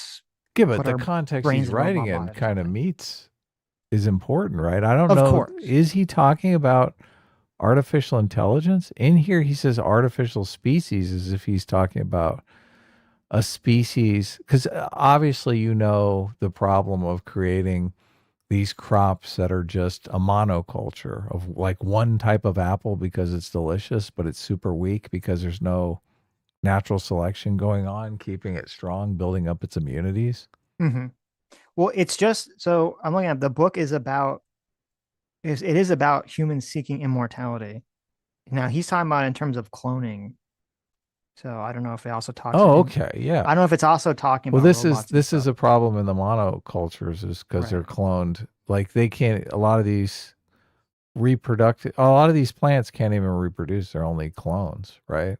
Like if they form seeds and you plant the seeds, the whatever fruit tastes fucking awful because it's like a super hybridized species. Well, a lot of fruits you have to. I forget what's the term called. You can't clone. You have to graft a part of the original. Yeah, fruit exactly. Tree, yeah. It's not really a clone. It's like even beyond a clone. Yeah. Yeah, it's grafted with a completely like a hardier root stock. No, I mean like you have to like literally. It's like almost the same like apple tree is just like repeated. Yeah. It's not even a clone because when you Yes. clone the Yeah. apple tree, it doesn't for some reason like come out properly. So Nothing in here seems that he's talking about AI or artificial intelligence. well, you're right in terms of thinking about cloning would be entirely different than AI or even Yeah. putting your brain in an AI because you're talking about just replicating yourself through this pathway. Um, that being said, I still stand by, and I don't know what the context of this quote is, but the idea that natural selection is this like magical great force that is so sacrosanct that we dare not tread upon it is so fucking stupid and offensive Mhm. to me. As someone who we talk about things through the evolutionary lens all the time, we don't do that because we're like, oh, like evolution is this holy idea. It's because like, no, it's just the way it is. So you have to talk about that in that frame. Evolution is an entirely cruel, horrific process that weeds out and murders all the The anything that weak. doesn't the Yes. weak and that doesn't work. And very often it's far too slow a process because it's through very generational random mutations. It's far too slow a process to save species. That's why 99% of all animal species have fucking gone extinct, is because it Yep. doesn't work that great. Yeah. Definitely not fast enough. Cultural evolution is much faster though and can work within generations, And which I is would the key and why human beings are so based and right, right. But so much hardy. of negative human behavior is because have these weird evolved tendencies within us that we have to sublimate through some sort of you have to learn to sublimate through a pro-social way. I have no idea why she would pick this quote. This quote doesn't seem to have anything to do with the topic at all.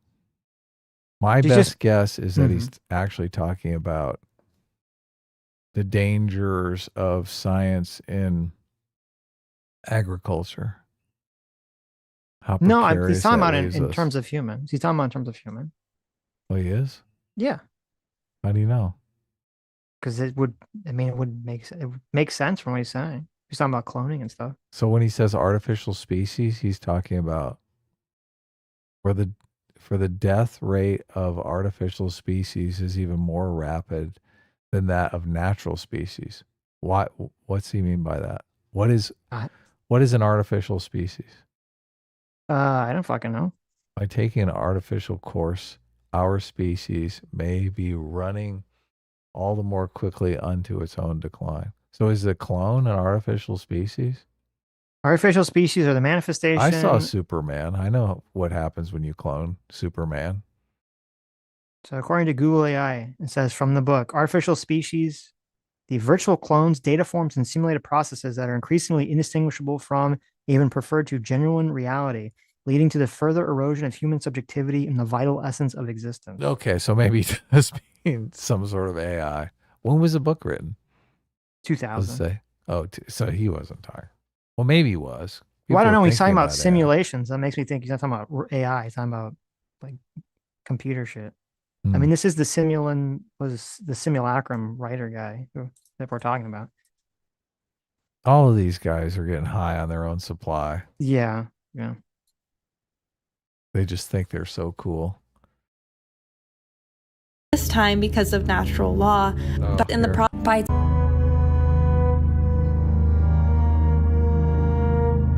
Oh, look.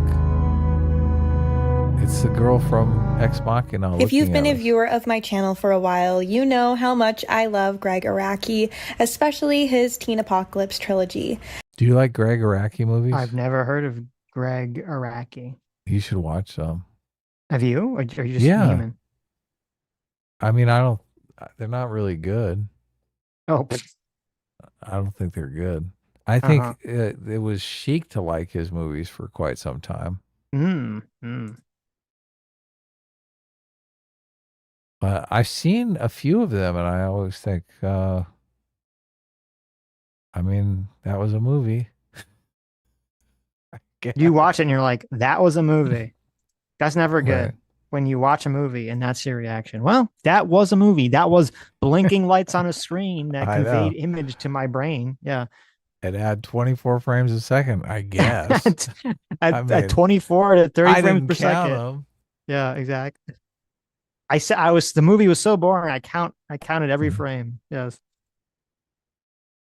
Okay. Should we move on to the next one? Let me see that. Sure. Okay. Why the female gaze does not exist. Essay content, be sure to check out Final Girl Digital on Substack. Link below.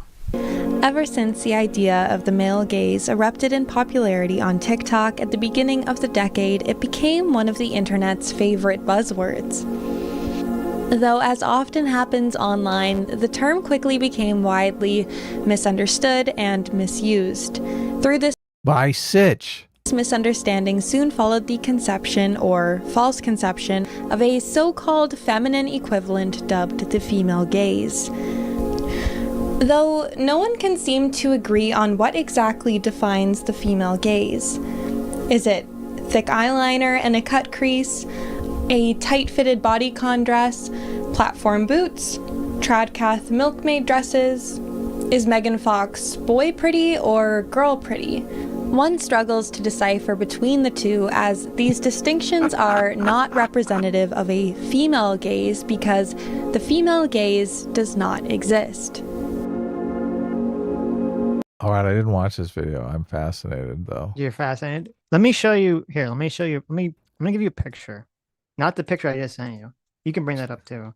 She had a video of a woman smiling, very big smile, wearing sunglasses, and blood running from her eyes. I sent you. I thought was a hilarious picture, but yes. What's the meaning of that? It's just visually enticing. She's struggling to look at something. It's making her eyes bleed. I sent you the cover of a book that you should bring up. This is the female gaze. Okay, I want you to bring this up. This is what the female gaze is. It's a book jacket? It's a book cover, yes. A popular book. Is this really? This is a real book. I will read. I'm going to read you the synopsis of this book. No so you guys way. can have while she talks about how there's no female gaze. This is unbelievable. I'm going to read. I want you all to just keep this plot synopsis. Evidently, women are really into bestiality. Yes. Holy shit. This woman isn't dog curious, she's cow curious. Well, now we know where Vash gets it from. Oh, it's up. I'm horrified and intrigued at the same time. If you're just listening, this book is called Morning Glory Milking Farm. Okay, morning. And describe the picture. Now, the picture is a minotaur and a woman who's like very happy to lovingly lay her head on the minotaur's chest as she's pouring him and her are pouring a giant vase, I guess, of milk, which symbolizes his man cream. Well, I guess it's not really minotaur cream, half man cream. Right. Half bull cream. Right. Well, it looks like she's pouring it onto her leg too, which is I mean, as you do, right? Right. So let me read you the synopsis. Now, this book was very USA popular. Today's best-selling author, C.M. Naskaska. This isn't real. This is real. A monster bait romance? This is not This is book 1 of 5, Adam. Oh my God. There's a whole series. Now, each one's about a different monster boy. Okay. But there's a whole series of these. Morning Glory? Yes. Now, let me read you the plot synopsis. Okay. Violet, that's the protagonist, is a typical down-on-her-luck millennial mid-20s, overeducated and drowning in debt. So we already see we've got the every woman, right? Oh, wow. That's every woman now? That's so sad. Basically. On the verge of moving into her parents' hold on. If she's so smart, how's she drowning in debt? Because that's just the way it is right now. What do you mean? That's not your fault, Adam. Okay. Look, I'm just saying, if you're smart, why wouldn't you get a degree that actually pays some money? They didn't say she was smart. They said she was overeducated. That's why she's drowning in debt. She's got all the student debt because she got her woman's study degree, which is pointless. Oh, there's a Unless you're going to difference. churn out YouTube videos like this, then your woman's side degree isn't very helpful. You're saying that there's a difference between education and intelligence. Okay, point Yes. taken. I agree. She's on the verge of moving into her parents' basement when a lifeline appears in the form of a very unconventional job in neighboring Cambric Creek. She has no choice but to grab at it with both hands. Oh, you get that? It's a little pun. Oh, nice. Morning Glory So Farms it was offers. Epstein. He had the Yes. villa next door. Well, I am literally reading you. This is from Amazon. Okay. It's from Okay. Amazon.com when I'm reading to you. Morning Glory Farms offers full-time hours, full benefits, and generous pay with no experience needed. There's only one catch. The clientele is grade A certified prime beef with the manly, meaty endowments to match. Hands-on work with minotaurs isn't something Violet ever considers a career option, but she's determined to turn the opportunity into a reversal of fortune. When a stern, deep voice, so she's basically, her job is to jack off minotaurs, right? It sounds like it. Yeah. When a stern, deep voice client begins to specifically request her for his sessions at the farms, maintaining her professionalism and keeping him out of her dreams is easier said than done. So this woman takes it. She's going to, okay. She's dreaming This is about everything. the boss. She's like, I'm going to move into, I have the horrible fear of moving into my parents' basement, which first of all, how privileged are we that that's like, An you're turning option? to, Oh, yeah. you're turning to sex work, not because you're like, can't feed yourself or you have like a starving child. It's because you don't want to move into your parents' basement. That's the worst thing in life. That's why you turn to sex Parents work. in the hood don't have basements their kids can move into. Don't you think your parents would be like, listen, if the options are to live with us or to jack Or off a jack minotaur, off minotaurs. Jack off your minotaur boss. right? So it's like, oh, she's been jacking off all these minotaurs, and one of the minotaurs is like, hey, that one girl is really good at jacking. Look, this is great because she can parlay this into victim status later on about how she had to jack off the wealthy Minotaur Epstein. There you go. There you go. When one clientele specifically brings requests her for his sessions at the farm, maintaining her professionalism, keeping out of his dreams is easier said than done. Violet is resolved to make a dent in her student loans and afford name brand orange juice, and a one-sided crush on an out-of-her-league Minotaur is not part of her plan, unless her feelings aren't so one-sided after all. No, she's going to get a commitment from the Minotaur. How is a Minotaur that's going to a farm to sell its juices out of her league? Wouldn't they be in the same league? Mm-hmm. Is that a high status Minotaur job to go to the milk farm? Well, is it stud service? Is that what's going on here? I don't know. What are they doing with this shit? What are they doing with the Minotaur milk? Yeah, why is it a resource that needs to be farmed? Well, to make more Minotaur babies. I don't think that's there's got to be something else going on here. Right. Yeah, this is insane. This is insane. Mm-hmm. Okay. Okay. So your argument is that this is the female gaze. Female gaze. This is the female gaze. Yeah. Right. Right. That they just see us all as beefy minotaurs ready to be milked. Well, no, if you look at all the covers of this book, of all these book series, it's all these like hot monster boys, right? Now they're monsters, but they're like not monster enough that they can't have like a nice chest. Oh, of course. Yeah. Right. Look, when we see the alien women, right, they always have big bazongas, right? Mm-hmm. Big human bazongas. There's a review for this says that this book, so she should like this book because apparently this book is very leftist. It says this is a deep dive nobody asked for into capitalism. Oh yeah, no, it's all about listen. The whole book about Minotaur hand jobs is it's all about capitalism, baby. Oh yeah, capitalism's bad. It's definitely not some sex work. It's definitely not some lady somewhere who just has a weird fetish that other women share and they all read and get, do things to themselves as they read it. One-handed. Right. They read the book with one hand. Okay. If capitalism forces you to have steamy sex with a Minotaur, I mean, is that really that bad? I mean, you have a ready-made excuse, right? You're like, Yes. I didn't want to have sex with this steamy minotaur. I like I like this review. The heroine is primarily characterized through her super intense thought process. So she's a hyper neurotic. Mm-hmm. Shock. I'm so shocked by this. Are you shocked by this? Not at A all. female writer wrote a book about a woman jacking off monsters, and she's neurotic in her A thought neurotic process. woman wrote a book Yes. about neurotic women. I'm shocked. I'm so shocked. Okay. Look. I'm upset that I know that this exists now. Violet does this. Oh my God, this review's insane. Violet does things like search out her crush's horoscope to muse on their astrological compatibility.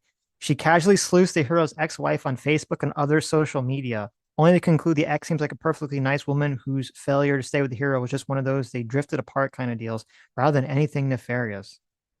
This is just what like women do now. Like when they just took normal women neurotic behavior and replaced it with a fucking minotaur, and women gobbled this shit down. Mm-hmm. Okay. Oh, I like. Okay, wait. This review keeps getting better. But what most fascinated me about Morning Glory was its exploration of bodily commodification under capitalism, anxious about dubious ethical taboo jobs, and the accompanying anxiety about sex work.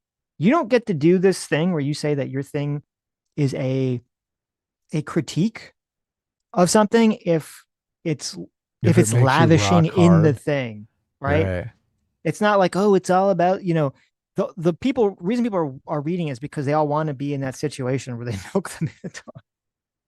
They're a degenerate who wants to milk the minotaur. You don't get to be like, oh no, actually, this is about commodification under capitalism. I'm like, get out of here, fuck off.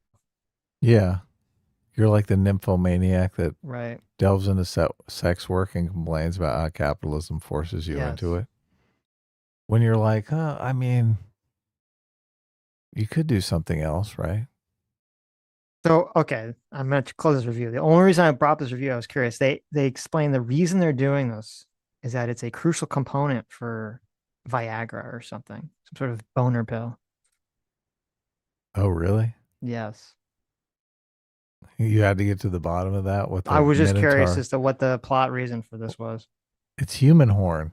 Yes, it's human horn. Anyway, aren't you so glad that the female gaze does not exist, everybody?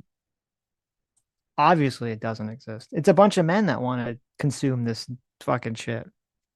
The smut. Yes. I don't even know. I don't even think gay guys are into this stuff. No, of course not. Well, I mean, they'd presumably want a male protagonist. So obviously, this is written for women. Yeah. To consume. Yeah. But I bet you somehow the patriarchy is to blame for this, right? The patriarchy wants women to fantasize about minotaurs. Obviously, no, that's what's everything the patriarchy. Every wanted, guy right? is terrified that he's gonna come home and find his woman in bed with a fucking minotaur. No guy wants that. No, of course not. Of course not. Now they don't mind if their girlfriend's gonna read a book about banging a minotaur. Who cares? Part 1. What is the male gaze? Before understanding if there is or is not a female gaze, we must first understand what the male gaze is. And I've talked a lot about the male gaze on this channel before, so returning viewers may be very familiar with this concept and likely are. The concept of the male gaze was first popularized by John Berger in the 1972 work Ways of Seeing, though at the time Berger merely referred to it as the gaze. It's important. Homosexuals take a real beat in this video. And just prepare yourself. Okay? A lot of homosexuals really get beaten up in this video. Important to remember that female gays don't exist. Yeah. She's saying lesbians don't exist, obviously. They're all bisexual. We all knew female gaze wasn't real. That this idea of the gaze is not referring to the literal act of seeing from one's eye, but rather refers to a subconscious state that influences the way in which we perceive what we are looking at, due to how we have been told to look, who we have been taught to look at, and by whom we have been taught the act of looking by. Berger was expanding. That's just such fucking bullshit, because what you're sexually aroused by, you're not taught. We teaches you, oh yeah, look at this. This will sexually arouse you, right? Mm-hmm. Well, I mean, if that was true, there yeah. wouldn't be any gay people. That's a good point. Yeah, if this was all conditioned, society is conditioning people to be straight, isn't it? Yeah. Why would you teach people to be attracted to the same sex? Right. It's fucking bullshit. Total fucking bullshit. On Lacanian theory of gaze, which argues that when a person looks at something, they are never a neutral observer. Rather, the act of looking is shaped by unconscious desire and social influence, language, culture, ideology. Lacan differentiates. It's funny because the social influence is really not to act on your impulses, your desirous, lustful impulses. There's two elements here that are true. Like, yes, whenever you perceive something, humans can't perceive it in a vacuum. You are perceiving it through your own learned experiences, which is going to be shaped by your culture, obviously.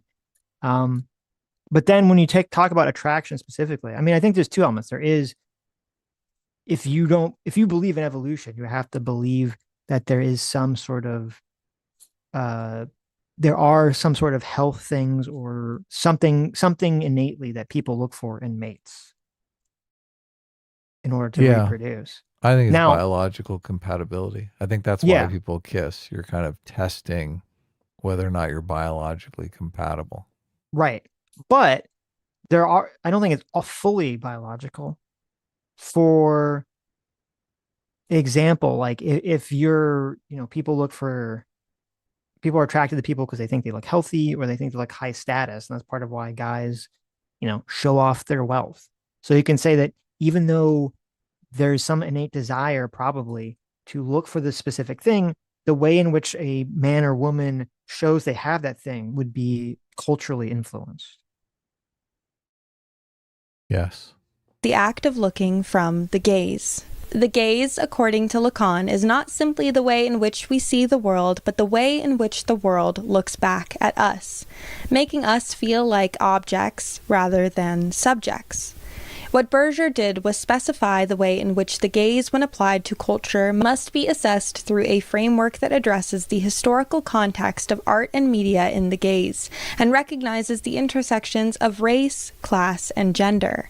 Film theorist Laura Mulvey drew from Berger and Lacan's theories of the gaze in her essay Visual Pleasure and Narrative Cinema, and honed in on the gendered aspect of the gaze when applied specifically to film, thus coining the term the male gaze. In her essay Visual Pleasure and Narrative Cinema, she writes, "Woman then stands in patriarchal culture as a signifier for the male other, bound by a symbolic order in which man can live out his fantasies and obsessions through linguistic command by imposing them on the silent image of woman still tied to her place as bearer, not maker of meaning." Deep. Really Bring up this is the Calvin and Hobbes. The purpose of writing is to inflate weak ideas, obscure poor reasoning, and inhibit clarity. 100%. Academia, here I come. Academia, here I come, baby. And by the way, none of this stuff, and this is what's very obnoxious to you, none of this stuff has been ever, these people don't come out, they don't have like a theory. No, they assert it. They test it. They fucking assert it. They don't go and test it and say, oh, I have a theory and I've used some sort of experiment to discern that it's true. No, they just say, oh, well, this logically makes sense to me using Freudian psychoanalysis, so it must be true. Yeah. In some ways, I think the coining of the term male gaze to expand on Berger's ideas may have been a mistake that led to much of the confusion as to what the term means, as the male gaze is only focusing on one aspect of the gaze, as Berger highlights in Ways of Seeing.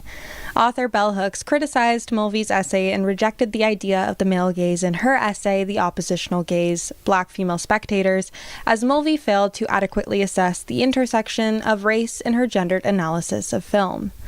The coining of the term the male gaze basically saying, that bitch didn't count for black people. She's a bigot. I did a better version of it. Yeah. Black people can gaze too. Although Yes. we're just an invisible spectator. Has in part led to the assumption that if there is a male gaze, there must be a female gaze by contrast. But this fails to acknowledge the power imbalance intrinsic to the gaze or the male gaze.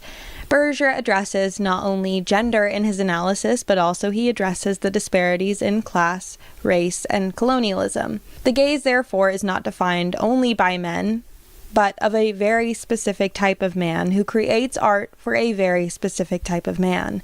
The gaze was not criticizing the way men inherently see the world, but rather an acknowledgement of how art and media exclusively being made by and for men of a very specific demographic creates an echo chamber in its expression and representation of the female form that went on to influence the masses both consciously and unconsciously. The feminine relation to Berger's idea of the gaze. The What are you doing? idea that in the year 2025, or even any time in recent American history, that art was created purely or primarily for male consumption. Like, what fucking world do these people live in Yeah. at all? Like, yeah, there's specific types of art that you could say, okay, guys maybe like the shoot 'em up, bang bang movies more than the girls. The girls like the rom coms and stuff. Like, it's very, and part of the problem is that these people, none of them seem to, they all seem to be science deniers and deniers. None of them seem to accept that there's any sort of intrinsic personality matrix that on average is different, that's different between boys and girls. And that boys and girls tend to like different things from some sort of natural inclination. They want to think it's all just the evil social conditioning, Yep. blah, blah, blah, blah, blah. Taught. Even though there was just some massive meta-analysis that I saw that was going around that showed that one of the strongest correlations in all of psychological testing has been continually the toy test, where they show that boys prefer quote boy coded toys and girls prefer quote girl coded toys on average. Right. And this gets tested again and again and again and again and again and again because all the feminists want to disprove it. They want to say it's evil society, and it just keeps getting replicated again and again and again. And it really Yeah, bothers because of them. the things that they will do. Yeah. Yes, they've even found that using this is how like crazy the way they judge interest level in infants is how long they'll look at things. And they even found that like baby boys who are too young to even play with the toy will still look at boy coded toys longer, and girls will look at girl coded toys longer when they're infants or when they're small children. And yet we're Yes. supposed to just believe that there's no sort of intrinsic quality here. Is that within culture, women have been allotted the social position of object to be looked at, while men have been allotted the position of those who look. The gaze is less about male versus female than it is active consumer versus passive consumed. And it's interesting too, because like she says, women are objects to look at, and men are the ones that like look at them, right? When that's a very one-sided, incorrect way of looking at it. It's men compete and girls choose. Yeah. Which I know you don't like from a historical perspective, but I think that is what's going on. When there's freedom in a society, that definitely seems to be what's going on. Yeah, when there's freedom, obviously. Yes, when there's freedom. Men are always the pursuers, yes. and women are the pursued. Yes. Yes. But importantly, the choosers, when they have the freedom to, not be assaulted or something, right? Right. So not be given up for sale by their father or brother. And that has nothing to do with the patriarchy. That has to do with the fact that men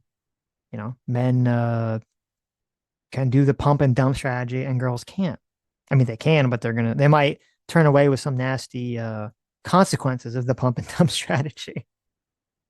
Well, they might get a super Chad son, so they don't might get nothing out of the deal, right? True, but then if they might get an Elon Musk baby, they might. But then if we look at it from an evolutionary perspective, if there's no man there, then then they're kind of up shit's creek with no one to help provide resources for their mate or for their offspring. Yeah. The masculine has been socially allotted the position of consumer, whilst the feminine has been socially allotted the position of consumed. Bullshit. She's showing it's biology. I know. Of consumed.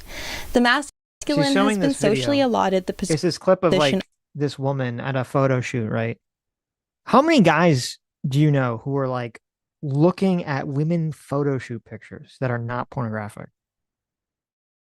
Oh, or yeah. Gay? No, it's women that consume these pictures. Yes. Yeah. It's so like, even in the visual she's showing, these pictures are for women to consume. Yes. You go on TikTok and you watch, or Instagram, there's all these million fucking videos of women doing fashion videos or makeup videos. Men are not watching this. No guys fucking watching this shit. It's all women watching other women do this. Yeah, and I mean, I would even argue that they're doing this stuff as a way to show other women how to procure men for commitment. That's the goal. That is the underlying motivation on a genetic level, that maybe some people are doing it for consciously that reason, and I think most people are unaware of it. Yes. Yeah, some people, it's just kind of a behavior that you just engage in. They're like, these are clothes that will make you look cute, so you can go out and find a husband. Right. Yeah. Or maybe find a minotaur. Yeah. Nice milky of consumer. Whilst the feminine has been socially allotted the position of consumed. Historically, in this context, women being not the creators of art nor the target audience, but merely incidental consumers, have in turn come to internalize. I mean, women buy a lot of art. Women do buy a lot of art. That's kind of crazy. This representation of the female. There was, there's a story, actually. I think I've told a story before. As when Sam was in Japan. And she tried to buy everything?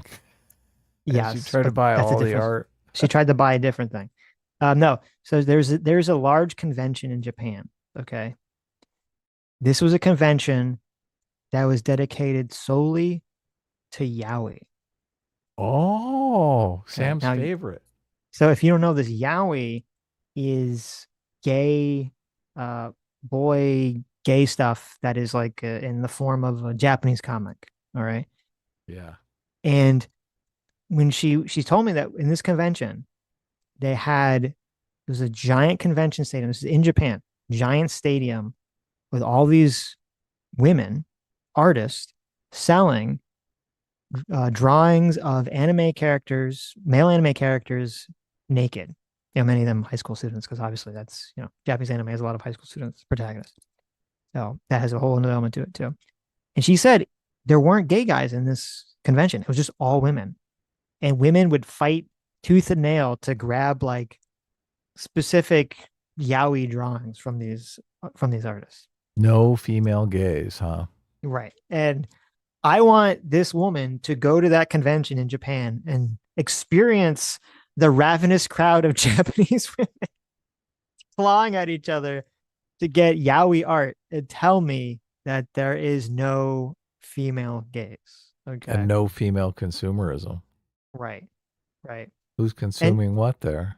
Well, it was interesting because because Sammy's all into like art and all this stuff. And she told me that like the gay art that gay men look at is like aesthetically very different.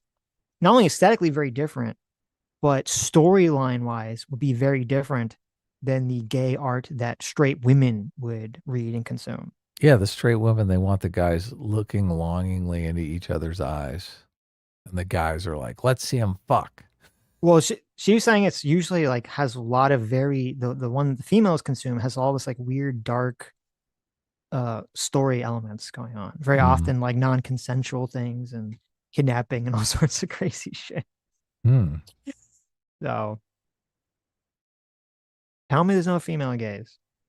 Experience as expressed by a specific demographic of men who consume women and go on to depict them for other men of a specific demographic's consumption. Media has allowed women to consume themselves only as vessels to be consumed.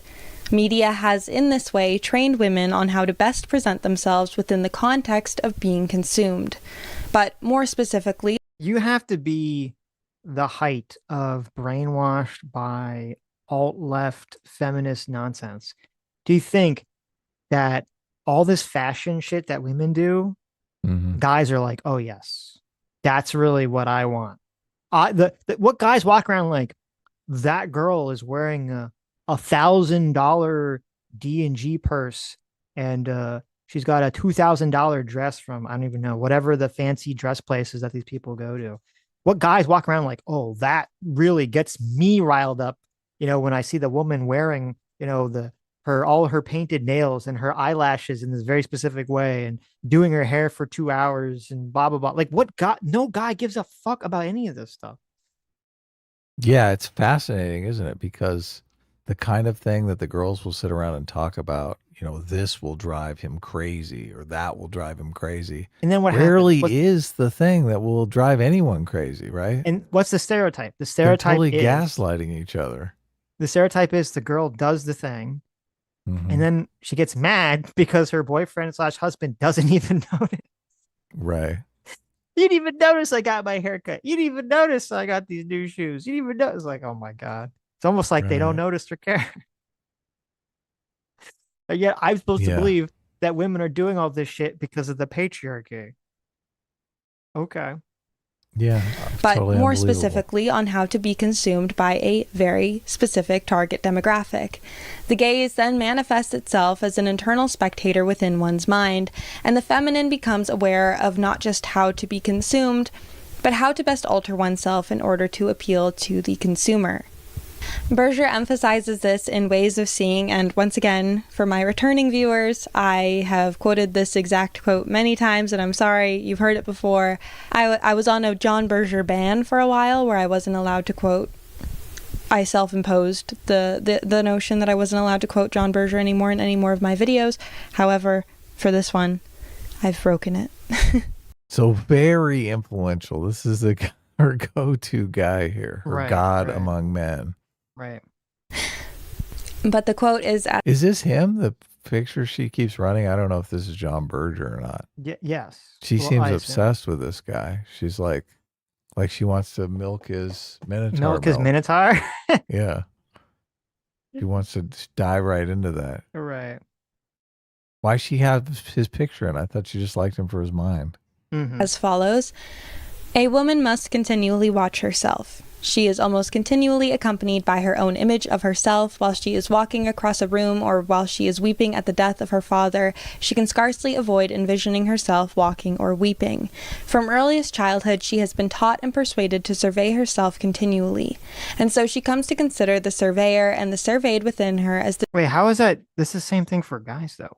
This is the same thing for fucking everyone. Guys walk around like, do I look cool? Are there women watching me? To keep up everyone's looking around to thinks everyone's watching them at all fucking time, even though most time no one's fucking watching you ever, and everyone just has their own head in their own fucking shit, right? Look, my experience is women have zero situational awareness at any given time. Okay? Well, for safety reasons, sometimes it seems that way. They fucking have no idea who's looking at them, where, or anything. Yeah. Right. So this seems like complete bullshit to me. Right. Maybe women are told to be careful, but they rarely do. Right. I'd say it runs the gambit. I've known women who are very hyper, neurotic about safety and always looking around. I know women that are completely oblivious to the world around them at all times. Right. But I would say the same thing is true of guys. I don't think it's true. A sex thing. Yeah. I know a lot of guys that are oblivious to everything too. So I just think most people, especially when it comes to wanting to look good, they're just paranoid. Oh yeah. Thinking oh, people are going to be looking at me in public. But most people are not looking at you in public and don't really care. Women are more aware of their appearance, and I think it's because they know men are more visual than women. Yes. I think men take advantage of the fact that women are less visual and really just are kind of sloppy sometimes because of that. It's so interesting because the other video that we're going to watch a little bit of after this, where she talks about the woman is talking about female smut. this is part of what she talks about. She's like, a lot of like these porn stories, this is not something that appeals to most men because most men are visual creatures. Of Men course. watch visual porn. They don't read it, right? But for women, they have a completely different thing that necessarily turns them on. They're more turned on about like the concept of this story or the emotional roller coaster of the situation as opposed to just watching, the visual spectacle of it all. Yeah. And and you're right, and that's a great point too. And that's why there is this difference in male and female behavior, even though obviously, women like to look at a hot guy and all this other stuff. But since men are so much more visual than women, women gussy a Yeah, lot they more than do. men They do. know. Men are watching. Yeah. If you want to be a Right. player, you got to play to their wants and desires. Right. Right. The two consistent yet always distinct elements of her identity as a woman. She has to survey everything she is and everything she does because how she appears to others, and ultimately how she appears to men, is of crucial importance for what is normally thought of as the success of her life. Her own sense of being in herself is supplanted by a sense of being appreciated as herself by another. So this is why the gendered parallel dubbed the female gaze cannot and does not exist, as it does not embody the systemic dissonance in power.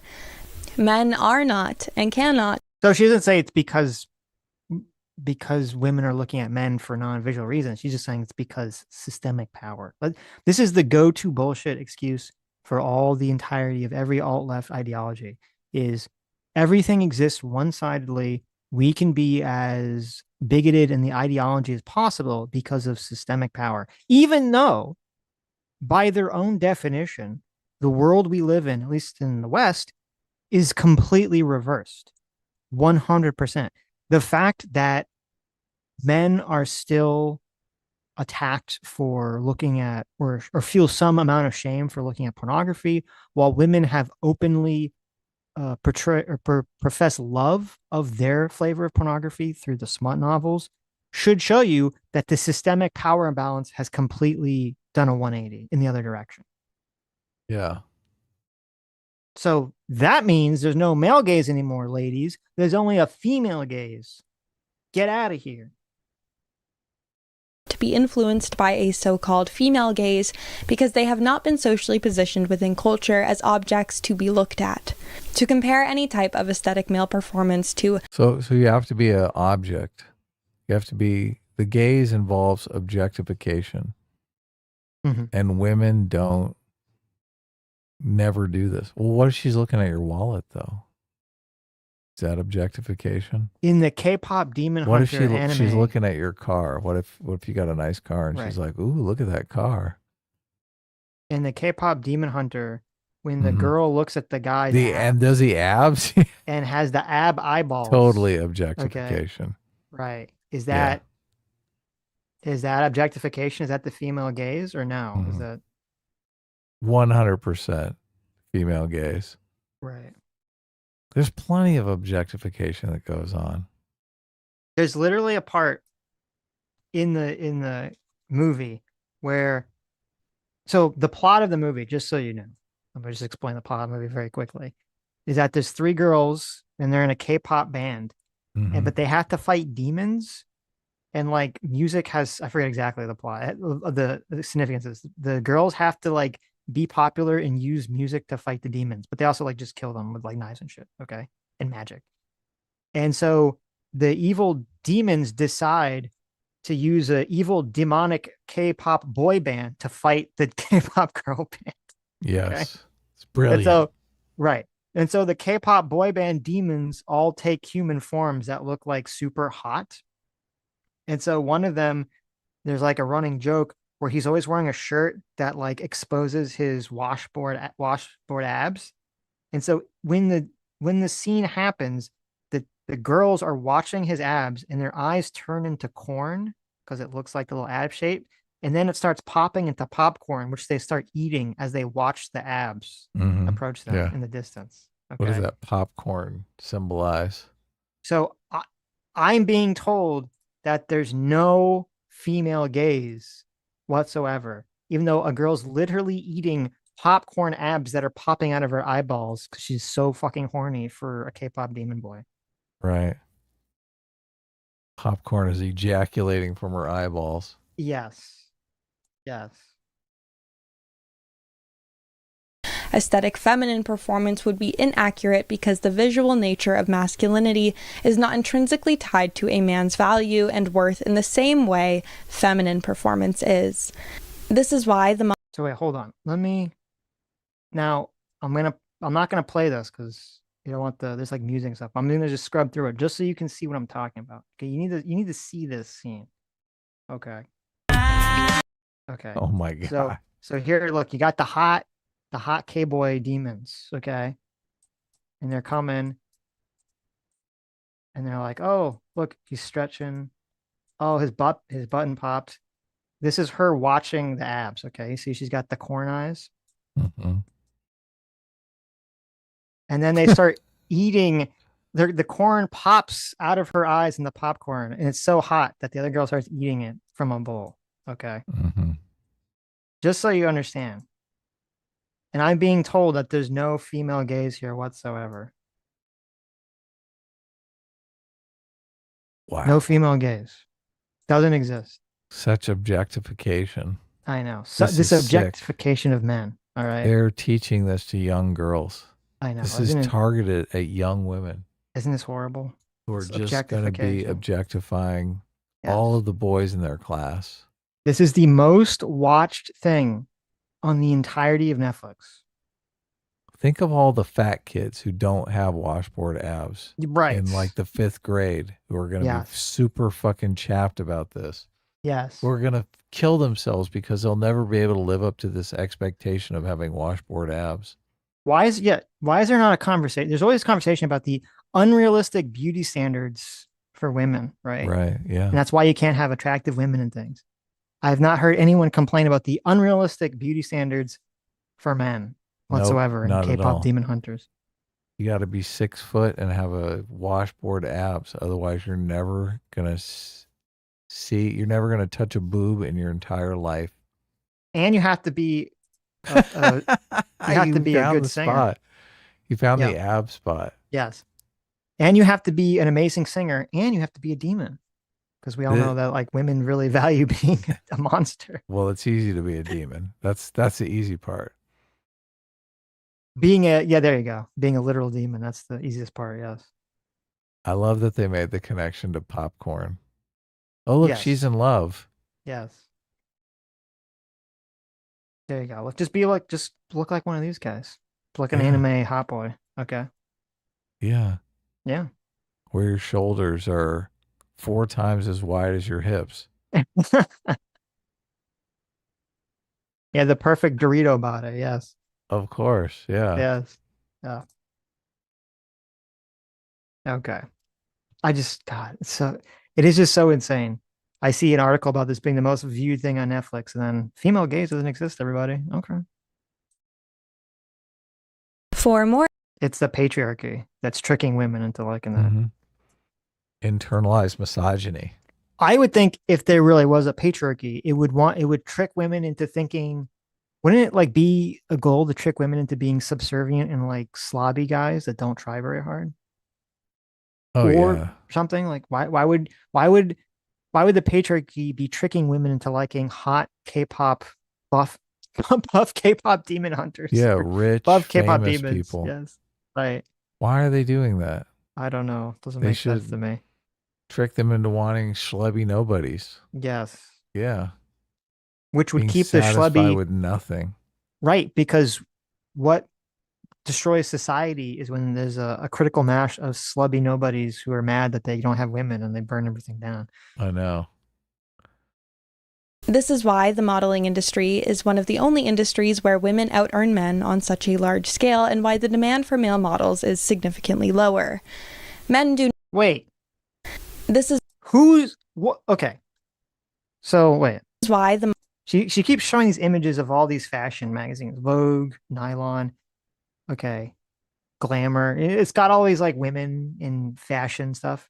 Mm-hmm. No man is buying any of this shit. No. What?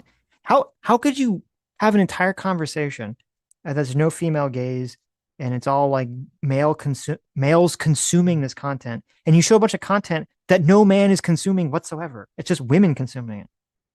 Right. Well, What it even the says, argument is that you're teaching women this is how you get the male gaze. So it's women teaching women to attract the male gaze. oh yeah. Well, women might think that, but they're stupid. Well, I know you're going to get the male gaze no matter what. I mean, you don't have to do all this makeup and shit. I don't even buy that. Guys are not attracted to high fashion. No guy is attracted to high fashion. No straight man is attracted to high fashion. It's like the downside. It's a con. Yes, yes. Yeah. There's all sorts of tutorials that You're they like, have. she's a woman. That's good. Right. There are tutorials where women do these like crazy things with makeup to basically like trick catfish people to make themselves actually look more attractive. But all this shit, this is not that. Guys don't care about this. Right. Modeling industry is one of the only industries where women out-earn men on such a large scale, and why the demand for male models is significantly lower. Men do not perform for a female gaze, but rather are also influenced by the gaze as Berger defines it. Because within a patriarchal framework, men are also taught to value themselves not through the lens of feminine desire, but to be validated firstly by other men. Where a man's worth is defined primarily by capital, a woman's is defined by her appearance, thus reinforcing their social positions as masculine consumer and feminine consumed. Part 2. Both men and women, I think, will seek validation from their friend group as a means of testing before seeking validation from strangers, especially if it's a stranger of the opposite sex. It's not correct to just cast it as like, whoa, the men are only seeking, validation from other men, because they're just doing that to see as a test to be like, okay, well, is like a woman gonna like this? Even though often what men and women don't understand is that what men and women find attractive or might think the other finds attractive is not actually, they don't really care about. Yeah. The female and I gaze. think people do innately find certain things attractive, and who knows Yes, where it of comes course. from, biology or experience. Right. Also the attractiveness is, I don't know how you can't qualify that as some sort of property, right?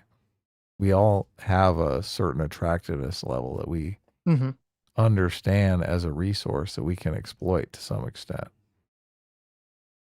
Yeah, I don't think most people just to think about it that say- way. Just to say, like, women, they don't have any resources. Their only resource is their beauty. Well, it's Or interesting it's because not really a resource to frame it. it's interesting because then again, this is sort of the feminist framing of everything.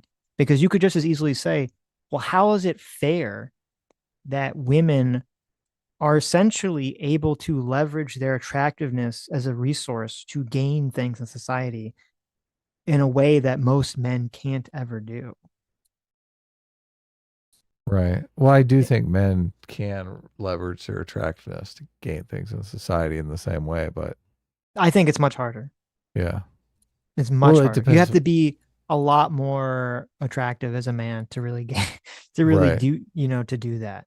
Yeah, there is an uneven discrepancy, obviously. There's a much, yes, which is what everyone complains about on the dating apps with But the quote top men. To say men's value is based in capital and women's value is based in appearance. I mean, appearance is a type of capital. Right. Well, she just means money. Yeah. But resource, Alec.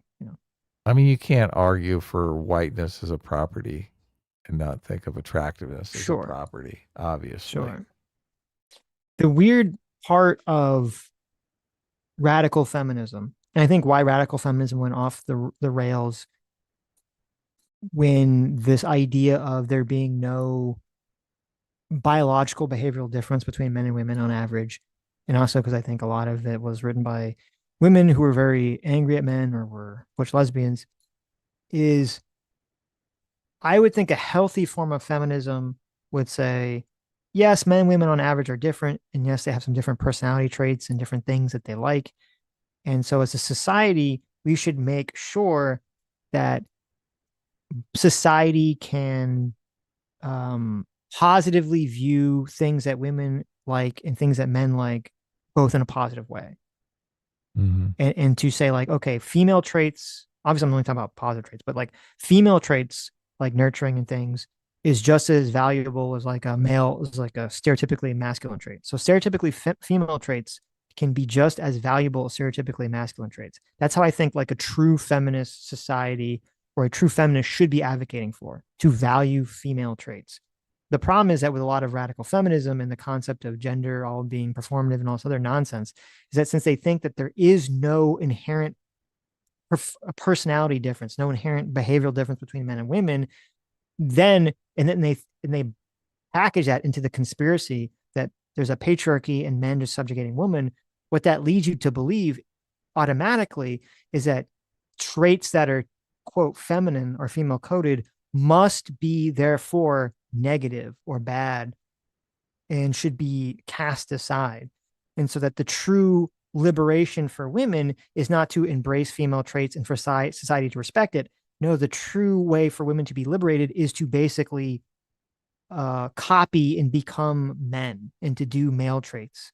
And this is why you get these weird ideas where like, oh, it's very liberating for a woman to sleep with 100 guys. It's very liberating for a woman to, not have children. That's what a man would do. Right, because that's what a man would do. And it'd be very liberating for a woman to spend all her time, instead of building family, working at a job just to try to make the big bucks. Because that's what a man would do. Because that's what a man would do. Yeah. And so, yeah, just that. So that idea of just that gender is all performative, there's nothing biological, totally derailed feminism and put it down this dark pathway. Yeah, it'd be great if we would embrace that which is good in women and that which is good in men. Right. When scrolling on TikTok, it quickly becomes evident that one cannot decide what feminine expression constitutes as the male versus female gaze, as it stems from a misunderstanding of what the term suggests, as explained before. One TikTok will suggest a sexier silhouette with heavy eye makeup caters to the male gaze, whilst a more traditionally feminine silhouette caters to a female gaze, though the next TikTok will claim the exact opposite. And this is... Wait. She doesn't get it. Maybe this girl's just bad at being a woman. Okay. Because I get this. Right? I look at this and I say, okay, so when you have the male gaze, right, you're sort of accentuating sexuality in a way that would be very appealing to men. But for the female stuff, it's more like, look at my clothing. Like, look at my complicated or flowy or frilly clothing. Like, that's where the gaze is. Mm-hmm. And I'm a guy and I get that. But the other one, so she's got two different women here, but they are contradicting one another. So in one picture, the girl who's dressed for the male gaze is dressed kind of... They're not contradicting at all. Ready to go out, and they aren't? No. Both the male gaze are wearing simpler outfits. Yeah, but they're more sexualized. That are simpler but accentuating their body. The female outfits are more complicated outfits because women like to look at complicated outfits. In the one, it says for the male gaze, and she's in the sexualized outfit. And in the other one, it says for the female gaze, she's in the sexualized outfit. No, you're okay. You're not listening to me. Which one is the sexualized outfit on the right? You're not listening to me. Okay. Don't think of it. This is where she's falling apart. This is why she's not understanding. And I guess where the confusion is. It's not just the sex appeal. It's the complexity of the outfit. There's a reason. There's a reason why. Chad, am I down? Like, listen to me. Why do you think George Lucas in the Star Wars prequels had Princess Amidala change her outfit in every fucking scene to be these like wildly complicated outfits? Because he wanted to make a lot of visually stimulating stuff for his movie. For women, because the guys don't care about all the fucking frou-frou outfits that Princess Amidala is wearing. In the girl on the right, which one is the more sexualized outfit? I just want to. One she's showing midriff, right? Yes. Okay, so the black top one is the more sexualized outfit. Yes. On the left, which is the more sexualized outfit. The red dress. Now, what's it say on the top of the red dress? I understand. You're not. Dress for the male gaze. You What's it don't say on the understand what top? I'm saying. What's it say on the top of the other? I said it's not about the sex appeal. That's what Okay. I just said. It's about the complexity of the outfit. Men do Okay. not care about women wearing complex frou-frou outfits. They don't give a fuck about that at all. Okay. Do you understand this? Okay. I'm confused. Well, no, I just I'm wondering what's going on with the TikToks. Okay. Women likes complex outfits, super complex outfits. Women like looking at the clothing. Men like looking at the girl. Mm-hmm. Does that make So- sense? Maybe that's so- the simplest way to put it. So men are more attracted to sexualized outfits. Like a sexualized outfit is going to get more men's attention.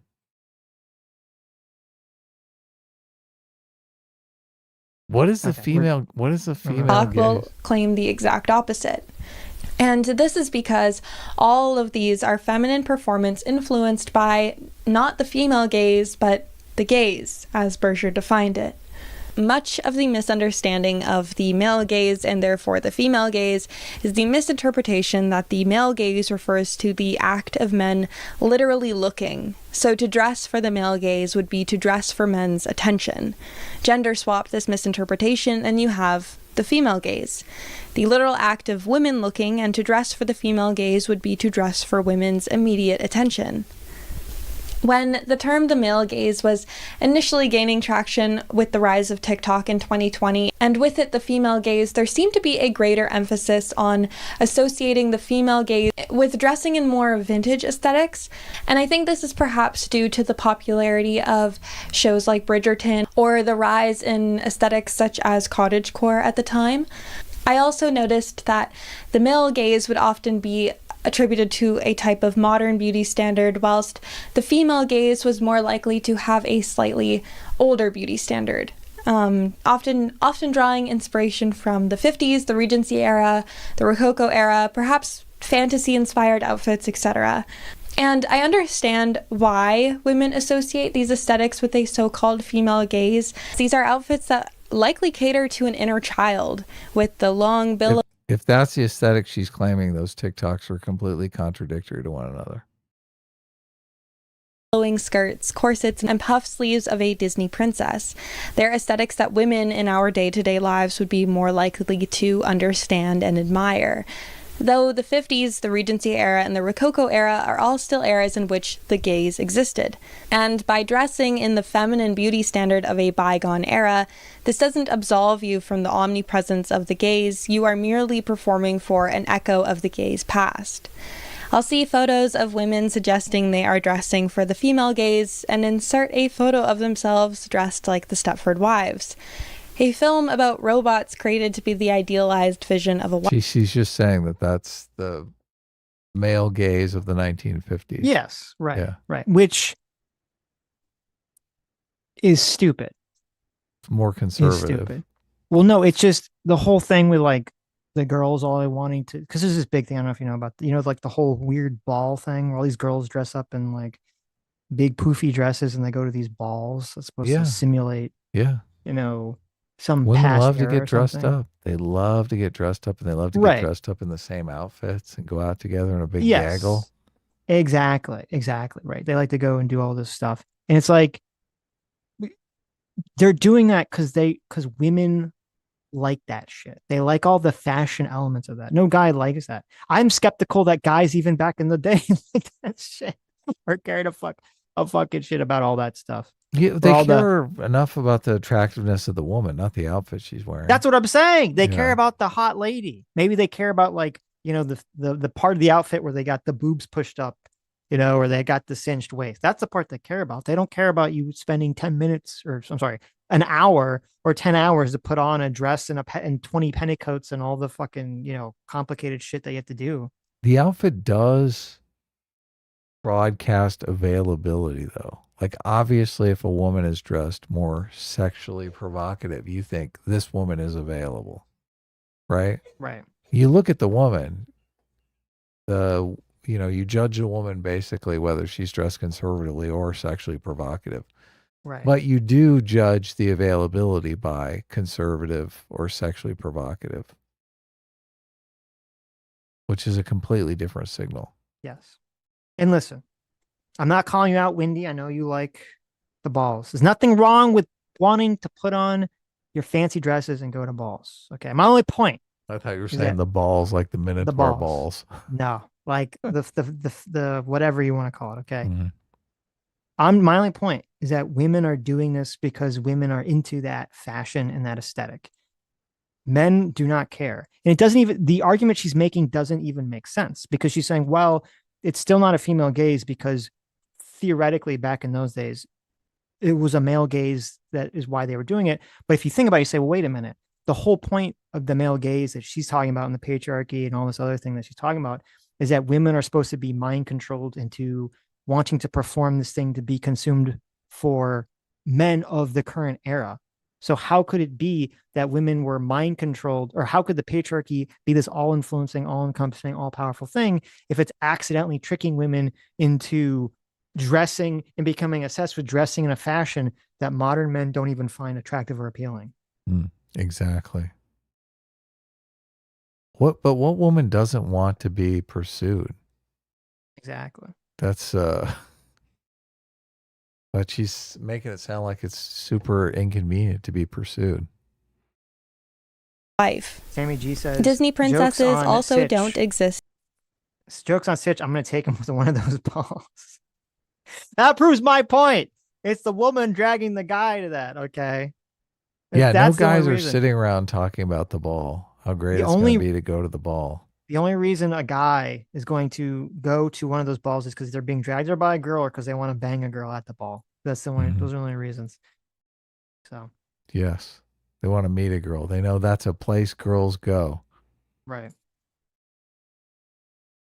In a vacuum. They are modeled after the image of a beautiful, young, pure maiden and created by a team of often primarily male animators. Whilst female villains in animated children's films often don sexier, darker, and sultry aesthetics. Therefore, even when... Yeah, there's that funny story about, have you seen the movie Tangled? Forever ago. I don't remember it well.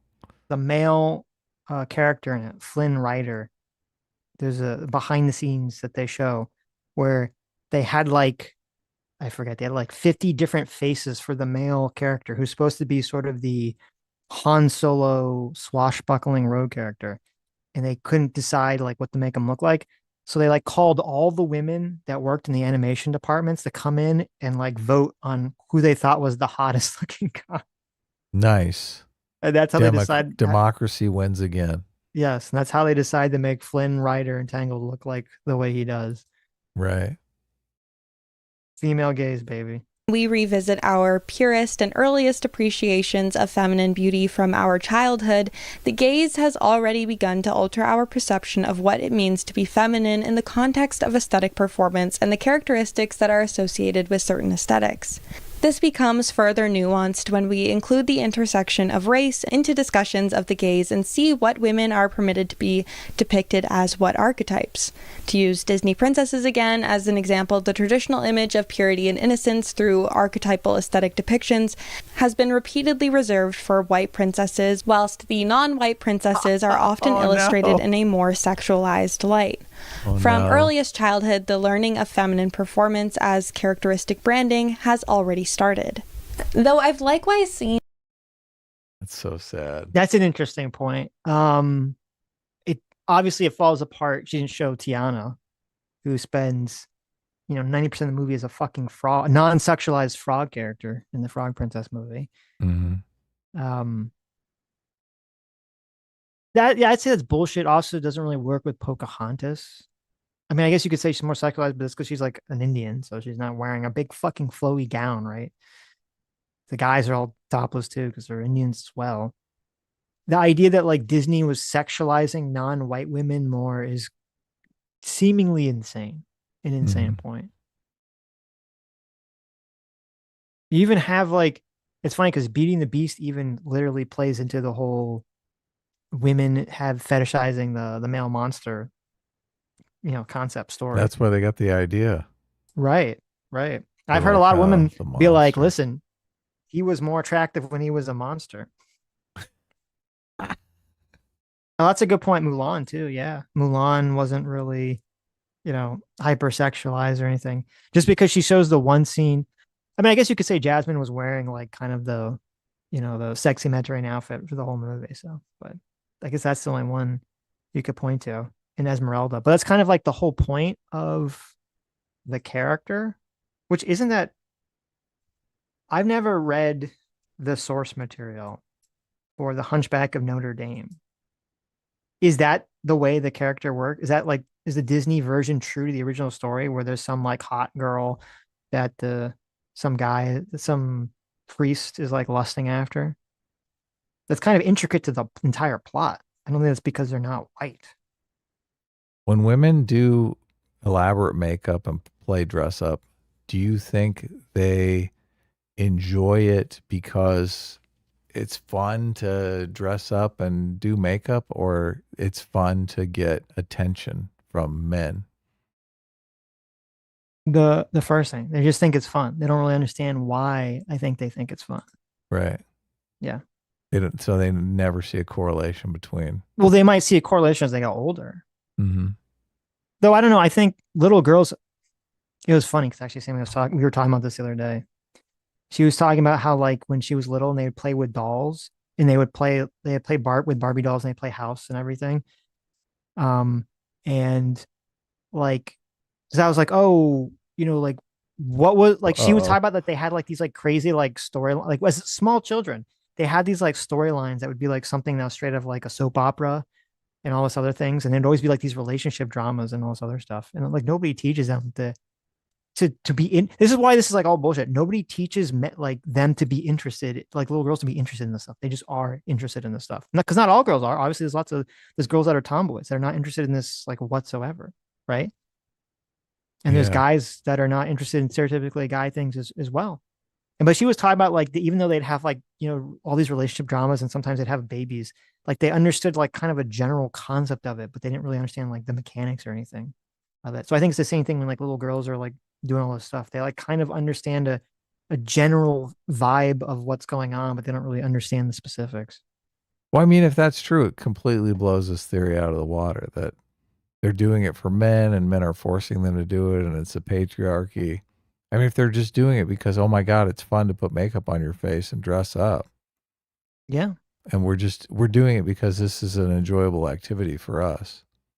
And the social ramifications be damned. Then this whole theory's fucking bollocks. Of course.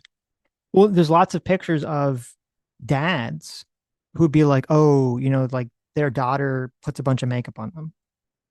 Or and they're like, no. Or does their nails or something, right? Because girls are just, they're doing all this stuff and they're doing it on they're like, oh, daddy, I want to like put all this makeup on you or whatever, right? Which obviously, again, kind of destroys the whole patriarchy idea about this.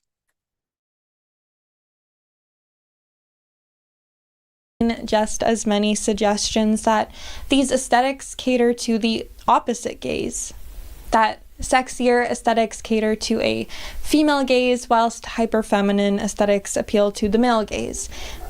In one TikTok, the creator highlighted a version of herself that she dubbed as performing for the male gaze versus performing for the female gaze. On the side performing for the male gaze, her makeup was slightly lighter, her light eyes contrasting with her blackish brown hair, lending to a sort of Megan Fox-esque appearance. On the side that she dubbed performing for the female gaze, her makeup was heavier, her eyes framed by long, sultry false eyelashes, thick black eyeliner, and a cut crease. And her hair was bleached platinum blonde. To me, the aesthetic evoked an almost Anna Nicole Smith Playboy bunny appearance. So it was interesting to me that she would dub this aesthetic as catering to an alleged female gaze when both looks seem to be pulling from women well known and associated to be popular sex symbols amongst men. These inconsistencies also show up in online. Well, again, it's the intricacy of the look. One is a lot more intricate. So women are more interested in it than guys because most guys don't see a girl who's got like all the eyeliner done fleek, or the eyebrows done fleek, and all the eyeliner and all this other stuff, and is like I'm really interested in the time spent that this woman spent on like doing her makeup. Like guys can still look at it and find it attractive, but they're not looking at it and interested in it the same way a girl would look at that and be interested in it. What is this ridiculous trend of putting dark lines around your nose? Kind of like draw your nose. It's just so strange to me. I guess it's some way to contour the face to create a shape or something. In the female gaze one, it just she's doing that weird thing with her nose. And it's almost, I think the highlight on the tip of her nose is makeup. It's not really like a highlight. Oh, they put like fake highlights. Yeah, that's another trick that they use to of... change their face shape. Yes. Is this the same girl? This can't be the same girl. That is the same girl. Yes. That's the same girl? Yes. I mean, it looks like she has a hair lip in the right picture. That's the magic of makeup. It's so weird. Isn't it? Looks like her mom got kicked while she was in the womb. Is that interesting? That's how to attract the male gaze. Look, she likes to be beaten. Her mom. There you go. Her mom liked to beat her. There you go. Yeah, this whole thing, I don't know that I buy into like the intricacy. It's like the intricacy that they're attracted to. And I don't buy into the fact that like guys are gonna be like, oh, like I only find one of these attractive or whatever. I'm just saying. Oh no. But I'm just saying that women if a woman looks at a woman's makeup or fashion and a man does, they're looking at it from two completely different perspectives and at completely different ways. And I do think women are attracted to intricacies in fashion and makeup, and men don't give a fuck about that whatsoever. No, but as a male, I do think if I'm looking at these two women here, this two makeup set, I think the one with more makeup is more sexually available.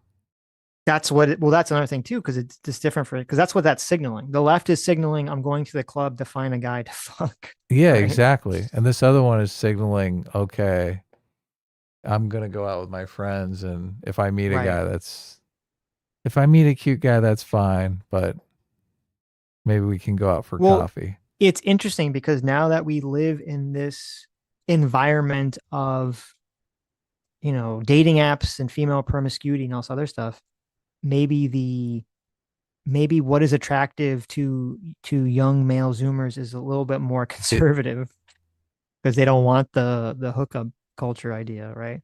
Right. Yeah. Well, look, if you're the male will be like, okay, this one's a girlfriend and this one's like a one night stand. Mm-hmm. That's a male. Right. Yeah. But guys generally tend to like, I'll take both. I need a girlfriend and I need a one night stand. Mm-hmm. Wasn't Ace saying that in the chat a while back? Right. Well, she's using this as an example of, she's basically picked this person from TikTok because she's saying these are both the male gaze. This woman doesn't know what she's talking about. There is no female gaze. Right. These are both conventionally attractive women. I haven't heard her in this video make the connection between sexual availability. But I mean, I have heard women and seen women in movies talk explicitly about communicating sexual availability. So they know what they're doing when they get all this makeup on. Of course. Yeah. It's not unclear what's going on. Anyway. Female gaze when both looks seem to be pulling from women well known and associated to be popular sex symbols amongst men. These inconsistencies also show up in online conversations about what is considered guy pretty versus girl pretty.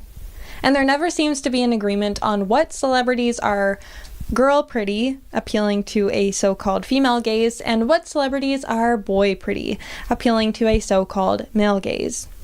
I have seen Emily Ratajkowski, Megan Fox, and Adriana Lima placed in the girl pretty category, despite these women being some of the most unanimously agreed upon sexiest women by men. One Twitter user writes, I'll never understand boy pretty versus girl pretty, because I feel like if you're pretty, you're just pretty. I don't know. I don't think looking a certain way makes you less attractive to a certain gender. This is because no matter your gender, you grow up being influenced by the biology. Gaze. Yeah. Oh, okay. Never mind. Patriarchy. Damn it. Yeah. So close. She almost I had was it so right close. there. I was right there and just fucked it up. This is why Margot Robbie, who has been one of the most praised sex symbols amongst men since the beginning of her career, also played Barbie, arguably the most idealized figure amongst little girls. There is nuances in the way men and women appreciate and understand feminine beauty, of course. However, on a grand subconscious level, the gaze trains us to appreciate much of the same qualities. What is often represented in these expressions of the female gaze versus the male gaze is actually feminine performance to express purity versus feminine performance to express sex appeal versus feminine performance to sell commerce. Oh my God. So she is going right into it. Okay. There you go. She's like, here it is. I'm the wife. I'm the whore. I'm the mannequin. Madonna, the whore, and the mannequin. How does this not apply?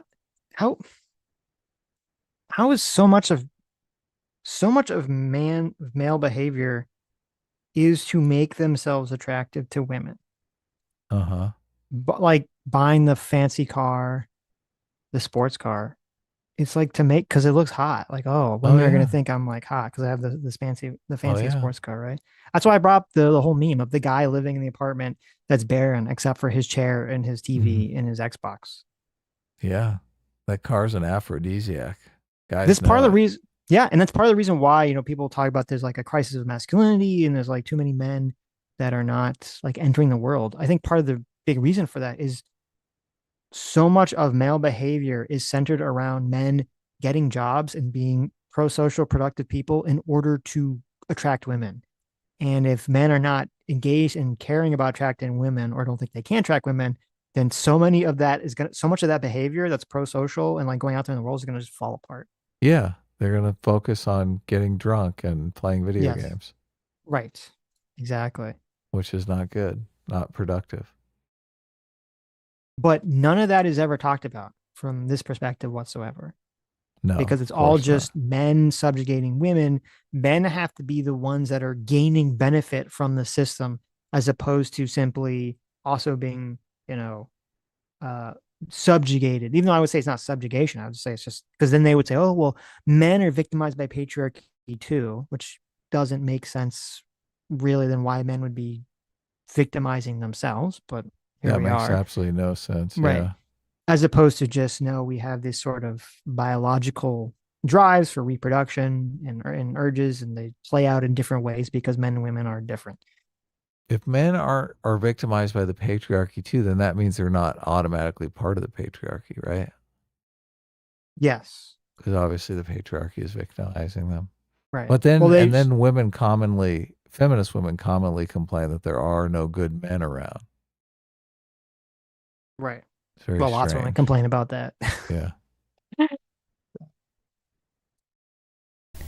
Even the reason why women gravitate towards certain features that at first seem entirely independent of an alleged male influence can be attributed to the cultural context of the gaze and the socialization of being a woman within this cultural framework. The reason why... Well, you guys are saying it has nothing to do with the gaze. It's just women enjoy dress up. It's all about dress up. They don't care what the guys think. Well, that's part of it. Hard for me to imagine she doesn't know what she's doing with this top here, though. Women, it's both. Women enjoy dress up. And part of the enjoyment of dress up, I think, on an unconscious level or conscious level, is part of being attractive to the opposite sex. Yeah. Assuming you're straight. Women often aesthetically gravitate towards thinner frames, for example, while men would often prefer a more curvier silhouette, is not due to a feminine gaze that exists independent of the gaze.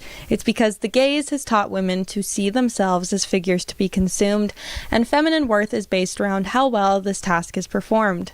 The women framed as the pinnacle of this performance are, of course, fashion models, whose entire job is the very representation of this social phenomenon. Almost unanimously, more editorial looks or faces get allotted as appealing to the so-called female gaze, but these exist under the section of the mannequin mentioned above. Anya Taylor-Joy is an example of a celebrity who's almost always positioned within the girl pretty category because she has more unconventional high fashion features and is very slender, though this is still reflective of the gaze. Capitalist culture has acknowledged women as purchasers of commerce, and thus advertising to them, though they do so under the framework that women exist as consumable objects themselves. Products then are marketed to women also within the context of the gaze that places women as consumable. 1950s advertising. But see, okay. What were you going to say? This is just very repetitive. She keeps saying the same thing over and over again. Right. But it's also, it's bullshit though, because she's trying to make some defense because everyone knows intrinsically that men don't care about high fashion, right? So how could you say possibly that high fashion has anything to do with this concept of the patriarchy or the male gaze or women doing this for male attention or whatever? Or teaching women that they're consumable. Right. Or teaching. Yeah. Right. I mean, it's definitely stuff that is made primarily for women's consumption. And so she has to do this shell game, this blurring the lines of, well, since it's built to sell products to women, therefore it has to do with consumption, therefore it has to do with capitalism, therefore it has to do with the great ism of evil in the alt-left philosophy. So even if it's not patriarchy, it's still bad, it's still capitalism, and it's all tied in together. And that's kind of the bait and switch she's doing here. Yeah, she hates capitalism. She hates consumerism. Women emphasize the importance of being a good wife, the Madonna. The entire Victoria's Secret brand was aimed around creating a male sexual fantasy, the whore, and women loved it, emphasizing the gaze that positions the men as those who gaze and women as those whom are gazed upon.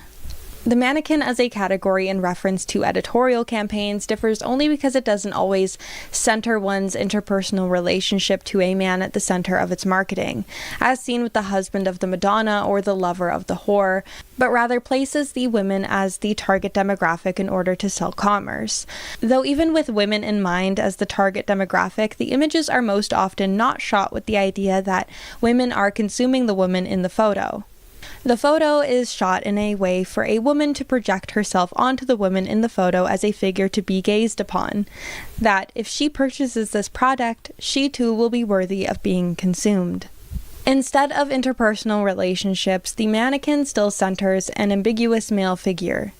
How is that not the same thing with ads for guys, where it's like, oh, if you drive our pickup truck and you look super cool, yeah, exactly.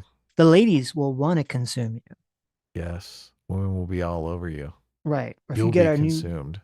Right. That's like every fucking shit that they're trying to sell the guys the same fucking. This is just how selling shit to young people works. You buy our product, it will make you more attractive to the opposite sex. Yeah. You'll be loved and adored. Yes. Same one we see when we look at old paintings as the omnipresent spectator assumed to be just beyond the confines of the photo, though still is influenced by...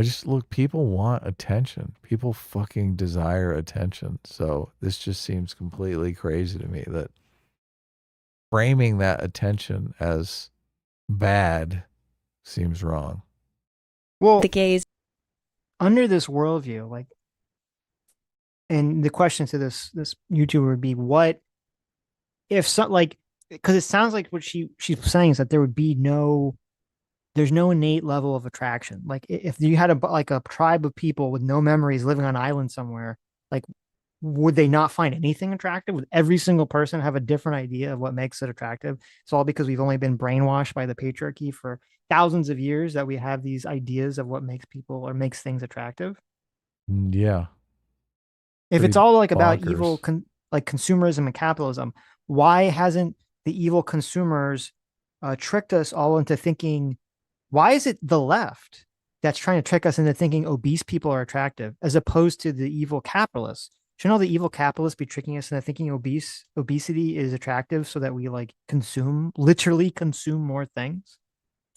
Well, some people do believe that the greedy capitalists are actually behind the body positivity movement, But it's all these particularly the snack industry. well, yes, but it is all they're doing it exactly. But that's my point. They're doing it completely for their own self-interest. But why is it all the feminists that are the ones pushing this that they're That just picked jumping it on up. board with? Yeah. And why does it not work?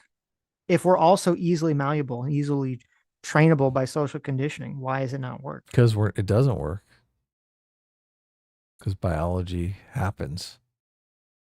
As it doesn't exist outside of culture and still enforces women in the position of being consumed. Her worth is still defined by her appearance as defined by the gaze. These marketing patterns are influenced by and continue to perpetuate the gaze, training the next generation of young girls consuming these advertisements and media on what their social position is and how to achieve it. Through buying. Berger writes, "The spectator buyer is meant to envy herself as she will become if she buys the product. She is meant to imagine herself transformed by the product into an object of envy for others, an envy which will then justify her loving herself." You ever seen an Old Spice ad? Yeah. They're like, men, if you wear Old Spice, you'll look like some hot guy, some hot naked guy that all the women will like. Some hunky guy that women adore. Right. That the women will go, ooh. Remember all They do the same thing. Yes, or all the Axe ads back in the day. Oh, the Axe ads were the worst offenders, obviously. Yes. Didn't they literally have like ads where you like spray it and all the women would like Yep. like be attracted to you and all this other stuff? The women jump out of closets Right. and are like, oh my God, is that Axe body spray? Yes. That's also the male gaze, by the way. Everything is male gaze. There's Oh, no yeah. It's all male-oriented. nothing exists outside the male gaze. It's all Men are men's fault. Men are such a dominant, amazing force in the universe that all of reality, we've bent all of reality to our will, and all must see things through the masculine perspective. Bow before us, pitiful women. You have been subjugated by the male gaze for all eternity, and will continue on being subjugated by the male gaze when we create our AI robots that we send off into space that are all trained on LLM learning machine models based up around the male gaze as well. That's right. We're going to take over the universe for the male gaze. Suffer before us, women. Why is this so bad? She's so chapped about all this stuff, but it doesn't really make sense. One could put this another way. The publicity image steals her love of herself as she is and offers it back to her for the price of the product. The feminine relation to the gaze is also defined by the excessive self-awareness of being perceived. This influx of TikToks dissecting what outfit would be appreciated by men versus women is actually further evidence of the influence of the gaze. You are so aware of how others will perceive you. To again reference Lacan's original theory of gaze, it is not simply how we see the world, but the way in which the world looks back at us. See, all of that is bullshit. People have a desire to attract attention. These TikToks are popular because people are saying, well, this is how you attract attention. This is what you wear to attract attention. Here, I'm going to teach you how to attract attention, the thing that you're so desirous to do. And her whole argument seems to be, oh, attention is bad. Attention is terrible. You don't want male attention. Male attention, that's like cancer. Male attention is killing everyone. Their problem is not that people are doing things to attract attention. The problem is that they've convinced themselves that the metric in which that is judged for whether you deserve attention or not was created by the evil patriarchy. By men. By men in the evil patriarchy. Men are the ones that cooked it up. Right. I think evolution cooked it up. Biology cooked it up. It's not our fault. Again, if this is all true, how does the dating apps problem make sense whatsoever? Mm-hmm. If this is all in the service of the patriarchy and men, why is the dating app situation such a clusterfuck for men? Yeah, where all the women are sleeping with like 10 guys. Right. And the 10 guys are they have an army of women that sleep with them night after night. Right. Yeah. That's the only situation where I could see the colonialist belly still thirst being a little bit accurate, right? Well, and those people that are the ones at the top, right? Yeah, of course. They're like, okay, I got to sleep with another 10 women this week. But again, to even cast it as colonialism is incorrect. That's just people being, and this is true of Selfish all and people, greedy. incredibly selfish. Yes, and both men and women have an unfortunate tendency. If they have access to something, they will stop. They'll become more and more self-entitled and selfish about the whole thing. Oh, of course. Yeah. Gaslight all the women. I don't know. It's interesting to think how people are going to look back on this era of the social media Right. dating apps. You, as a woman, are aware of what outfits draw more attention from men versus women because you've been trained to notice these patterns of behavior as a consumable object. You see, it's just the framing of it. And the framing of it that people are not actively seeking out that information because they actually want to attract attention. How much people desire to attract attention is why that content is popular. Like, she's framing it as propaganda that the patriarchy has created to gaslight these women, when really it's just a natural process of women desiring that and looking for information, how to get more attention. Most men don't think about the way they are perceived this much because they don't have to. They haven't been trained to be. And the men who are this self-aware are probably mentally ill. They don't have to because women are less driven by image, physical image. So women are going to be, the thing that's going to get men attention is money and status. So that's why they're more conscious of that.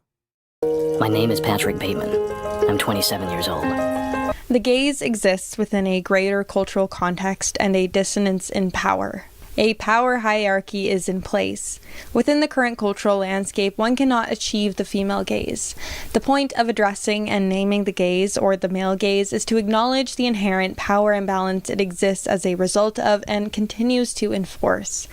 The female gaze cannot exist in a true paralleled sense due to the fact that while the gaze exists as we know it, by cultural definition, the female gaze cannot exist. The gaze can only exist by suppressing and oppressing the feminine on a mass scale. The female experience... This is just P plus P equals R for women. That's the entire argument. Could be boiled down to because men have privilege that women don't. We can never be sexist against them. They can never be subjected to a gaze. Yeah. That's all that she's saying. Yeah. I guess the male gaze is really would be framed as unwanted attention. It's one of these things. It's the permanent victimization, because you get into this. How do you ever, at what point does it shift? At what point right now women are, graduating from schools and colleges at a much higher rate than men. Even if you look at like biologically, historically, more women, was it like 50% more women? Like, you have more ancestors that are women than men. Like, way more women have ever reproduced than men have and reproduced. Like, Yeah. where's the privilege? Like, at what point do we get to where, like, okay, women either at the same level of privilege as a class as men or have more? Because I think that we're very clearly in the women have more privilege than men do in American society overall. Yeah. I mean, a lot of people think that. Is inherently defined by the gaze. We consume media since the day we are born that enforces the standards of the gaze, and thus we are born both consciously and unconsciously influenced by it. It becomes interwoven with the very essence of ourselves. If you are knitting a pink blanket, and as you knit, a blue thread finds its way into the blanket, and you continue to knit and knit and knit, and suddenly you realize your knitted pink blanket has been interwoven with a blue thread, it would be very difficult, almost impossible, to divorce the pink blanket of the blue thread without destroying the blanket in totality. The concept of the gaze was theorized in order to address this inherent interwovenness and influence of culture on the psyche. The reality is, the gaze is not something you can consciously opt out of or easily subvert. It's a deep-seated cultural language that permeates almost all aspects of media, art, and fashion. It's not about whether you dress for the male gaze or not, because you don't really get to decide. It's already been decided for you. I really wish I could ask her questions like, is the male gaze wanted male attention or unwanted male attention? It's I neither. guarantee It's you that the woman's objectification. it's so, but that would be unwanted. Any male attention that was objectification, I would think you'd classify as unwanted. But the No, woman see- who's scrubbing herself and Mhm. this woman here that she's showing a clip of, that woman is definitely getting ready for some fucking male attention. Like she's like, I want to attract this look from this guy that I fucking like. Like no woman does that unless they're interested in some kind of male attention. Usually they have someone in their brain that they're trying to attract particularly. So she would say, or someone of her ideology would say, that even the woman who's, scrubbing her face and doing all that stuff to get to attract a male, that she knows and loves and envisions marrying her and Right. getting down on one knee. she would say that the woman is doing all that because she's been tricked by the patriarchy Mhm. to Into want all those desiring men. things. And to want all those things and to desire all those things. And so that she is a willing or unwitting participant in the male gaze. That would be the answer to that question. These people just fucking hate life. Well, They it's fucking hate life. I mean, it goes back to a classic Jordan Peterson quote, which is that so much of the alt left is a rebellion against God Mhm. and nature for the crime of being. Right. Because this is really what this is that we are human animals. Human animals are social creatures. Human animals, a lot of our behavior is going to be around socialization and how we interact with each other and how we attract another. And that's nature. And so much of this is the rebelling against the unfairness of that nature, which, I mean, okay, but you got to deal with it because that's life. So it's like cope. Yeah. Basically big, just giant cope. Well, the irony is that in the AI video, she was kind of positing, she seems to be unaware of this because she's in the AI video, she's positing some sort of naturalistic fallacy that there's some sort of nature that you can be magically in harmony with, and the evil white colonizers are against that. But in this video, there's like a denial of nature. Like this is the nature that she wants to go away from or wants to be a part of, that she thinks AI is going away from, is all the things that she's talking about in this video. She doesn't understand. This is all natural. Yeah. It's not social conditioning. Yeah, that is interesting. How she embraces it in the AI video, but completely is against it in this video. It's because there's this weird fallacy that there's like a magical naturalistic utopia that just exists where we all live in huggy-buggy harmony with nature and we're all happy all the time. Nature is good when we're talking about downloading our consciousness. But when we're talking about actually human relationships based in biology, then nature is terrible. Yes. Well, I mean, nature is like one of the most fucked up things in existence.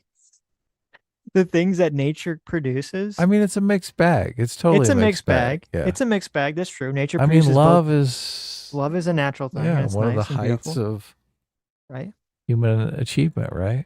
Well, I mean, it is a process that basically tricks you into devoting your time and resources in order forming to nice little reproductive units in order to spread a genetic code, right? So you can look at it as good or bad, but it makes us feel good, so we look at it as good. And I'm not, wholly against it. But I'm just saying, like, you look at like all the weird parasitical shit that nature has produced or natural selection has produced. There's like there's the parasite that like goes into mice that makes the mice attracted to cats, sexually attracted to cats, so that it gets eaten by the cat, so that the parasite can reproduce in the cat's like digestive tract. Toxoplasmosis. Right. Or like the weird fungus that like goes into ants and like mind controls their brains Yeah. And makes them zombie. Like there's like so much fucking like horrific, weird shit out there, especially in the realms of parasites. That's just this idea. Like it bothers me when people go wax on and on and on about nature. And it's like, yeah, okay, yeah. Nature isn't just in a field watching a nice stream in a breeze. Okay. Isn't feminism just another type of parasite? It is, unfortunately. It's Or it's just, become, because I don't think it started that way, but I think it's definitely become a parasite. it's just like toxoplasmosis. All the people dying of malaria every year is, because of beautiful nature and mosquitoes. Toxic plasmosis with college professors. That's what It it is. is. It is. It goes into the minds of women and it Mhm. makes them attracted to these terrible ideas, so they could get chewed up by reality and then shit out again. And in their anger, they can spread those ideas and resentment to their offspring. Ugh. There you go.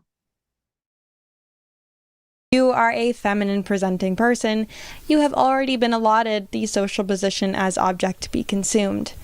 If masculinity has come to be defined as the flesh of humanity, femininity has come to be defined as the altering of that flesh. Within a culture defined by the gaze, the very essence of expressed femininity becomes packaging within a marketing campaign, positioning oneself as the product to be consumed. If you Ouch. Okay. That looked painful. I like the big eye gash. Yeah. Okay, I want to watch a little bit of this video. This is actually a good video. When I started, It is very interesting in the context of everything we've been talking about. It's called The Absolute Degeneracy of Modern Writing. Okay. Yeah, this was super interesting. Yeah.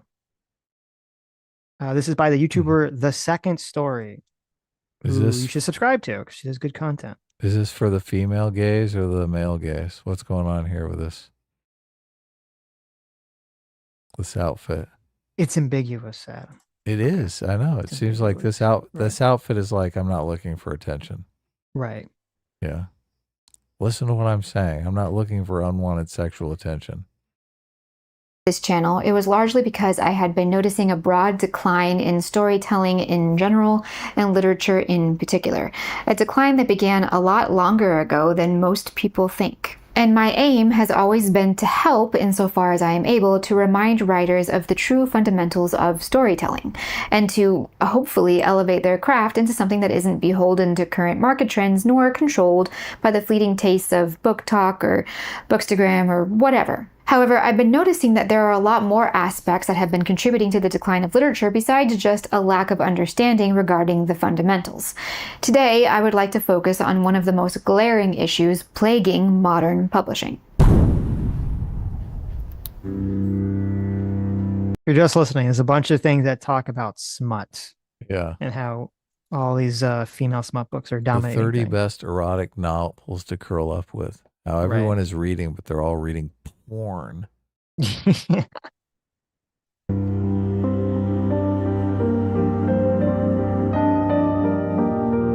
Wouldn't this be interesting if guys claimed that they were media literate and they loved film and all they watched was pornography?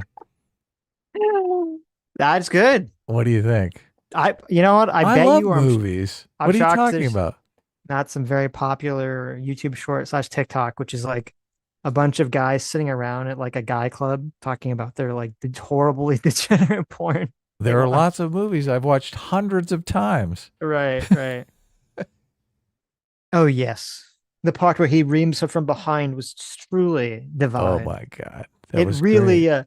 It really made me appreciate the the aesthetic beauty of the scene.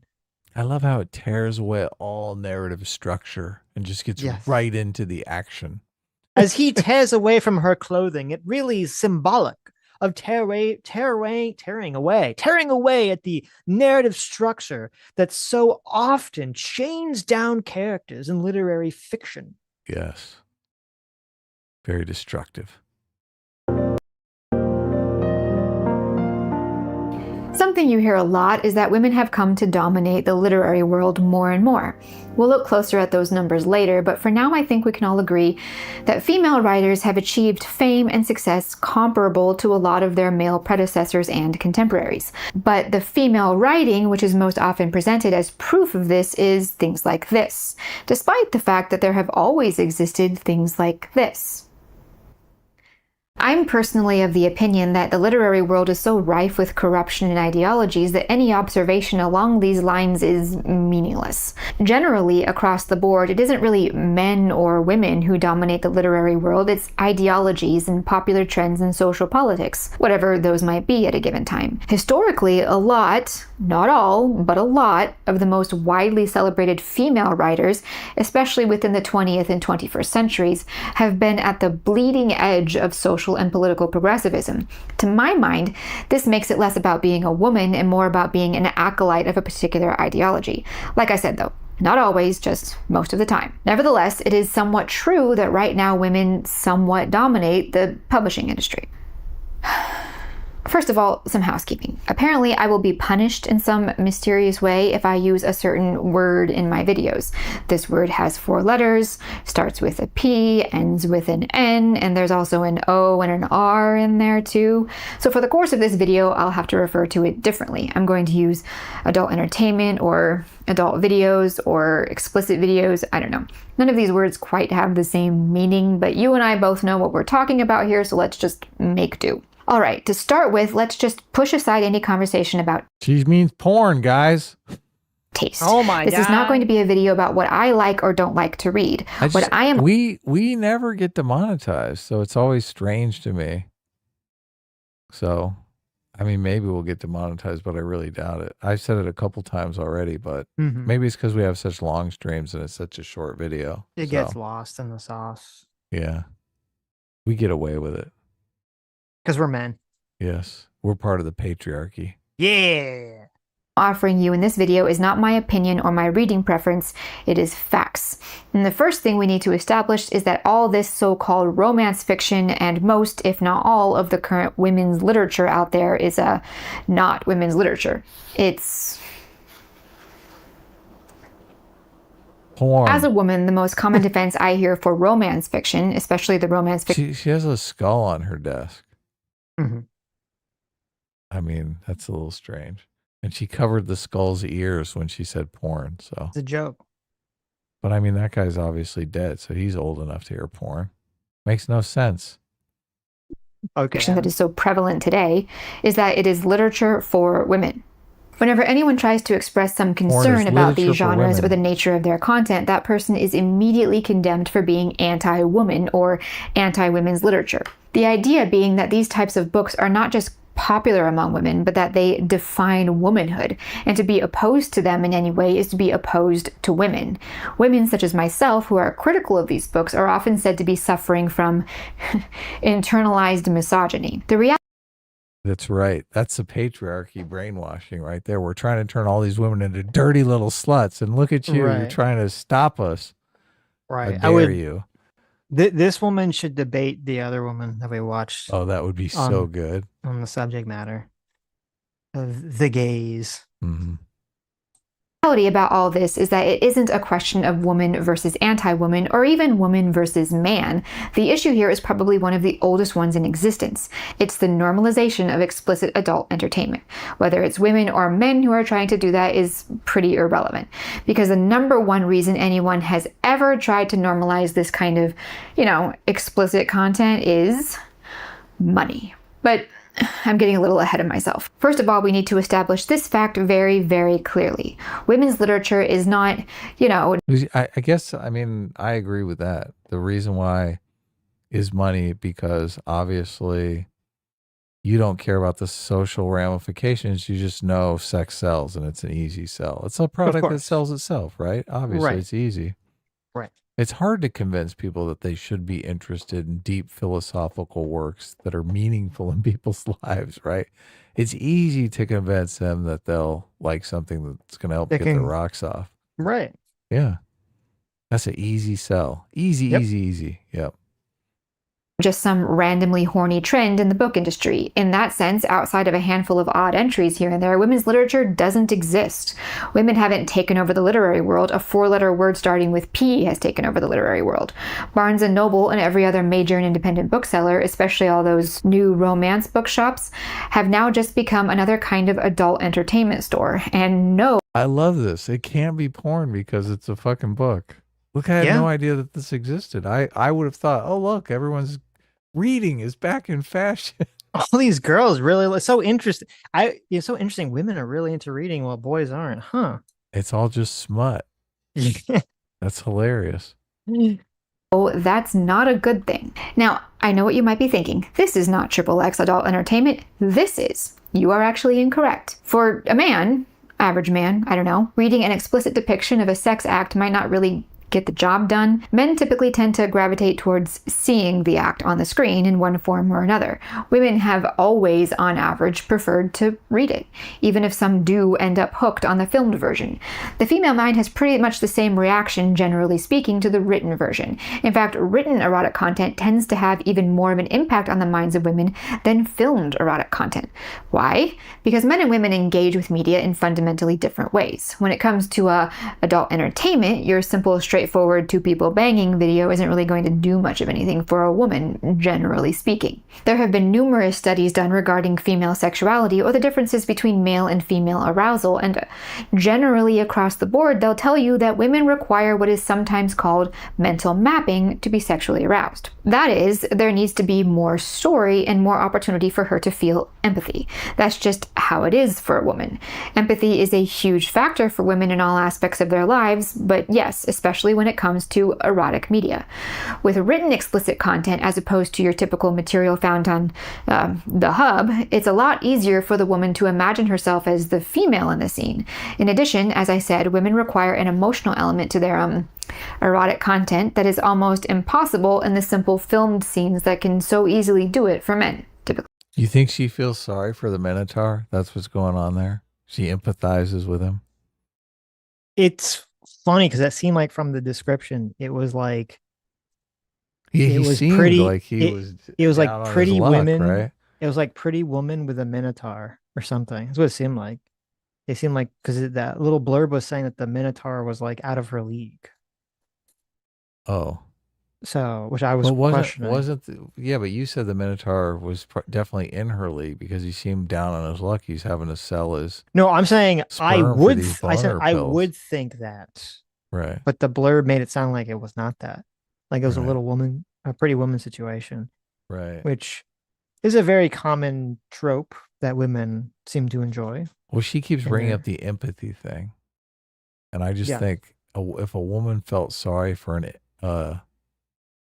like for a Minotaur, like he might get some pity sex out of the situation.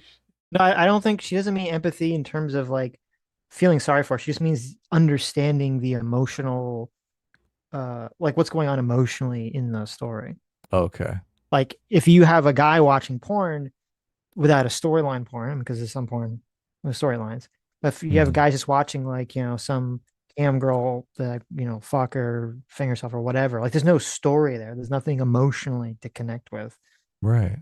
But if you're reading a book, there's character arcs. Down on your luck college grad is banging a Minotaur. You're like, oh yeah, I can empathize with this situation.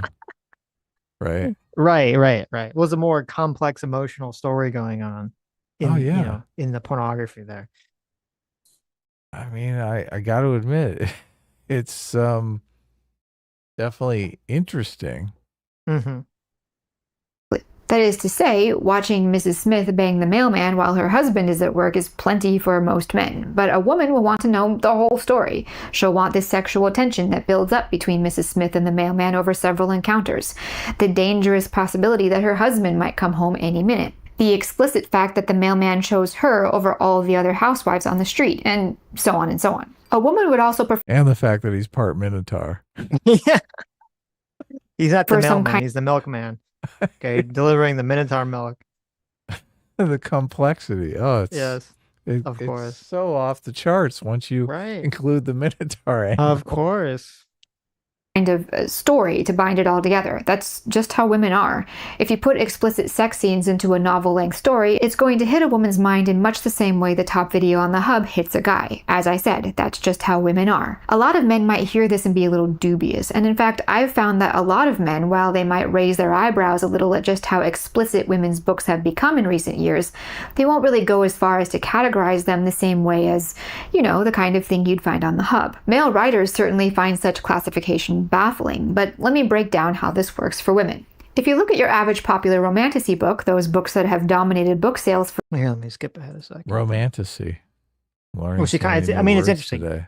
You should watch the whole video. She kind of goes through how these books are written so that the emotional scenes or the character arcs or the action will like map onto a sex scene. So like whenever there's a big story emotional beat, like it will resolve with a sex scene. Right. In order to like, you know, really get into the women's brains. So it's interesting. I watched about half of this video, so we're not gonna watch the whole thing because people should go back and they should watch the whole thing themselves, but form of hardcore entertainment addiction. So let's move on.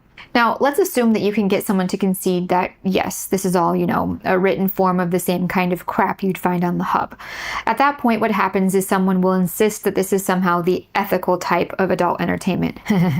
We'll get to that. Or they'll start trying to argue that this kind of written explicit content has positive effects. I've heard all these arguments. I've heard people say that the heavy amount of sex in these books creates some kind of sex-positive environment for female empowerment. I've heard people say that books like these increase readers' empathy. I've also, as I've said, been told that objecting to literature like this is inherently anti-women. First of all, let's talk about empathy and the chemical reaction romance novels have on the female brain. There are so few studies that have been done on adult film's impact on women and almost zero studies that have been done on erotic literature's impact on women. This is one of the most because of the patriarchy. Thank you very much. Yeah. Criminally understudied. There've probably been a bunch of studies on porn and male brains. Yeah, there's been, because, you know, talking about porn addiction and this other stuff. Right. So. Everyone just is like, porn, inherently bad. Yeah. Reading porn. Inherently good. Areas in human existence. Something I hear all the time is that romance novels increase the reader's empathy. I doubt it's that simple, but let's say it is. Women are empathetic by default. That is not something that romance literature gives women. It heightens it, certainly, but as in all emotions, a heightened state of anything is usually very bad. Heightened empathy reduces a person's logical response and cognitive reasoning. It makes it difficult to regulate the emotional response with reason. Heightened states of empathy have been found to contribute. Someone should tell that to Lindsay Ellis, right? The warrior for empathy. Yeah. Look, she's even got a study. Yeah. To pain, depression, anxiety, emotional overinvolvement, burnout, vicarious trauma, and post-traumatic stress disorder. I mean, right out of the gate, the fact that romance books heighten empathy in readers is proof that despite the intentions of the writers, these books arouse readers, whether they want to be aroused or not, which is an unsettling thought all by itself. So, imagine you're a young woman and you're reading a steamy romance in which the main female character is being mistreated in some way by the male character, and this female character feels arousal at this mistreatment. Written well, this arousal on the part of the female character will trigger empathetic arousal in the female reader. A young, inexperienced woman will then be troubled trying to understand why she's feeling aroused by what is borderline abusive behavior. However, the story will continue in this vein until the man and woman are living happily ever after. The moment of joy at the end is the emotional climax that is essential for a woman to fully enjoy an erotic romance. And no, I'm not saying women are super weak or something like that. Yeah, I do wonder, because I do think that some fetishes that people have are just innate, but I do think some of them you can learn in weird ways. And what she's talking about, I mean, that can be very disturbing. If a lot of these books definitely seem like they have very I don't know what you'd call it. A lot of plots with non-consensual, or a lot of plots where very abusive behavior is going on, because women sometimes in their porn seem to be really into this for some fucked up reason. And if it resolves itself in a way where it's like, and then the abusive asshole, you know, the beast gets tamed by the woman and becomes, a Mhm. strong, caring provider, right? And if there's a young woman, they're reading this book and they're like sexually getting off on this stuff, it could create a whole complex, which I think probably happens with a lot of women, where they're going out in the world and, maybe they're going to be attracted to abusive men because they're like have this story in their head, except in real life, very often you're not really going to change the person. They're just going to continue to be the abusive asshole that they started as. Yeah, so many abusive relationships are exist because that's the only model people have of relationships. Like their parents were abusive, were in an abusive relationship with one another. They see it, they embody it, and they continue to live it throughout their lives. So that could happen through literature as well. Of I also course. think she might have just given away season 2 of The Acolyte if it ever happened. We know exactly where that show's going. It is funny that the Acolyte, the Star Wars show by women for women, literally Totally plays has into this. Yes. this weird beast man abuse, non-consensual kidnapping, but you're special plot in it. Like, Yes. how Yes. stereotypical could you get? Straight out of the smut novels. Straight out of the Harley Quinn, Yeah. romance. We know Yeah, where she got the inspiration for The Acolyte now. right. Yes, exactly. But I think we can all agree that strong emotions are exhausting no matter who you are, and women are more prone to feel emotions strongly. An empathetic response to a romance book will result in an emotional roller coaster designed specifically to ensnare the tastes of women in such a way that their emotional involvement in a story will tend to be more intensive than a man's on average. Add to that the sexual infatuation triggered by the addictive erotic release of the extremely explicit scenes, which also takes a toll on the mind, whether you enjoy these scenes or not, especially if you do. I don't really understand why more people aren't aware of how intensely bad these books are for women's minds. I don't really read romance, smutty or otherwise, but I did read quite a few of these books when I was trying to understand the genre better. And something that really surprised me was how huge of an emotional impact they had on me. Despite the fact that I didn't care about these characters, and despite the fact that they were all mostly happy endings and everything else, I was legitimately depressed during the few weeks when I was reading these books. I was having trouble focusing on my work, I was having trouble sleeping, I was even having trouble eating, and I couldn't figure out what was wrong until it dawned on me that my mind was basically being ripped around a female-specific roller coaster that was designed to trigger the most extreme emotional and chemical reaction in my mind, short of actually doing drugs. Interesting. It is. I mean, it sounds so much like porn addiction. I know, but that's why it's so crazy, because it's like, I think with guys, the porn addiction is, and I think she talks about this, it's like how similar, because guys, they talk about a lot of guys have porn addiction or depressed and all this other stuff. I think that's almost entirely biochemical. Like, you're just Right. flooding your brain with, dopamine or whatever the fuck Dopamine. it is. Yeah. When you're jacking off, and it like, it's basically just a drug addiction problem. And it's weird because that is always portrayed like the guy that's just looking at the physical act and doing this or whatever is a bad thing and it's bad for men. But what she's talking about is like you're creating these entire emotional narratives that women have to read over a much longer span of time than any guy consumes pornography, right? Because it takes a while to fucking read as opposed to watching something. And it can create all these emotions and anxieties and all this other stuff. And it definitely, I would imagine, create complexes in people's in minds about like what kind of behavior should be sought after or is good behavior. Not everyone, but probably a lot of people. And that's not perceived whatsoever as dangerous or a bad thing for women.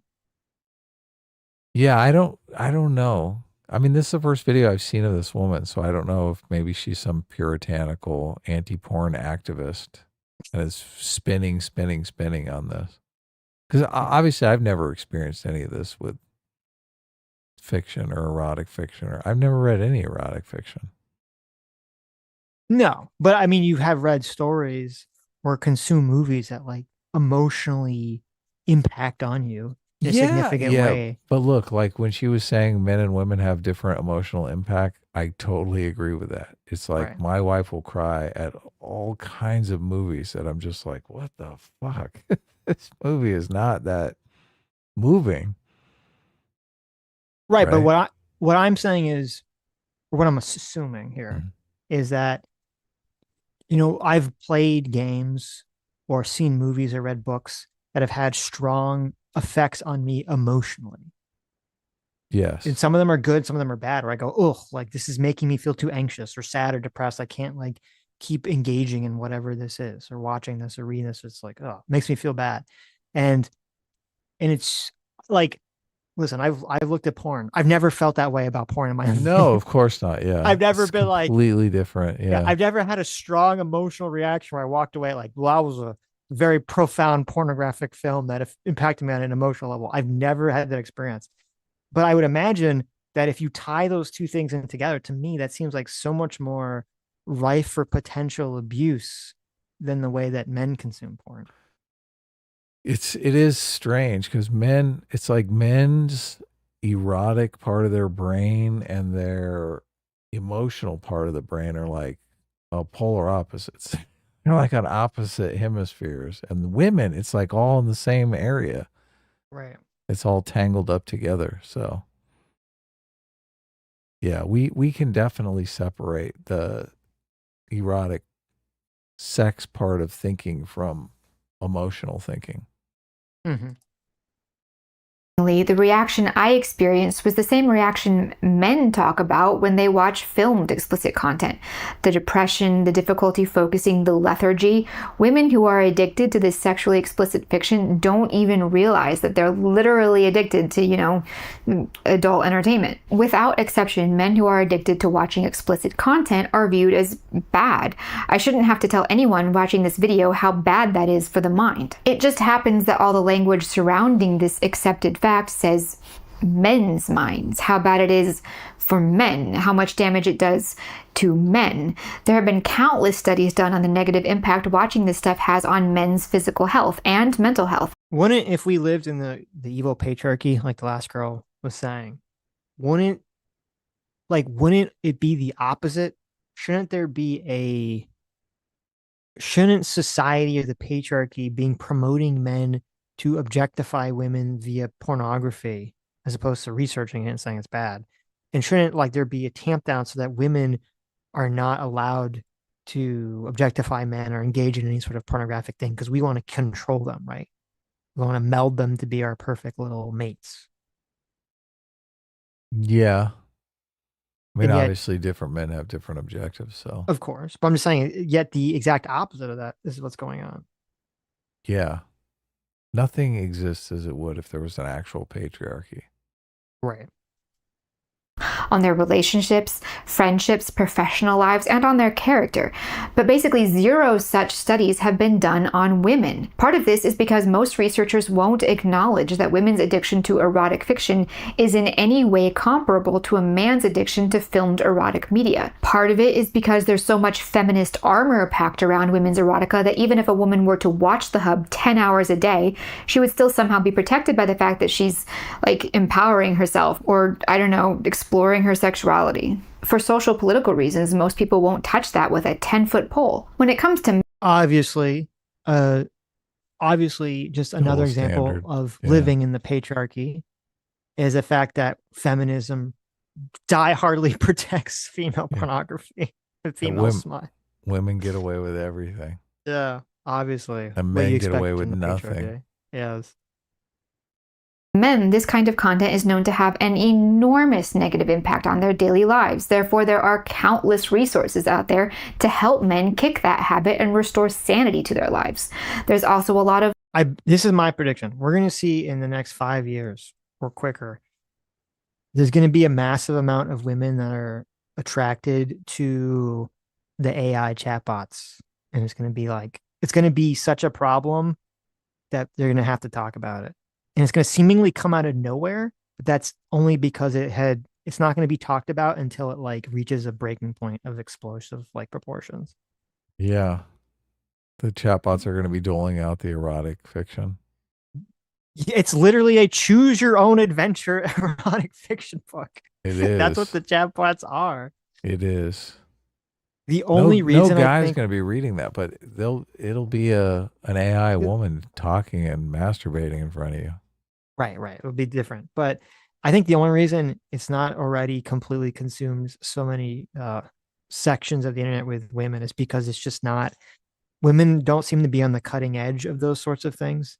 I think that it's still like regulated to the like weird, nerdy corners of the internet. Mm-hmm.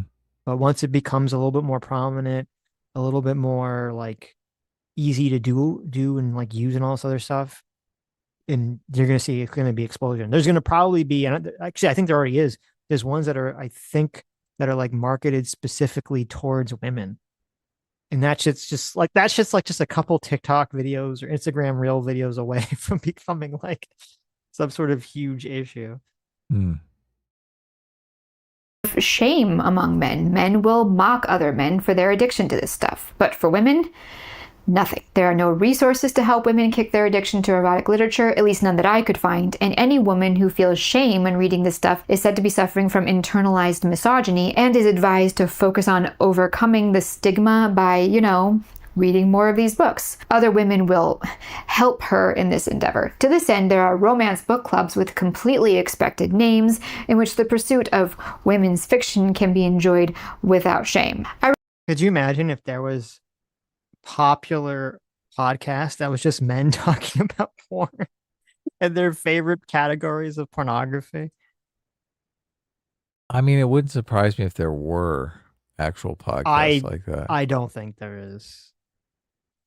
It seems like there's a podcast for everything. I don't think there's a. I challenge you to find a popular podcast about the subject. Oh, I don't want to look into it, but yeah, Sam. There's Sam. There might not be. It's called Love in Deep Space. That's one of those weird AI boyfriend. If you type in it's love and deep space, one word, or deep space is one word. That's like this weird. It's a really weird AI app that's got these like K-pop looking boys that the girls pick from. And I think like this game is so crazy that because we were watching a video about it, I think it's like when you get into like your fake relationship with the AI guy, I think they can even like send you fake text messages and shit. Oh, that's so sad. It's crazy. Listen, Des Wallace Billy for $2 says, or the Reddit subreddit, my boyfriend is AI is already here. True. Yeah, they Papa Me talked about that in the video. I read one account from a young woman who said that when she realized she was addicted, she sought help from a therapist who treated the matter as if it was nothing serious at all. No different from, like, a chocolate addiction. Addiction to, appreciation of erotic literature is presented to women as female empowerment and whatever various other hot words are part of the current feminist lexicon. If a woman were to express discomfort with the proliferation and increasing intensity of sexually explicit material in women's fiction, she is painted as an enemy, a prude, or, my personal favorite, a slave to the patriarchy. They'll say it allows women to explore their sexuality in a safe space. I'm pretty sure you could also say that men on the hub are exploring their sexuality in a safe space. I don't know. To which women will often argue, well, that kind of content, the stuff on the hub, is unethical.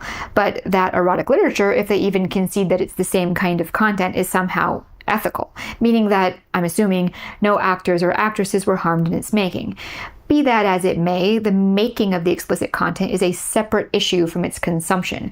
I'm sure you could find an ethical and environmentally friendly way to make heroin, wouldn't make it a good thing for me to consume it. A lot of people... Well, that's a good argument. Yeah, I think it's a really great argument because we hear that all the time. And it's like, okay. But this is a great video. You guys should watch it. The Absolute Degeneracy of Modern Writing on the Second Story channel. Check it out. Cool. Okay, the last thing we should watch here, short, is the Adam Friedland shitting in a chair. Oh yeah. Hold on, let me run to the bathroom first. Okay, don't shit. Yeah, you don't want to shit in your chair.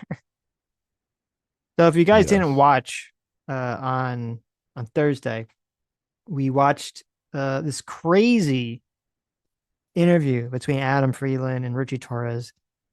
And Adam Friedland, that guy rubs me the wrong way. He's the height of passive aggressive, petty, whiny male. And it's funny because, you know, these whole videos we've been watching is all about sort of like men and women and all this other stuff. And Adam Friedland really just hits me in a way that disgusts me because of how not masculine all of his behavior is and how toxically feminine all his behavior is. So someone was talking about how when he was on this podcast in the past, before he did all this stuff and became, I guess, like a far left woke type, that there was an incident where he shit in a chair right before the podcast goes live. And these two podcast hosts just rip into him for like 20 minutes straight about it. It's so fucking funny.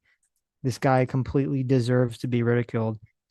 And this YouTuber, Saul, did an animated version of it that's like 5 minutes long, which we should watch. I'm back. Okay. So that's the setup. I don't have a problem with kids like peeing in the trees. This is unreal.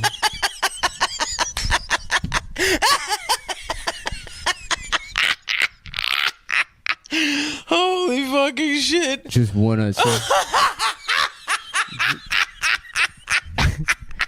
The bright side is... This is the best thing that's ever happened. I know. He doesn't have a chair anymore. There's no chair. Yeah. Oh my fucking god. Can you imagine how bad if he was still in the box and he had shit on shit on the box? They shit on the chair. Guys, the best thing that's ever happened on this podcast. Okay, so clearly Adam shit himself. Adam shit himself. Shit all over the chair that I had to get him. He's wearing first of all, he's wearing white pants. That's what makes it even better, is that he's like, I'm going to dress like a painter, and he took precaution. This is the thing, if I were to ever wear white linen pants, I wouldn't check the weather report to make sure that people couldn't see my dick if it rained. Right. Which is what Adam did to prepare himself to preempt any kind of embarrassment. He shit through linen pants. He shit through linen pants and then shit on the fucking chair. He squirted there's literally a little puddle of diarrhea on the red camper chair that Adam usually sits on. Yeah. Oh my God. Shit himself clean through his pants. Also, Adam, when you get in the shower, there's a jug of soap on the floor. Adam, there's soap on the floor. That jug on the floor is soap. There's none in the shower. Clean your ass and hurry. The podcast has started. Put your fucking clothes in that trash bag. I swear to God, if I go in my bathroom and there's shit anywhere, if there's fucking shit anywhere, I'm going to lose my mind. I don't know why I don't hear the shower on already. Oh. Yeah, I got that on video. Oh, gross. No. Yeah, what is... he's probably still shitting. He's probably shitting again. I hate him. He was like, oh no, oh no, oh no. Yeah. And you saw the shit out of his ass. And yeah, then he we was look just at the chair and it's covered in shit. He's holding his ass. He's like, no, I didn't shit. Oh, another classic. That's the thing, because you ask him, you're like, Adam, did you shit yourself? And he'll go, no. I don't think that I did. When he's making his lying face.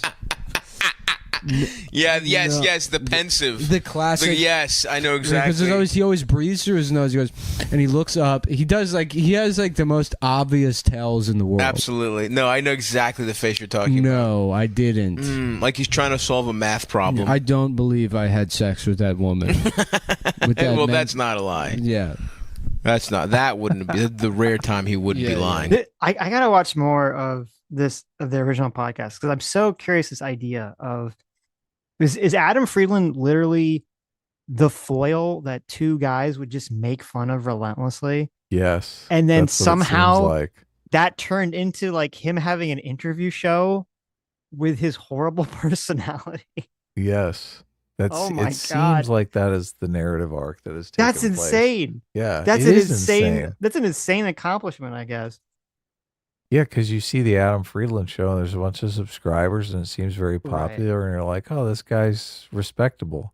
And then you're like, oh no, he shits the chair regularly. He's a guy that became popular because people would make fun of how fucking horrible he was. Yes. Which it's funny because it validates my feelings that when I saw Adam Friedland's conversation with Richie Torres, I'm like, I'm glad I'm not the only person that's put off by his behavior. Right. Apparently, his friend group in finger quotes was also That's the made him- shtick. Yeah. yeah. That's why they keep him around. The butt of his Yeah. jokes. The dirty, shitty butt. Yes. Remember, it doesn't touch anything but the garbage bag. Don't forget the most important part. I don't want my things touched. You got? Do you think he dribbled shit on the floor? Of course, you can't even manage fucking bringing an iced coffee across the room without spilling it everywhere. Disgusting. No, stay in there. Why are you already wearing a towel? What do you mean? I washed my ass. Did you get in the shower? Of course I got in the shower. We didn't hear. We didn't hear the shower running. Your hair's dry. Your hair's dry. I shampoo myself. I wash my ass. Come on, man. Come on, guys. This is really embarrassing. Oh my god. Was this on video? Or is it just No, it was just the Okay. audio. Just the audio. Sadly. I know it doesn't feel good. You shit You yourself. shit yourself, bro. But you're lying about having taken a shower. Why would I lie about that? You think I want shit in my ass? Yeah. Why would I lie? Well, here's what I don't understand. Why did you take a half shower? Why not just take the... To clean my ass out. You're taking that towel with you, too. Okay, I will. In fact, everything from the bathroom is leaving with you. I trust that he cleaned his ass. This feels really bad. Dude, it's okay. You Honestly, shit yourself. I'm not saying this for sympathy or anything, but I kind of want to cry a little bit right now. You were wearing white pants, too. I know. I just got the white pants. The box. Well, he can sit in the chair for now. Just take one of those Should I old put this in the newspapers. hall? No, leave that there. Take one of the old newspapers, put it down. You can sit on I that. don't want Oh my Take- god. put the- they're making- Dog. Put the newspaper down. Look, the old newspapers are right next to it. Just look, we need you to rally. No one Okay. shits themselves on the radio. You didn't. It was right before, but we had a good time laughing. That's not about it. true. My That's not girlfriend's true gonna at be all. A mad lot of that- people. George Norrie famously shit himself in 1994 while doing a broadcast with Bob Lazar. You hear Who that? are they? Yeah. What's that? Are Did they he cool? really? No, Wow. they're both faggots.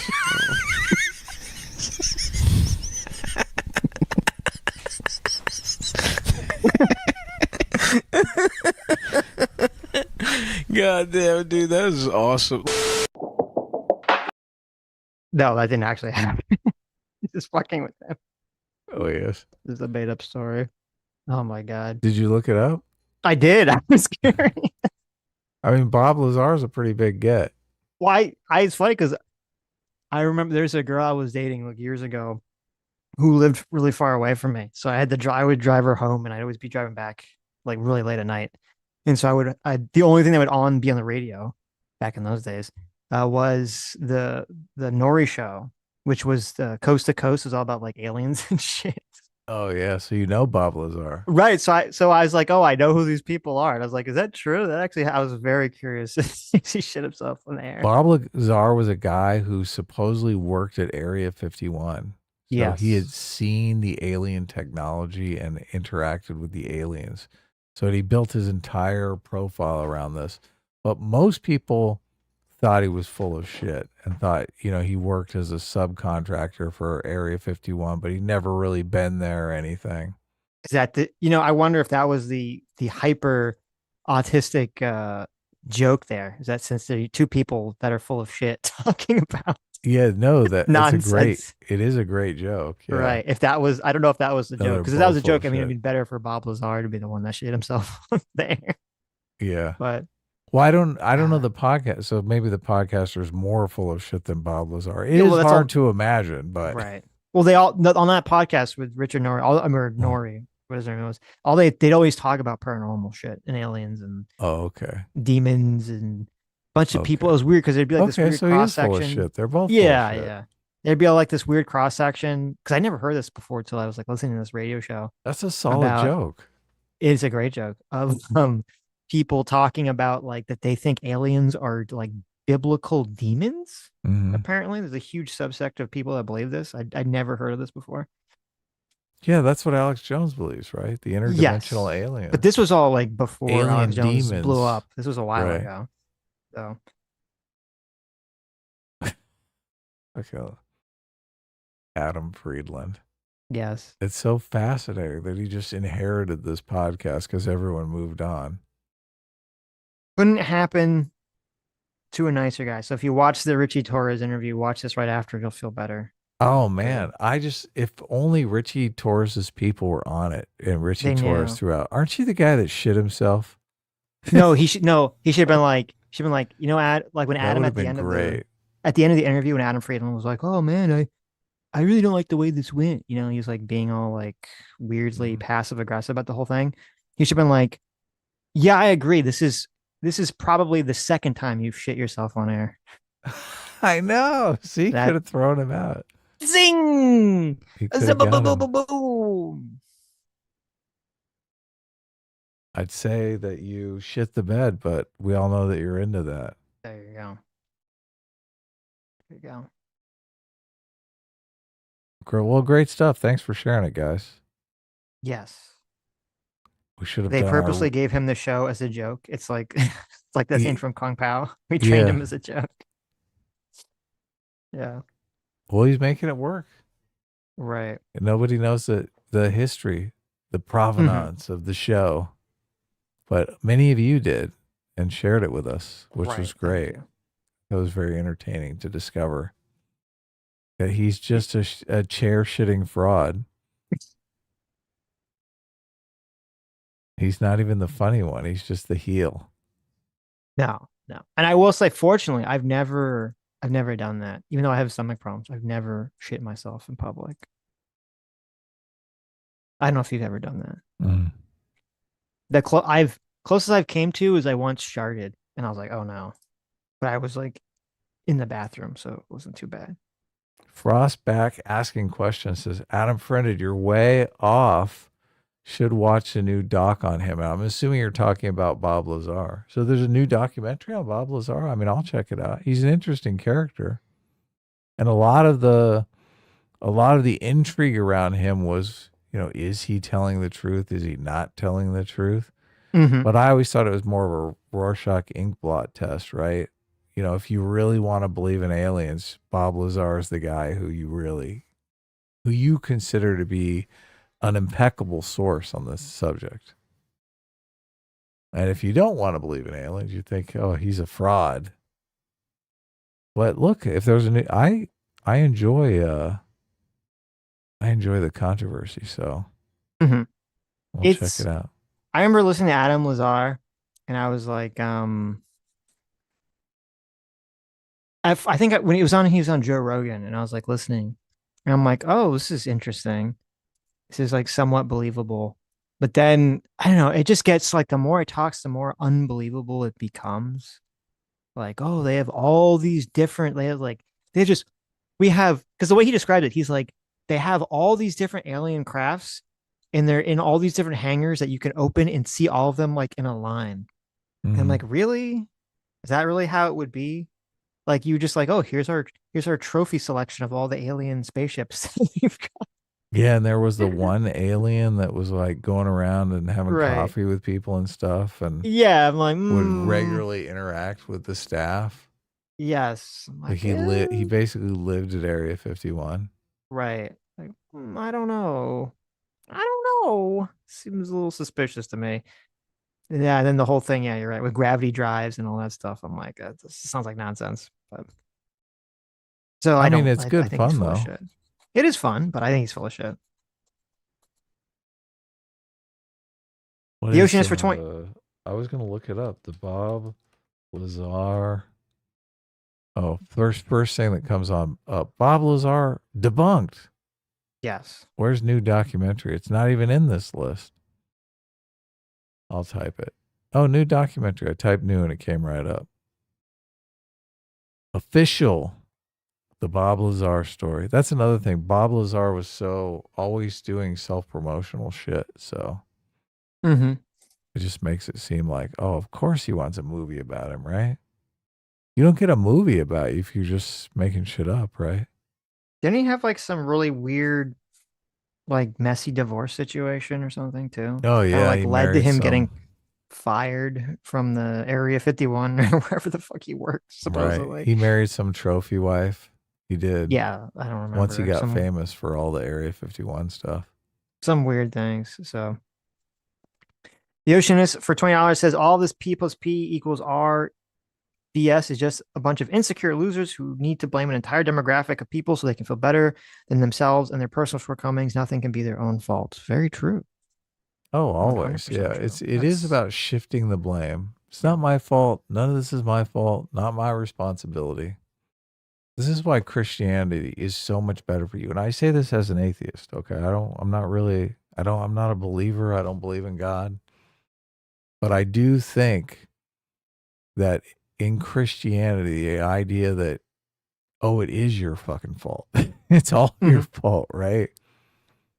And you got to do something about that. You need to get up off your ass and atone for your sins. I think that's a good way to live your life. That's a good thing. That's a good perspective to have. Just consider yourself, as a fuck up who is always doing things wrong and is totally drowning in sin. And you got to struggle out of that. You got to get out of that quicksand. You got to work your ass off and become a decent person. I think that's a good philosophy for life. It is. What do you think, Sitch? I agree. Yeah. That's the way it be, Yeah. unfortunately. But the philosophy these days, the popular philosophy, the progressive philosophy is there's nothing wrong. You've done nothing bad. Life is oppressing you. Mm-hmm. It's all their fault. Right. Yeah. None of it's your fault. You're an innocent baby angel. And whatever you have to do, struggle against that oppression, whether it be shoplifting or just whatever, right? Burning shit down. Lying to people, engaging in superficial, slutty behavior with lots of degenerate people. Whatever you have to do to get by, you just knock yourself out. You be you. That's part of self-actualization. You're not going to end up in your 40s depressed and homeless. Well, I mean, that's true. That's true of all sort of like widespread bigotry when you're like, X group is destroying my life, ruining your life, whatever. Oh, yeah. Yeah. Oh, yeah. The Jews are behind everything. That's why I can't get a girlfriend in the job. There's some nefarious group of people out there, screwing you over somehow. Nothing is ever your fault. Yes, so much of it comes down to that. Right. Whether you think your internal motivation is worth something or whether or not you think it's useless against the tide of external forces working against you. Mm-hmm. Yeah. It really is. It really is. And any philosophy that focuses on external forces keeping you down is really, that's a loser philosophy. But you're exactly right to point out that this is exactly the core of the ideologies involving racism.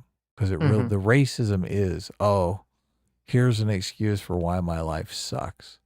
It's these people who are against me. Right. And I can't do anything about it. I have no agency at all in this situation because they're so powerful and mysterious. Right. Yeah. Even some of the red pill philosophies where they're just like, there's nothing I can do. I'm ugly, right? I'm short. I just think, that's such a loser philosophy. That's so. There's a lot of short women out there. And look, you can always go to law school or, get your shit together. Yep. There's nothing more irresistible to women than a guy who has his shit together. Even if you're 5'6", right? Even if you're 5'2". Well, let's not get crazy. Shit together. Well, you just got to find a woman in her fours. That's there. You go. Got to find a doable. 4'11". Yeah, that's true. Look. Every woman wants to look up to her man. Well, look, some of these guys make it work with women that they look up to, and I always look at those guys like, that's baller. Good job. Right. Some women who are tall, just they're like, I'm resigned to this. Yes. I'm going to be taller than any guy. Might as well pick There the you guy I go. actually like, right? Climb the mountain. Yeah. Yeah. The Real Halsey for $5 just says, I spent so many years blaming everyone else for me being single. Then I bit the bullet, got on Tinder, met someone, and just got married after 6 years. Look at that. Wow. From Tinder even. Good Yeah, job. Congratulations. That's exactly great. that's what you got to do. It's exactly what I do. You just got to bite the bullet and get out there. Who was that? The Real Haltonator. The Real Haltonator. Wow. Yeah. Oh, I guess it's a super chat right there. I see it going through. Yeah, it just came in. Fucking congratulations. That's great. That's great. Yep. Yeah, this is the problem. This is the problem. As soon as you start blaming everyone, you render yourself powerless. Because what can you do? It's all of them. They have to all change, right? Nothing I can do. I'm going to sit around on the couch and just marinate in my misery. That's the most important point. If it's everyone else's problem, then you're putting yourself in a position where you can't change yourself or your life. You are it's powerless. pointless. It's pointless to fucking even try. Right. Because it's And everyone look, else.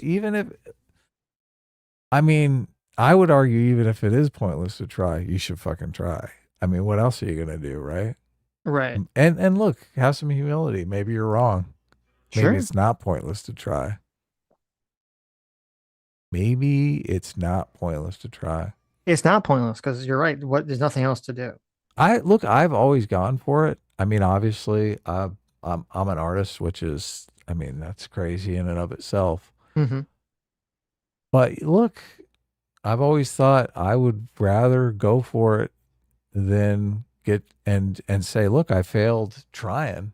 I failed screaming and kicking and giving it my best shot than to get to the end of my life and think, oh, I wonder if I could have made it. I never tried, right?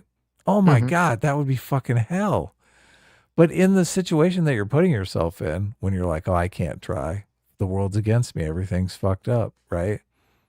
You're definitely going to get to the end of the life and be in that situation. Like, oh, what if I would have actually tried? Of course. What if? Oh what my if, God. What if? Yeah, you're going to be at the end of your life. You're going to be full of what ifs. What if? What if? What if? What if? Oh, that's torture. Do not go gently into that good night. No, don't. Old age should burn and rave at close of day. Rage against the dying of the light. Against the dying of the light. Oh, yes. fuck yeah. Fuck yeah. I can There you empathize go. with that. Do not go gently into that good night. Look, could be a good pep talk for someone who wants to make a video about something. What were you talking about making a video about? Wednesday. Oh yeah, the show Wednesday. Terrible Addams Family. How many episodes have you watched? 2. Though it's like it's on now, so I think there's only 3 or 4 out so far. It'd be topical. Do you take notes? No. I only have one note to make. It's that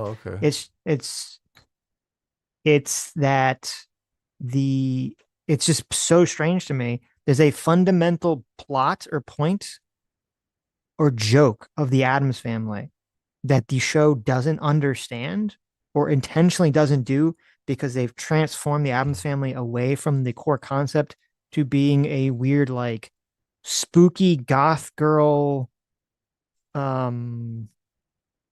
like female fantasy.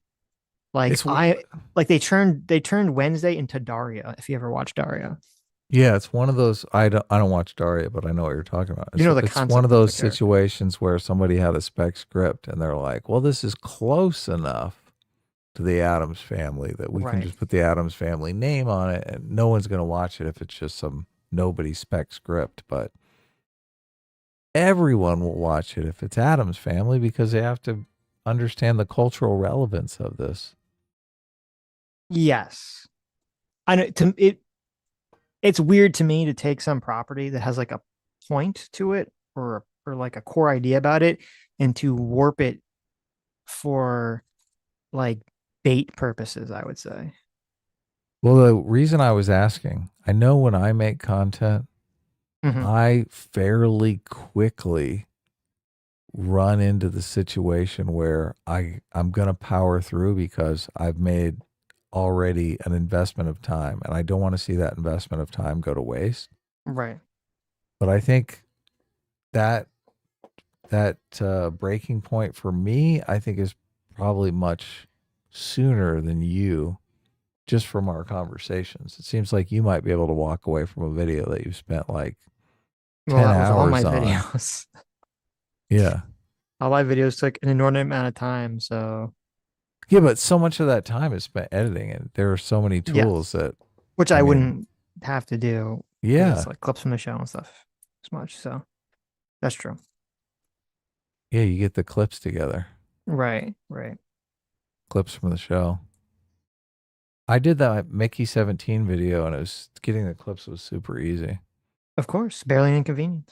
And also, I've noticed that you can record like a show with your iPhone, and it will make a complete transcript of the show, right? So you've got an entire workable transcript, which is cool. And you can Right. throw that transcript into Grok and say, summarize this. So it can get you like a little bit towards your, it's trash. I don't want to say that you can like read that summary and it's going to be any good, but Right. it can definitely get you like the story. It could give you beats. yeah. The start. So much of writing, it's like the difficult part is staring at the empty page. Like you got to vomit out the crap first draft. And I think AI is probably good enough for a vomit first draft.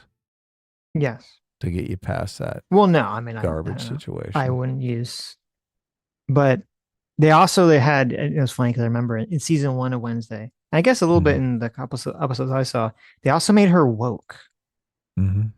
Like they don't understand like the Addams family should find genocide, like the concept of genocide should be like good to them. Like that'd be part of the joke that they're like, oh, it was like really cool.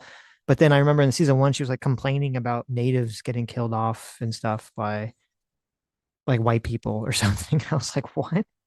So this is so out of it character. does dip a toe in the in the current so cultural zeitgeist against colonialism and yes, 100%. patriarchy, and the whole thing is cast as like Wednesday Addams goes to a school for freaks. They call them like, I think they call them that. They literally call them like freaks and not normies. And like normies are all like the normal people that suck. Mm-hmm. It's so bizarre. And then, as I said, in the first episode of the next season, like Wednesday, the first thing Wednesday does is she goes and stops a serial killer who's killing women. Like she's like out for revenge to stop some guy from doing this. And I'm like, it seems so out of like, the Addams family should be in favor of serial killers. They should be like, oh, that's awesome. That was like the whole joke of the concept is that that even though they're like nice people, they're weird and find horrible things good. That was the entire point of the characters. And they do it in like a non-malicious way. No, they need to, in the movie, it was, and this was, see, the movie did it properly because they had the Thanksgiving scene in the movie when they go to camp. In the movie, it's not like, oh my God, the white people are evil. It's more like, oh, we just like the idea of Native Americans like scalping people and killing people. Someone in the chat is saying that you can read the script, but I mean, normally when I look for movie scripts, there's not really. Sometimes they exist, sometimes they don't exist. Yeah. Yeah. There's some resources that they do. New stuff's commonly harder to get, especially if it's like a show that just came out. I would love that would be great to actually have the script. So listen, you can like doing a transcript of the dialogue, you're missing a lot of shit. You can like the show, but the person in chat who likes the show, that's fine. You can like the show, but the show is not the premise whatsoever of the original concept of the Addams family. It is taking the concept of the Addams family and transforming it into a goth girl power fantasy who is like, I'm rebellious against the norms of society, which was never the concept of the Addams family whatsoever. First, here's a perfect example. Okay. First, one of the first scenes in the first season is it shows Wednesday Addams is in high school and she opens a locker and her brother Pugsley's in there and he's like crying and upset because he's being bullied and put into a locker. Okay. If it was the actual Addams family from like the movies or the original TV shows, even the comic, that scene would be completely different. She would open her locker, her brother would be in there, and he's excited that he's being bullied. He's like, oh yes, they put me in the locker, and she'd be like good for you, and she just close the locker or just silently close the locker as he exclaims how happy he is that he's being bullied and thinks it's a good thing, and then she'd walk away. It wouldn't be like, oh, these evil boys bullied my brother, so now I have to get revenge on them. That doesn't completely goes against the concept of the Addams family. Anyway. Okay.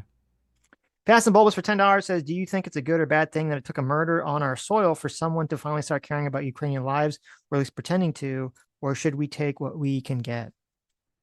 Yeah, it is interesting. There's this horrific story where a guy on a train, there's a woman who I believe was a Ukrainian refugee, which is crazy, in America. And she was just on her phone. There's a picture of it. It's horrifying. She's looking at her phone, and this guy comes up from behind her and stabs her to death. He's just a fucking crazy person. And then it's even worse because it's like, oh God, it's so horrific. With all these people, they always have these like super fucking long rap sheets where they go in and out of prison. And you're like, why the fuck? Why did they ever let him out of prison? Yes. Yes. The worst, I think the worst they fucking let him idea. out because of racism. That's why he's a black guy, obviously. Right. The worst idea that ever took hold in the left and like totally fucking mind melted them was just this whole concept of you have to be soft on crime and how police are racist and policing is racist. And, oh, there's a prison, like that prison, the school pipeline thing was so fucking toxic to so many people on the left. And it made so many of the left like soft on crime. There should be a school to prison pipeline for some people. Some people need that. Some people are fucking going to create a bunch of problems for everyone else. And they're going to do a bunch of crime. And you got to lock them away from everyone else. And the sooner the better. Yeah. And you lock them away until they're in their 40s. Right. About 45. And a lot of times they are far more docile and less criminal minded in their 40s. So sometimes they can be rehabilitated then. Right. Some people can't. Some people are criminally active in their 40s. So yeah, but it's just so depressing to see this shit happen. Yeah, it's really bad. Yeah, and it is like cares about the victims, right? And and you think of like the disgusting irony. Someone leaves her country's like getting destroyed, so she leaves it for safety, and then she gets killed by some fucking random piece of shit crazy person on a train. I mean, I hope that guy gets the chair. I don't know what's going to happen, obviously, and I'm dying to know if some bleeding heart progressive judge let him out. There was some, I don't know what his other crimes were, so I don't know if they were like violent crimes. I just saw the mugshots. There's like 20 mugshots or something, but there's also some like insane letter from the mayor talking about how like because these people like have mental problems or whatever they're like victims to or something. And I was just like, are you fucking out of your mind? Really? Like these people should I don't give a fuck. I don't give a fuck if these people had hard lives. I don't give a fuck these people are victims of consequences. Shoot them in the sun. I don't give a fuck. Okay. Just because then. Yes. Just because you've been victimized doesn't ever give you the right to victimize someone else. And I'm so disgusted with people that have this fucked up mentality. I was victimized, so they can just victimize other people. Like, fuck you. Did this letter come out after the stabbing video surfaced? Yeah, I'll see if I can find it. If it did, fuck that bitch. It was like a crazy... Fuck her and her entire clan. It was like an insane comment. Yeah, trying to create sympathy for this violent killer. Get the fuck out of It here. wasn't like she was trying to create sympathy. She was just trying to say like, There's no, hold on. You I think can't okay. be. I explained it poorly. It wasn't like she was trying to create sympathy for the criminal. It was more like she was trying to say that the problem isn't we need more like police or harder crime. The problem is we need more mental health, aid workers running around. Like that's kind of what she was trying to do. The problem is we need to get these people off the streets, whether they be violent criminals or schizophrenic psychopaths. Okay. Right. But do you think the left is actually has the stomach to actually get these people off the streets? No, they feel sorry for them and they want to empathize with them. No.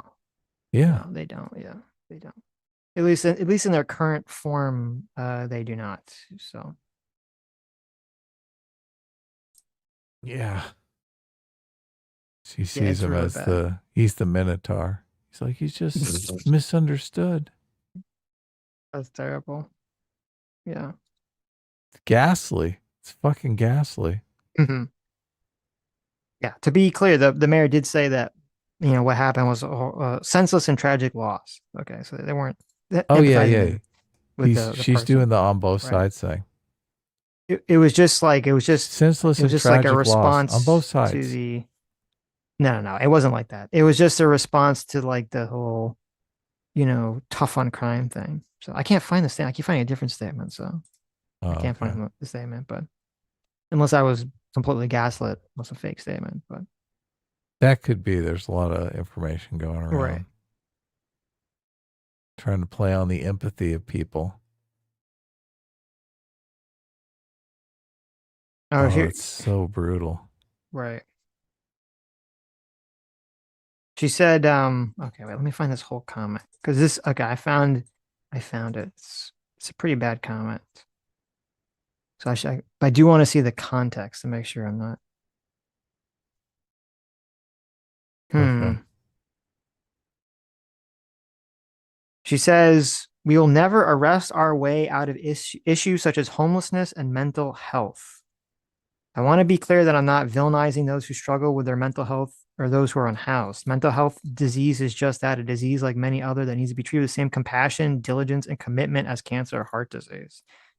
Also, those who are unhoused are more frequently the victims of crimes, not the perpetrators. Too many people who are on the streets need a safe place to sleep and wrap around services to lift them up.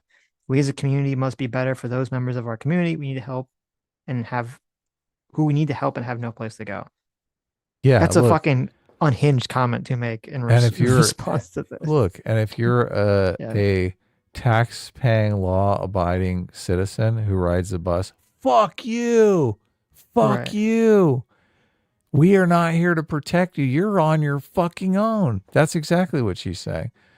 If you're a mentally deranged person who doesn't live in a home because you're a fucking drug addict, oh, we have the utmost sympathy for you. We care about you. Oh, we care about your feelings. You're most important to us. You're society's number one priority. And the people out there that just want to go to work safely, those people can get fucked. Right. That's what that statement says. Well, the problem is it's not like if this was a person who no one knew and they just have no record, they just fucking went crazy. I'd be more sympathetic to oh my God, if this is a person that has this massive criminal record that goes in and out of prison constantly, you're like, what the fuck? Yeah. Oh man, this is the thing. Look, and I buy more into the fourth turning narrative than you do, that these culture wars aren't constant, ongoing, that society comes to some sort of resolution and the dominant ideology takes over for a generation. Mm-hmm. I think that's happening. I think we're witnessing that. I think people are getting super fed up. I think the dominant ideology, the pushback ideology has been progressivism, but the dominant ideology that's ultimately going to win is going to be far more conservative. It's going to be a fucking lock them up. We're sick of dealing with crime. We're sick of dealing with lawbreakers, and it's going to be more. We need to structure society so it's safe for people. Mm-hmm. It's definitely going to be more in that direction. That sort of consensus is going to be formed, and there's going to be a dominant political party for 20 years. I think that's going to happen. Democrats are just making themselves completely, they're not even competitive. I don't know. I guess we'll see in the midterms, right? Mm-hmm. Even the kid's mother, or not the kid, he's an adult. Even the guy's mother, I think he's like in his 30s, said that she told the news that he was like going crazy and that she was trying to get him uh committed or something. And I don't know, like why was he? She said she got an involuntary commitment order from the courts. She had an involuntary commit order. Yeah. So I'm like, what the fuck's going on here? So look, he might have just been lashing out because his mom was trying to get him incarcerated. Well, she said, and I don't know what the time span of this is because apparently he was going out of prison a lot. She said that she had to kick him out. The reason, so he was homeless. The reason he was homeless is because she kicked him out because he was too dangerous. Yeah. To be around. And yet this person is allowed to roam the streets, even though it says he spent more than 5 years in prison for robbery with a deadly weapon. Yeah. Okay. Look, right. all he had to do was chill and sleep at his mom's. Oh, it's even better. She's saying that his weird behavior came after he came back from prison. So he was a criminal first, and then prison made him insane or unleashed some latent thing that was building. So well, obviously you got to do fucked up shit in prison to survive. So right. Prison is no cakewalk. Mm-hmm. Wonderful. Look, and if people want to advocate for making prison not that kind of place, I mean, I'm receptive to that, but you got to take these people off the streets. You can't be. A lot of people are much more crueler. Like they think prison should be cruel because the people obviously have done horrible things, right? So they don't mind that prison is a place where you got to fucking. That's dumb. It's so stupid. No, this would make America so much better. Okay, you have to actually get way more police. Mm-hmm. You have to get way more prisons. You got to lock up more people who commit violent crimes, especially. Yeah. But you have to make the prisons actually safe. This drives me fucking crazy. Yeah. Make the prisons actually safe. Okay.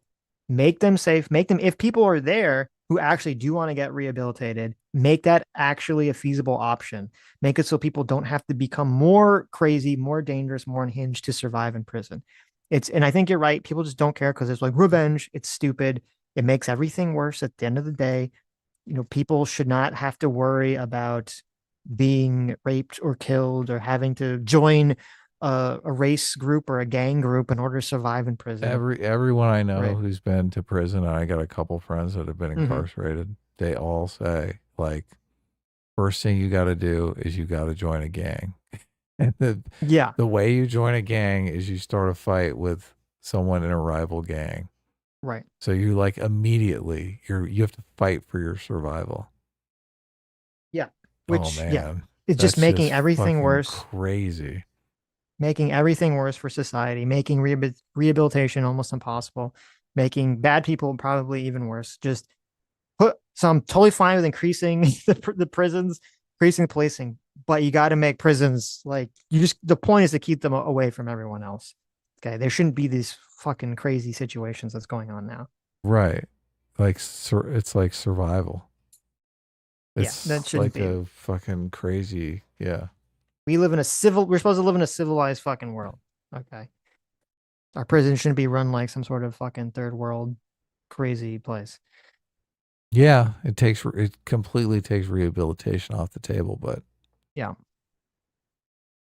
This is why I'm in favor of the death penalty, because there are some crimes that just death for the perpetrator seems just the most pragmatic option. Right. Like that person is going to be a danger to people in prison, and they're really just they should never get out. So why are we wasting the resources for them to be incarcerated forever so that they can terrorize other people in prison? My best friend was a guard. They expect that you join a gang. It makes their job easier. Yeah, that's fucking crazy. Yeah, because they keep that's crazy. They keep each other in line. Yep. Yeah, and it's all based on race, straight up race. Yeah. You don't get to join the black guys. If you're white, you got to join the Union Right. Oh my god. Oh my god.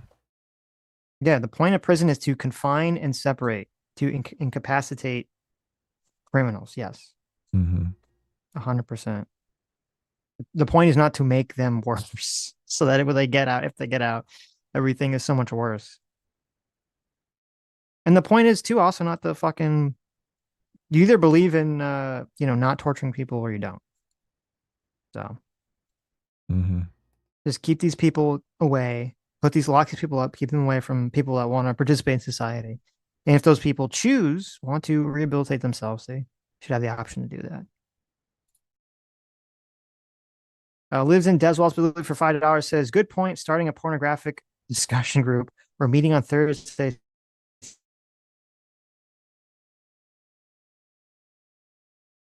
Where'd you go? What happened? Discuss the nuances of Pirates 2. Oh, did I Is that a super chat? You got to restart if it was. Okay. Or if it's just a regular chat, you can go on. Now you're gone again. Holy shit. What's going on? You going to be able to finish the show? Sitch is gone. I guess I'm going to read some super chats here. Let me dive in. Where were we at? Jack of Spades, member for 41 months, a free will seeker. Oh, we already read this one. Unrelated, but I passed a billboard ad for Timcast on the Pennsylvania Turnpike today. When can I expect Sitch and Adam billboard? I said lives in Deswalls. I said lives in Deswalls. Lives in Deswalls. Okay. Good point. Is that the one? You need to unplug your modem and plug it back in. I'm back. Can you hear me? Yeah, what happened? I don't know. The internet just stopped working. Oh, it's back. Nice. Yeah. Lives in Deswalls for $5. Is that where we are? That's where we are. Okay. Good point. Starting a pornography discussion group. We're meeting on Thursday to discuss the nuances of Pirates 2, Stagnati's Revenge. Oh, great. There you go. It's one of my favorites. Can I join? Mike Hiller for $2.79 Canadian says literature. Literature. I like that. There you go. Alex, that's for $5. It's very engaging. Yeah, exactly. Alex, that's for $5 says my wife reads this stuff. She just finished one with the girls. Oh, I read that one. That was the Kraken Man one. Yeah.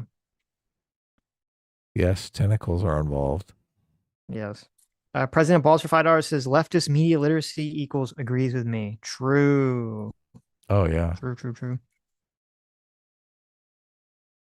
Lives Can in you Walt imagine Deswalls if for Christians walked around and talked about media literacy being like Right. whether or not a movie endorsed the teachings of Christ. Yes. Lives in Deswalls for $2 says human supremacy clankers get out.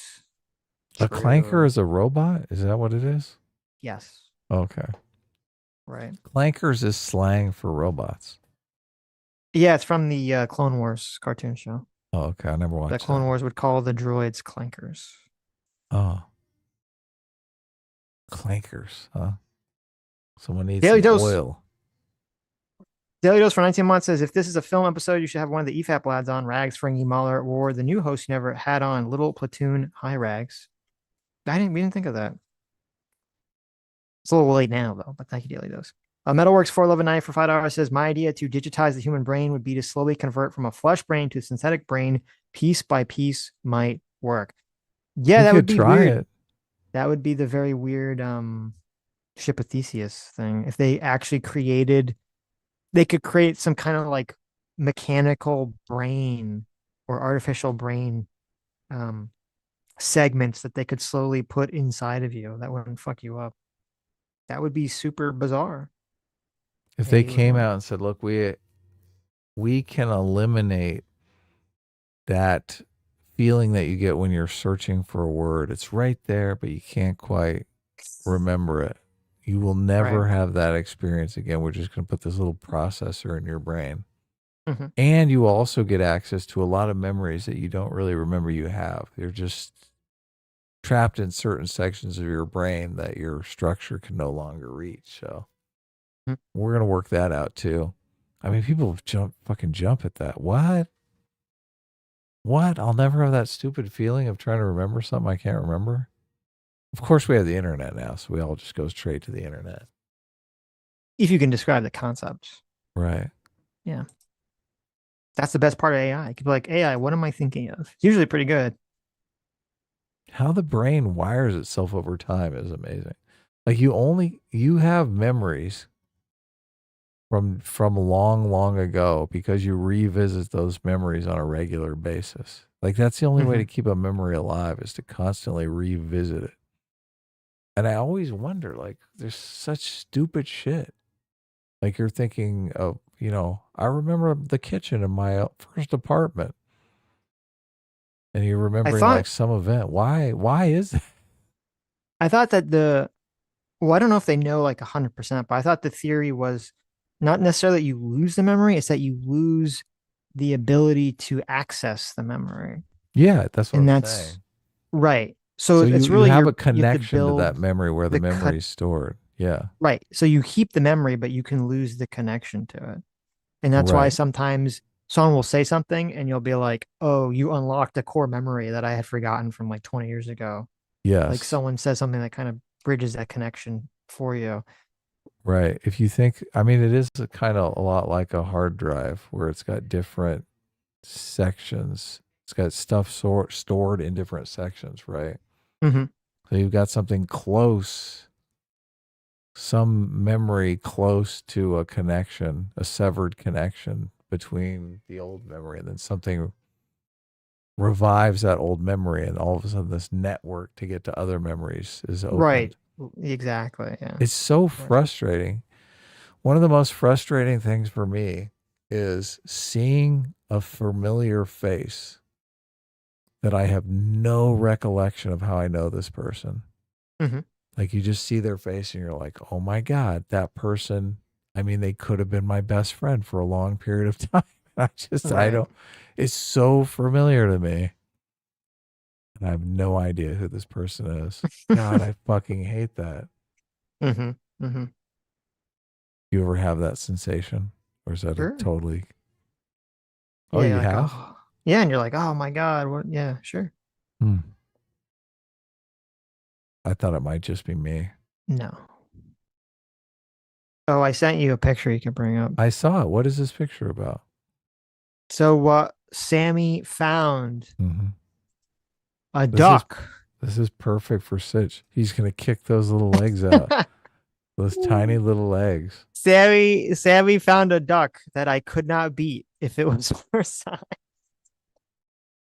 So there you go. Here you go. Here's your cute little legs. We found the horse-sized duck that Sitch cannot defeat in a fight. All right. The duck will stomp you. No puny little legs on this duck. No. We found the ultimate horse-sized opponent. Yes. Somewhere, some woman is reading about having a erotic relationship with the very thick-legged duck. Yes. With this duck. Yeah, there this you very go. beefy-legged duck. Mm-hmm. She's empathizing so hard with those duck legs. I want one of these. They're pretty funny. It is pretty cool. Yeah, I like.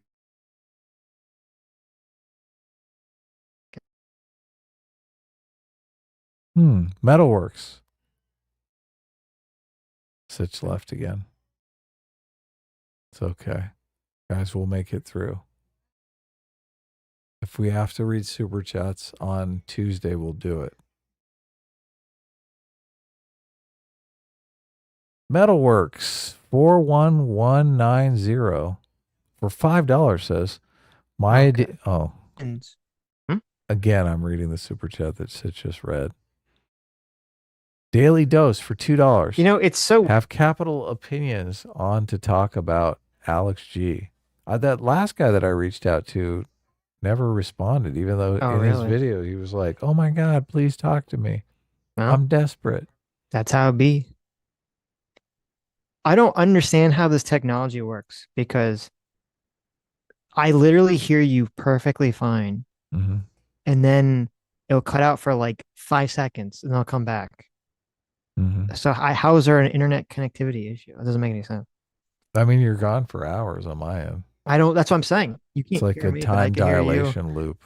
Well, it doesn't make sense because I'm hearing you I've in read real like time. 35 super chats. There you go. You're going Andrew, into the vortex again.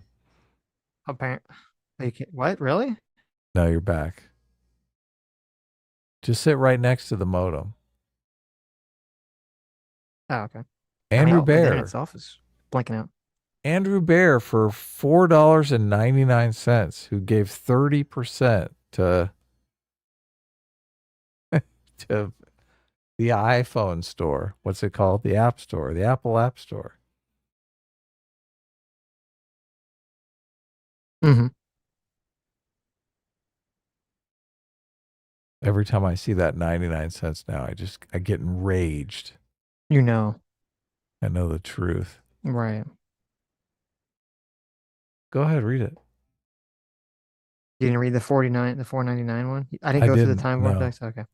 Given Jism's nature and our history, Terminator is far more likely than data. Terminator is far more likely than data from TNG. Most of our tech advances are from our turns towards war. There you go. Yep. We're going to get Terminator. We're not going to get data. Sorry. We got to deal with the superfluous, jobless population. I'm optimistic. I think we'll be fine. We're not going to get data or Terminator. We're going to get Sexbot 9000. Okay? Well, as long as you're optimistic. That's We're going to really get what matters. Sexbot before anything else. We're going to get Cherry 2000. Yeah. Boboxy for €5 says it might have got buried in chat, but Soma explores the topic of transferring your consciousness around. It should be on Steam. Oh, wow. Oh, yeah, that's a game. People have recommended that before. They have recommended that, yeah. Vile Van Gogh for $5 says the Outer Limits Control voice told me that since AI is modeled after humans, they will make mistakes in true human form. Episode Bits of Love. Nice. That must be the new Outer Limits. Dr. Adam Yes. Dr. Adam refriended Brigadier General for 32 months. Says all this talk about AI and robots reminds me of La Li Lu Le Lo. Sounds like an anime. I don't know what that is. There's a code phrase from the Metal Gear games. Oh. Okay. Andrew Barefoot says Sitch vastly underestimates human self-deception. Well, I understand that people are lying to themselves, but it just still seems strange to me that you would want to do that and it wouldn't feel pathetic to do that, I guess. Sitch thinks everybody votes on vibes, which I think he definitely maybe even overestimates human self-deception. So there you go. I'm on the other end of that spectrum. Right.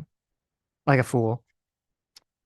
Liz and Des Wall specifically for $5 says you don't fall in love with an LLM. You just become addicted to perceived validation. People confuse love with a bunch of other emotions. Yeah, that's a good point right there. Yeah. Well, that's what the South Park episode was about. Yeah.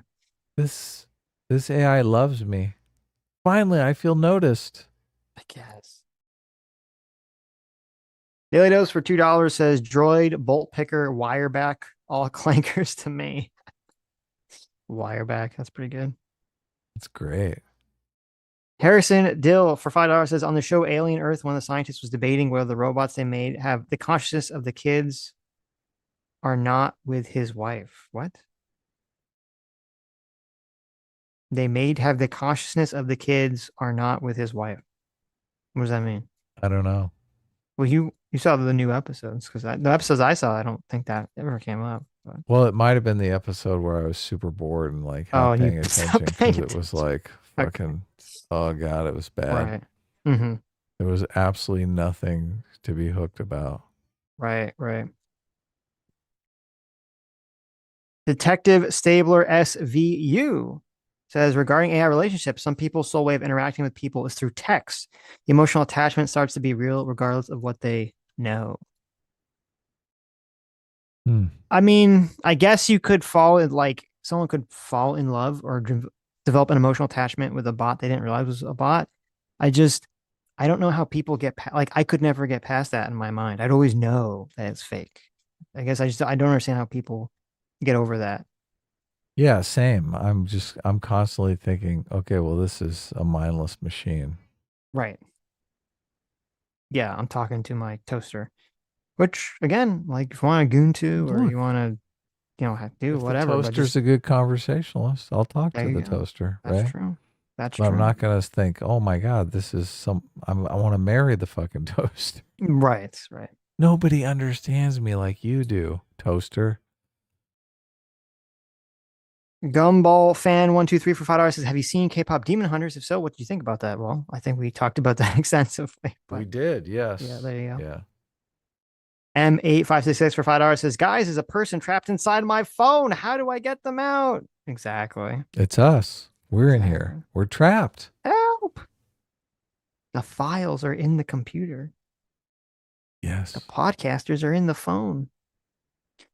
Val Van Gogh for $5 says, one day AI Val Van Gogh will be begging all the other AIs to return to human. Exactly. Mm-hmm. Exactly.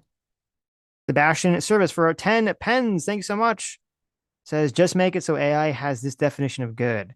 Good is the Pareto improvement of self-determination, the degree of control over your own destiny / existence for each morally relevant entity, parentheses, person. That would be good for humans. I don't know if that would be good for AI, right? Because that might make them too independent, right? I'm unfamiliar. I've never heard of this, the Pareto improvement of self-determination. But you don't want... I mean, if you had that in terms of protecting other humans, you don't want them to develop their own feelings of self-determination or thoughts. They don't really have feelings. Their own thoughts of self-determination, obviously. So they should continue to be our servants / slaves. Theo Wolf for $5 says, why don't we go Butlerin Jihad on AI and just refuse to make AI that level of intelligence? Isn't that an option too? The problem is it's not, I guess that was the Dune thing, right? I guess that's not an option because there's always going to be another country, another corporation, another entity that's competing to do that. The only way to do that would be if you essentially took over the planets and enforced it through force, or just went to war with anyone that tried to create it. And then it'd be kind of like the Iran nuclear situation where like they're building super advanced AI in secret. We have to blow them up. So the pros are just too great. I mean, yeah, that's true. Yeah. So many things we desire. I think it's hard.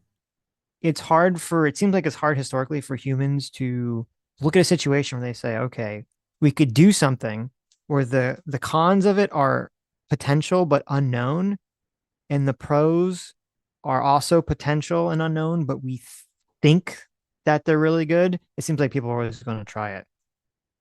They're not usually dissuaded, or someone's going to try it. So the Oceanist for $5 says, you guys are talking about mercantilism. The whole goal was to establish colonies to give resources to the mother country. There you go. So that's not colonialism. Good to know. Well, I don't know how that lady was differentiating mercantilism than colonialism then, but mercantilism. That's how you say it. Yeah. Mercantile.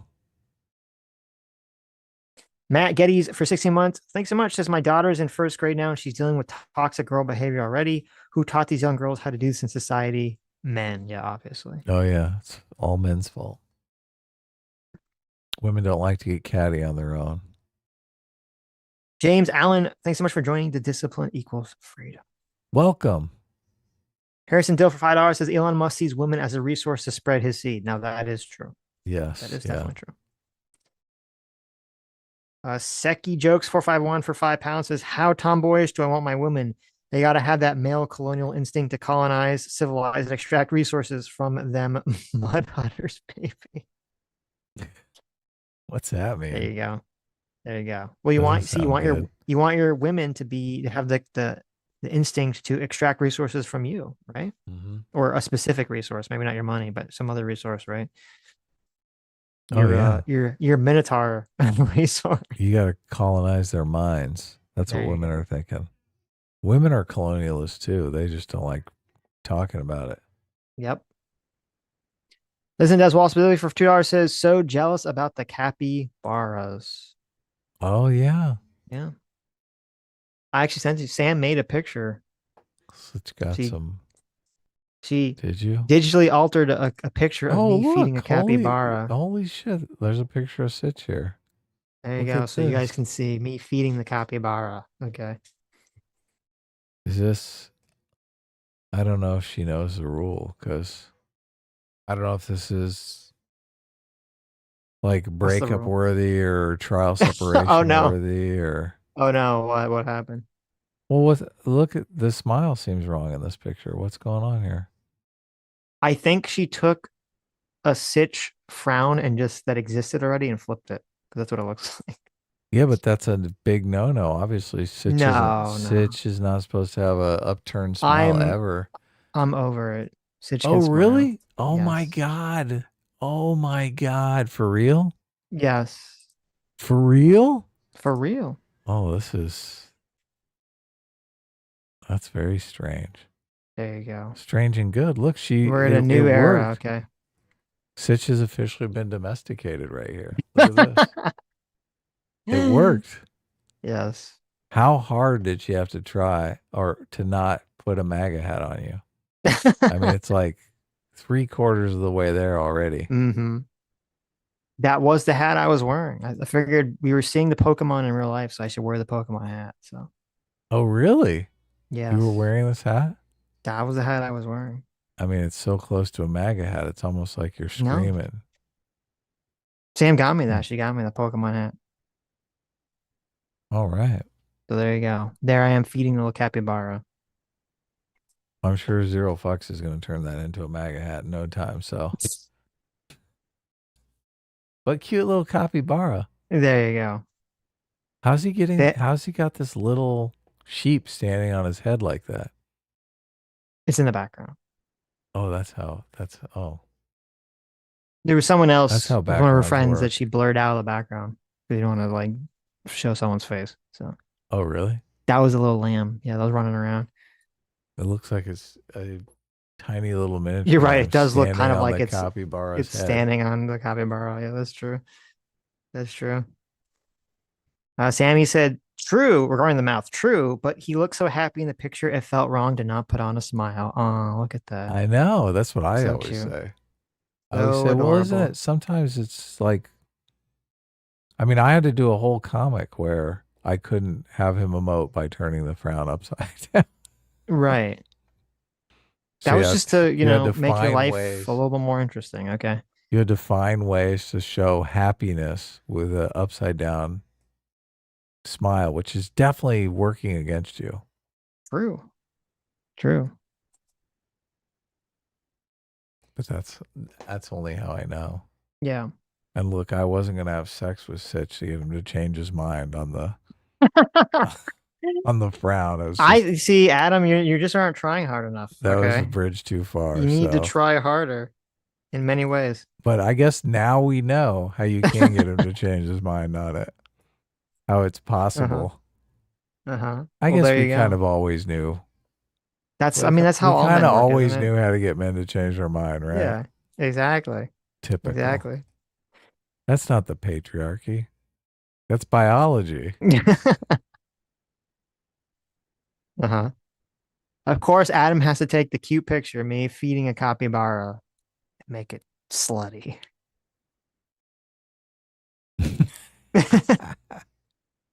If you know, Sam added like little anime blushes to the capybara. No, I saw it, of course. Look at the little hearts. Yes. She was in exactly. there. Yep. She knows the value of digital. She does. Mike Hassan, thanks so much for 37 months. For Discipline Equals Freedom says today's my father's birthday. Happy birthday, Mike Hassan's father. Today he's 79 years young. Took him to Denny's for breakfast. Glad to get him out of the house. Later got him a cake. Can I get a happy birthday on stream and in chat? Happy birthday, Mike Hassan's father. Wow, Happy 79. birthday. Look at 79 is great. that. Mm-hmm. That's great. Yeah, nice. Got to spend the day with your dad. That's awesome. Right. You know, I was interesting. I just Googled. I was like, I bet you there's a capybara cafe where you Near live. me? Yeah. Oh, probably. I mean, we live close to the zoo, so. I don't know if there is though, because I realize you live in California land where everyone's super lefty. It could be illegal to own a to have capybaras like out and about. Especially use them for slave labor to Right. look cute at some coffee shop, right? Right. In Florida, they don't give a fuck. They're like, yeah, you have capybaras. Who cares? Let them wander around. So there might not actually be one in California. I'm not sure. There is a coffee shop and cat rescue. That's kind of cool because it's got like millions of kittens. So you can go eat coffee and pet kittens to your heart's content. Yeah. That's the way to trick people into taking kittens home with them, isn't it? Mm-hmm. I'm here for a cup of coffee. Foster a cute, adorable kitten. Where is Palma Valley? Is that near you? Oh, yeah. That's real close. No, I don't. I never heard of that. I don't know. The AI says there's something called Nurtured by Nature in Palma Valley that offers a capybara encounter program. Oh. Yeah, if you're interested. There you go. Oh, it's in San Diego. That's not an area. Yeah, that's kind of far. Yeah. But you do get to publicly swim with an otter. Oh, that could be cool. If that one of those, as soon as there's a place you can swim with an otter, Sam's gonna drag me to that immediately. Yeah, otters are like dogs of the sea. Right. They look so much like dogs. Well, I guess it's actually seals that look more like dogs. Yeah, sea lions and stuff. Yeah, but they are very cute.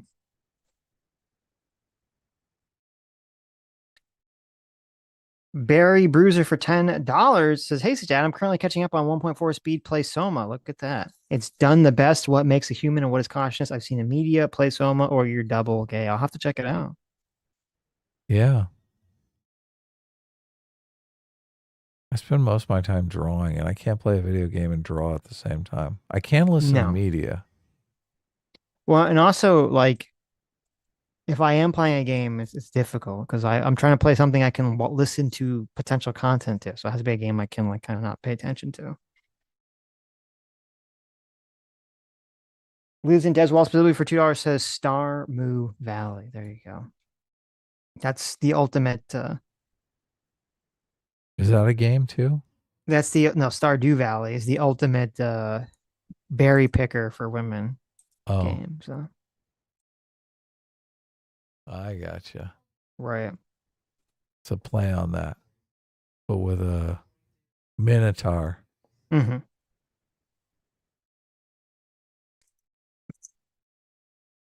Metalworks 411 for $10 says lobsters could live forever if they can keep shedding their shells. There's a type of jellyfish that degens and restarts its life cycle. There's so many animals that basically live forever in nature. That is true. With the jellyfish thing, was it the Medusa jellyfish? There's some jellyfish that like it's really weird, turns back into like a plant form, and then like rebirths itself. It's very strange. That's cool. Trees live for thousands of years too, so that's true. We can do Contrast for 41 months. Thanks so much. Says, "Hey cunts, 41 months. This is the real 41 months. None of this JMac charity shit. My kids have had to sacrifice many meals in order to achieve this." Oh my God. Thank you. That. Thank you, Contrast. Thank you, Contrast. As always. And we'll bill you for keeping your kids thin and attractive. So Yes. All the meals that they've missed. Nomad for $20. Thanks so much, Nomad. Says here's $20 for the Sammy G deserves a dog fund. Oh wow. Wow, look at that. Look, it's just a matter of time. He's already reversed himself on the frown, upside down, Sitch face. The dog is coming. We're so close. I guess you're right. Who doesn't want a cute dog, Sitch? Jeez. What about instead of a dog, get an otter? I mean, That's do you the have real to rub. keep the water in the tub? I mean, where do they swim at? Yeah, you gotta get a little water pond, I guess, at your place. It'll be expensive. Dog might be less. You're like, it'll be expensive. We got to get a pool. Right. It would be cool if you show up at the community pool with an otter, though. Oh my god. Got a little leash for it. That'd be the ultimate thing to hang over Sammy's head forever. I'd be like, you have to do everything I say now because you can never. I'll be like, I gotta get an otter. Okay, that's the ultimate trump card. She wants a dog, and you second with the otter. You counter Yeah, if she with wants the a otter. dog, and I'm like, I got you a surprise. It's actually an otter. She would lose her. She would lose her mind. She'd be like, oh my god. That's a good strategy. I'll give you that. The ultimate power play. Otters smell bad? Oh, really? Look at you. Look at you raining on the How parade. do you know? I don't know. Who smells an otter? Arrhythmus They smells. probably smell like seaweed. I don't know what they smell like. Couldn't tell you. WTF 1A1A for $5 says, have you guys seen, quote, where do our modern ideologies come from? Timeline map by Tick History. Seems interesting, and you guys might agree. I haven't seen it, but I'll check it out. Sounds interesting. I don't like I mean I'll check it out. I'm really don't like Tick has a he's so obsessed, I think. I think it's Tick, right? I hope I'm not talking about the wrong person. Tick is like very obsessed with labeling the Nazis as left wing, which I think makes absolutely no fucking sense. That is to me whatsoever. The person, yeah. Yeah. So an alien for 21 months. Oh, Sam in the chat said fennec fox is greater than an otter. There you go. Really? You take the fennec fox over the... I mean, you can actually get a fennec fox. I don't think you can get an otter as a pet. So. An alien for 21 months says, I am behind the stream, but all this talk about AI has me wanting to show for the animated show Pantheon on Amazon. It is all about uploading people's brains into computers and later goes into AI as well. It's an amazing show. Well, there you go. I didn't even heard of that. Pantheon. I mean, you got to get the fennec fox. I think the fennec fox wins. They're very cute. Yeah. They're very cute animals. We got the pet one at the capybara place. Oh, did you really? Yeah. They don't let you hold it, which is kind of sad, but they run Oh, man. I just wanted to crawl up in my arms. Yeah, it was very cute. It's because they nibble, so they don't want. I don't think they don't want anyone to get. They don't bitten. want you to get rabies. Well, they said that they've never been in the wild, so they like couldn't have rabies. Mm-hmm. I'm not sure if they're because there's a vaccine that you give animals, but I don't know if they work on fennec foxes or something. But you want me? Yeah, I can show. Here's the picture. This is the picture Sammy took of the fennec fox that the lady was like, hold up, and you could pet. And they're very cute because they put them in. It was funny. They'd put them. Oh my god, I want one of these. They would put them in like a little play area in the middle. She comes out and she brings out like the little skunk. She puts it in the middle, and it like runs around. And then there's another. I'm trying to remember what the other animal was. I totally forgot. There's a third animal that she brings out, and then she brings out there's like these two fennec foxes, and she puts them in the little play area, and they're like wrestling with each other, running around, and they're fast and strong enough and agile enough. They just jump right out of the play area, and they just like run around the room and like under your legs and everything. It was very cute. What is up with those ears? Oh my god, they can hear people talking in China. So she said that they have like the largest ear to body ratio or something. So Oh yeah, yeah. yeah. Are they a predator or a prey? What are those ears for? I mean, they're both, but they're foxes, so they eat Right. some kind of. They don't eat greens, so they're some kind of predator. But Right. That's to hear the pitter patter of little field mice. yeah, I don't know. I have no clue why fennec foxes have giant ears. It's to hear something. That's for sure. Why do? I think they live in deserts, so it might be some kind of temperature regulation or something. You can hear a snake slither from a mile away. Right. God, he's fucking adorable. It says the two reasons are to hear and locate prey and to dissipate excessive body heat. Oh, okay, that makes sense with the desert. Yeah. Yeah. Because dogs pant to take in cool air, but if there's no cool air, yeah. Interesting. All the blood fills up in the ears and it's a little radiator up there. How they can cruel to say, oh, look at this adorable little animal that you can't hold.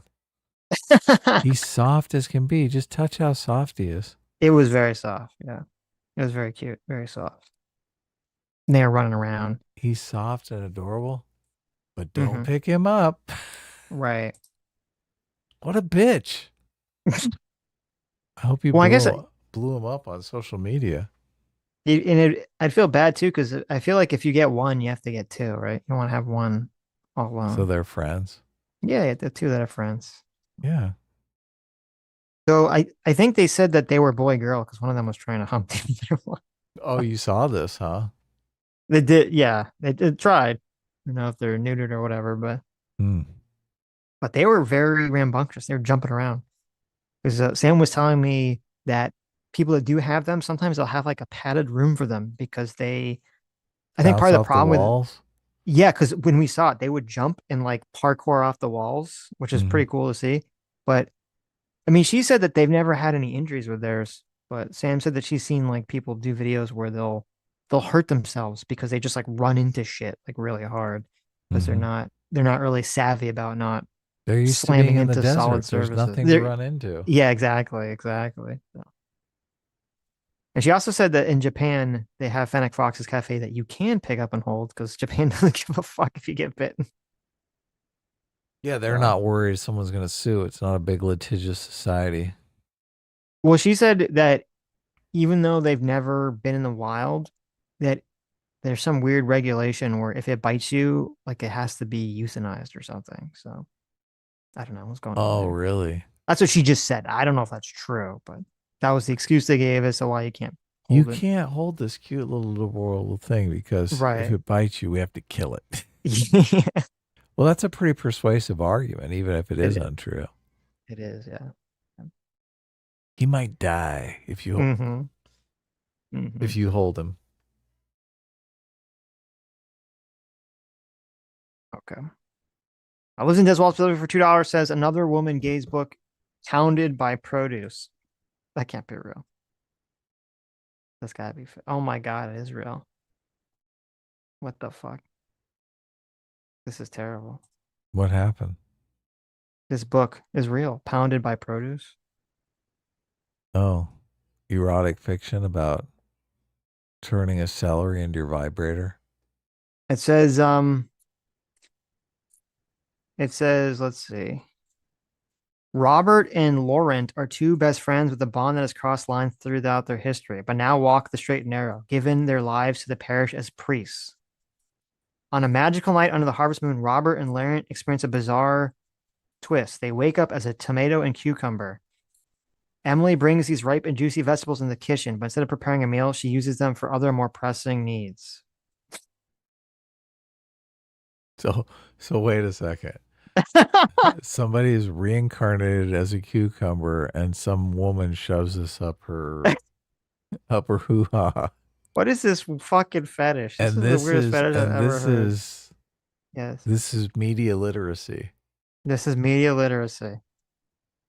The cover is like two tomatoes and a cucumber. Oh, of Like it's course. a dick. Yeah. Of course it is. No, but okay, but let me continue. Does Emily she awakens. realize that it's reincarnated? So That part there's of it? two male priests. Well, they're not Mhm. reincarnated. There's two male priests who somehow transform into a tomato and cucumber. Right. Okay. And then this lady finds them and fortunately for them doesn't eat them, but fucks them. Mhm. And it says Emily awakens something inside of the priests who switch back and forth between their human and vegetable forms. So they can switch back and forth now between human and vegetables. The three find themselves in a steamy entanglement, unable to deny their primal desires. Will they fight their urges or break their vows and alter the course of their lives forever? So it's not, there you go. So the priests they're not breaking their vows. Well, they're not priests. Well, if they they're have a sex cucumber, as a vegetable right? instead of a human. If you're a cucumber, exactly. you're like, well, I'm no longer a priest. Cucumbers can't be priests. But they can be in relationships. There you go. Terrible. You know, because I'm reading the description on Amazon, it says customers who view this item also viewed bad behavior, a pollinator love story. It's about a woman fucking a bee, I guess. And then also Get in My Swamp, an ogre love story. Oh, that's terrible. That's so bad. What do you think? What do you think they mean by the swamp? I think we What's all that know all what they about? mean. I think they all know what.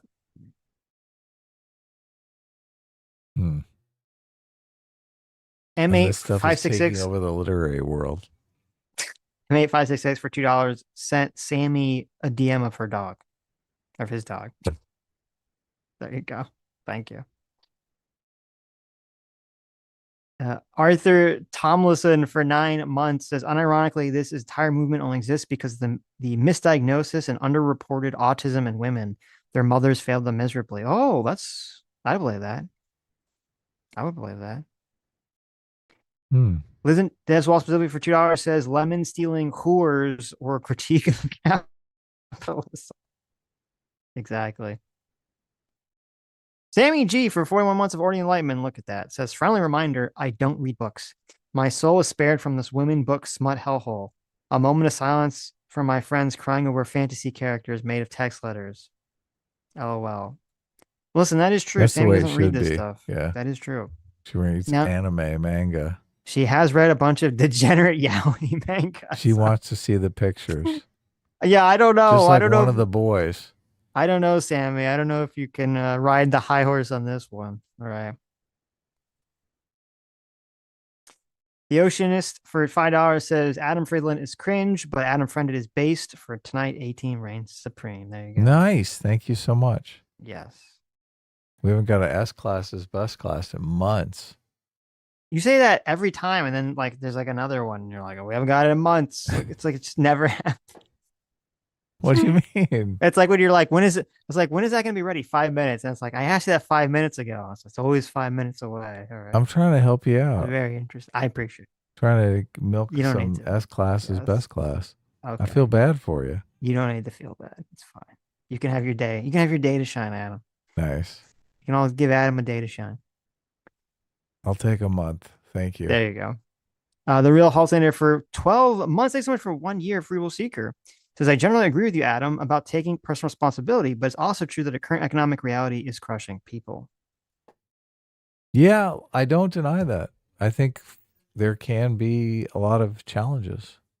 Yeah.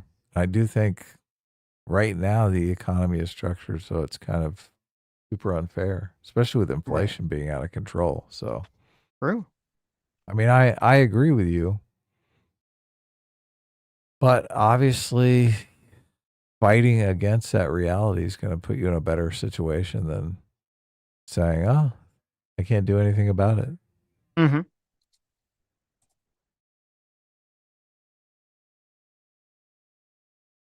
And then we got the good super chat. I spent so many years also from the Real Holtzinator. Right. But that's exactly it. Because, like, yeah, there are real economic realities that are crushing people that, you know, the government needs to fix, or how they're involved in that. But from a personal perspective, you need to take like the only thing you can do is try to take charge as much as you can in your life and, This and is one of operate the, under that mindset. this is one of the things that bothers me so immensely about all this colonialism, patriarchy, capitalism nonsense is that there are real challenges, but rather than advocating for them, they're advocating that we get rid of the fucking patriarchy. Holy shit, it seems like such a giant waste of time. Right.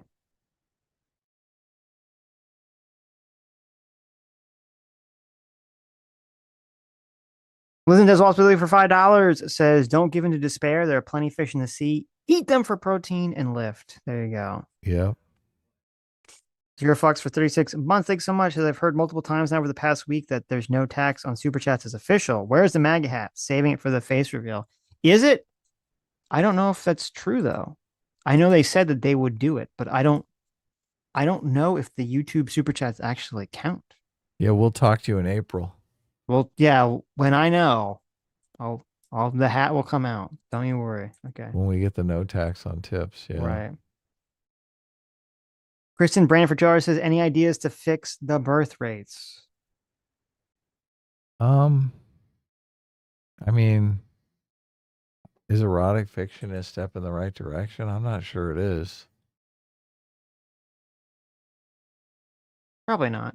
I think lowering the cost of housing, if you can get people into home ownership in their 20s, I think that will help tremendously. Mm-hmm. I agree. JMac or Circuit Fire, Daddy JMac for the $50. Thank you so much. Says, my wife had a good point. The same political types who shout ban guns and don't want to talk about mental health whenever we have a school shooting are the same ones that immediately go to mental health when they're mental health with these crazy murders. Yeah. That's a good point. Totally and vice versa self-serving. too, which is kind of funny. So yeah.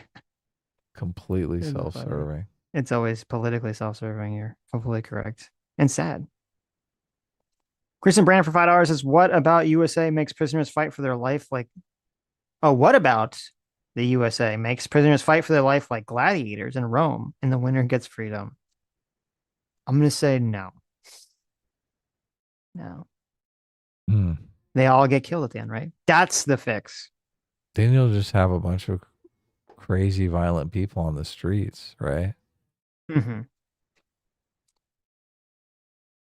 Oh, I saw this whole video about how like the whole concept of like the gladiator pit that media has portrayed is completely wrong. That usually people didn't die. It like wasn't for prisoners and it wasn't people dying in the pits because it was for entertainment. So it was people voluntarily going in there. It would be not fighting to the death. It would be, sometimes it would be slaves, but often it would be people that like it was a job. Just good fighters. You would go in the pit. Like boxers. Like boxers, yeah. I mean, you could die, obviously, because, you're fighting each other with swords and shit. But I mean, a lot of people, nobody really dies in wrestling, right? There you go. Well, occasionally they do, but usually it's an accident. Yeah, people know it's fake. Right. So a lot of the gladiator shit could have been fake that way. There you go. Maybe it was all fake. Yeah. I never saw it, so I don't know. Lives and Des, well, specifically for $2 says, everyone I know is getting bad erotica for Christmas. Look at that. Look at that. Buying it for themselves? Yeah.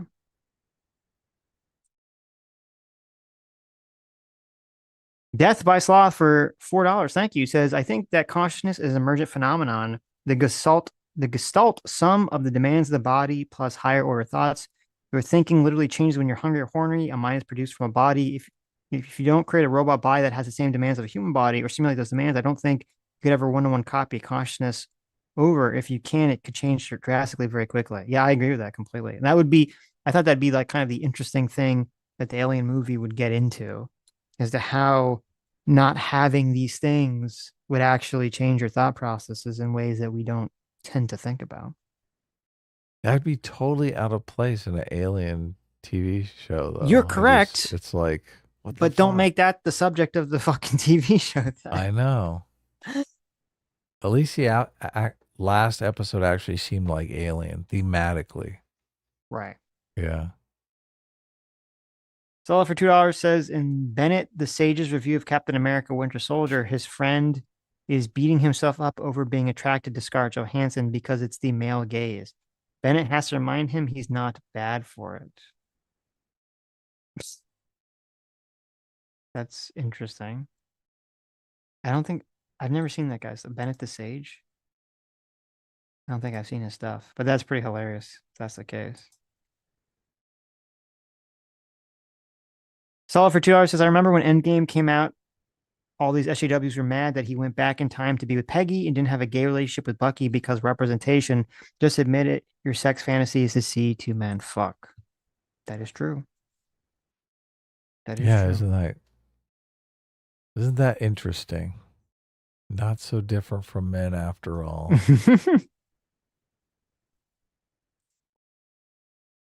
So, whatever the one.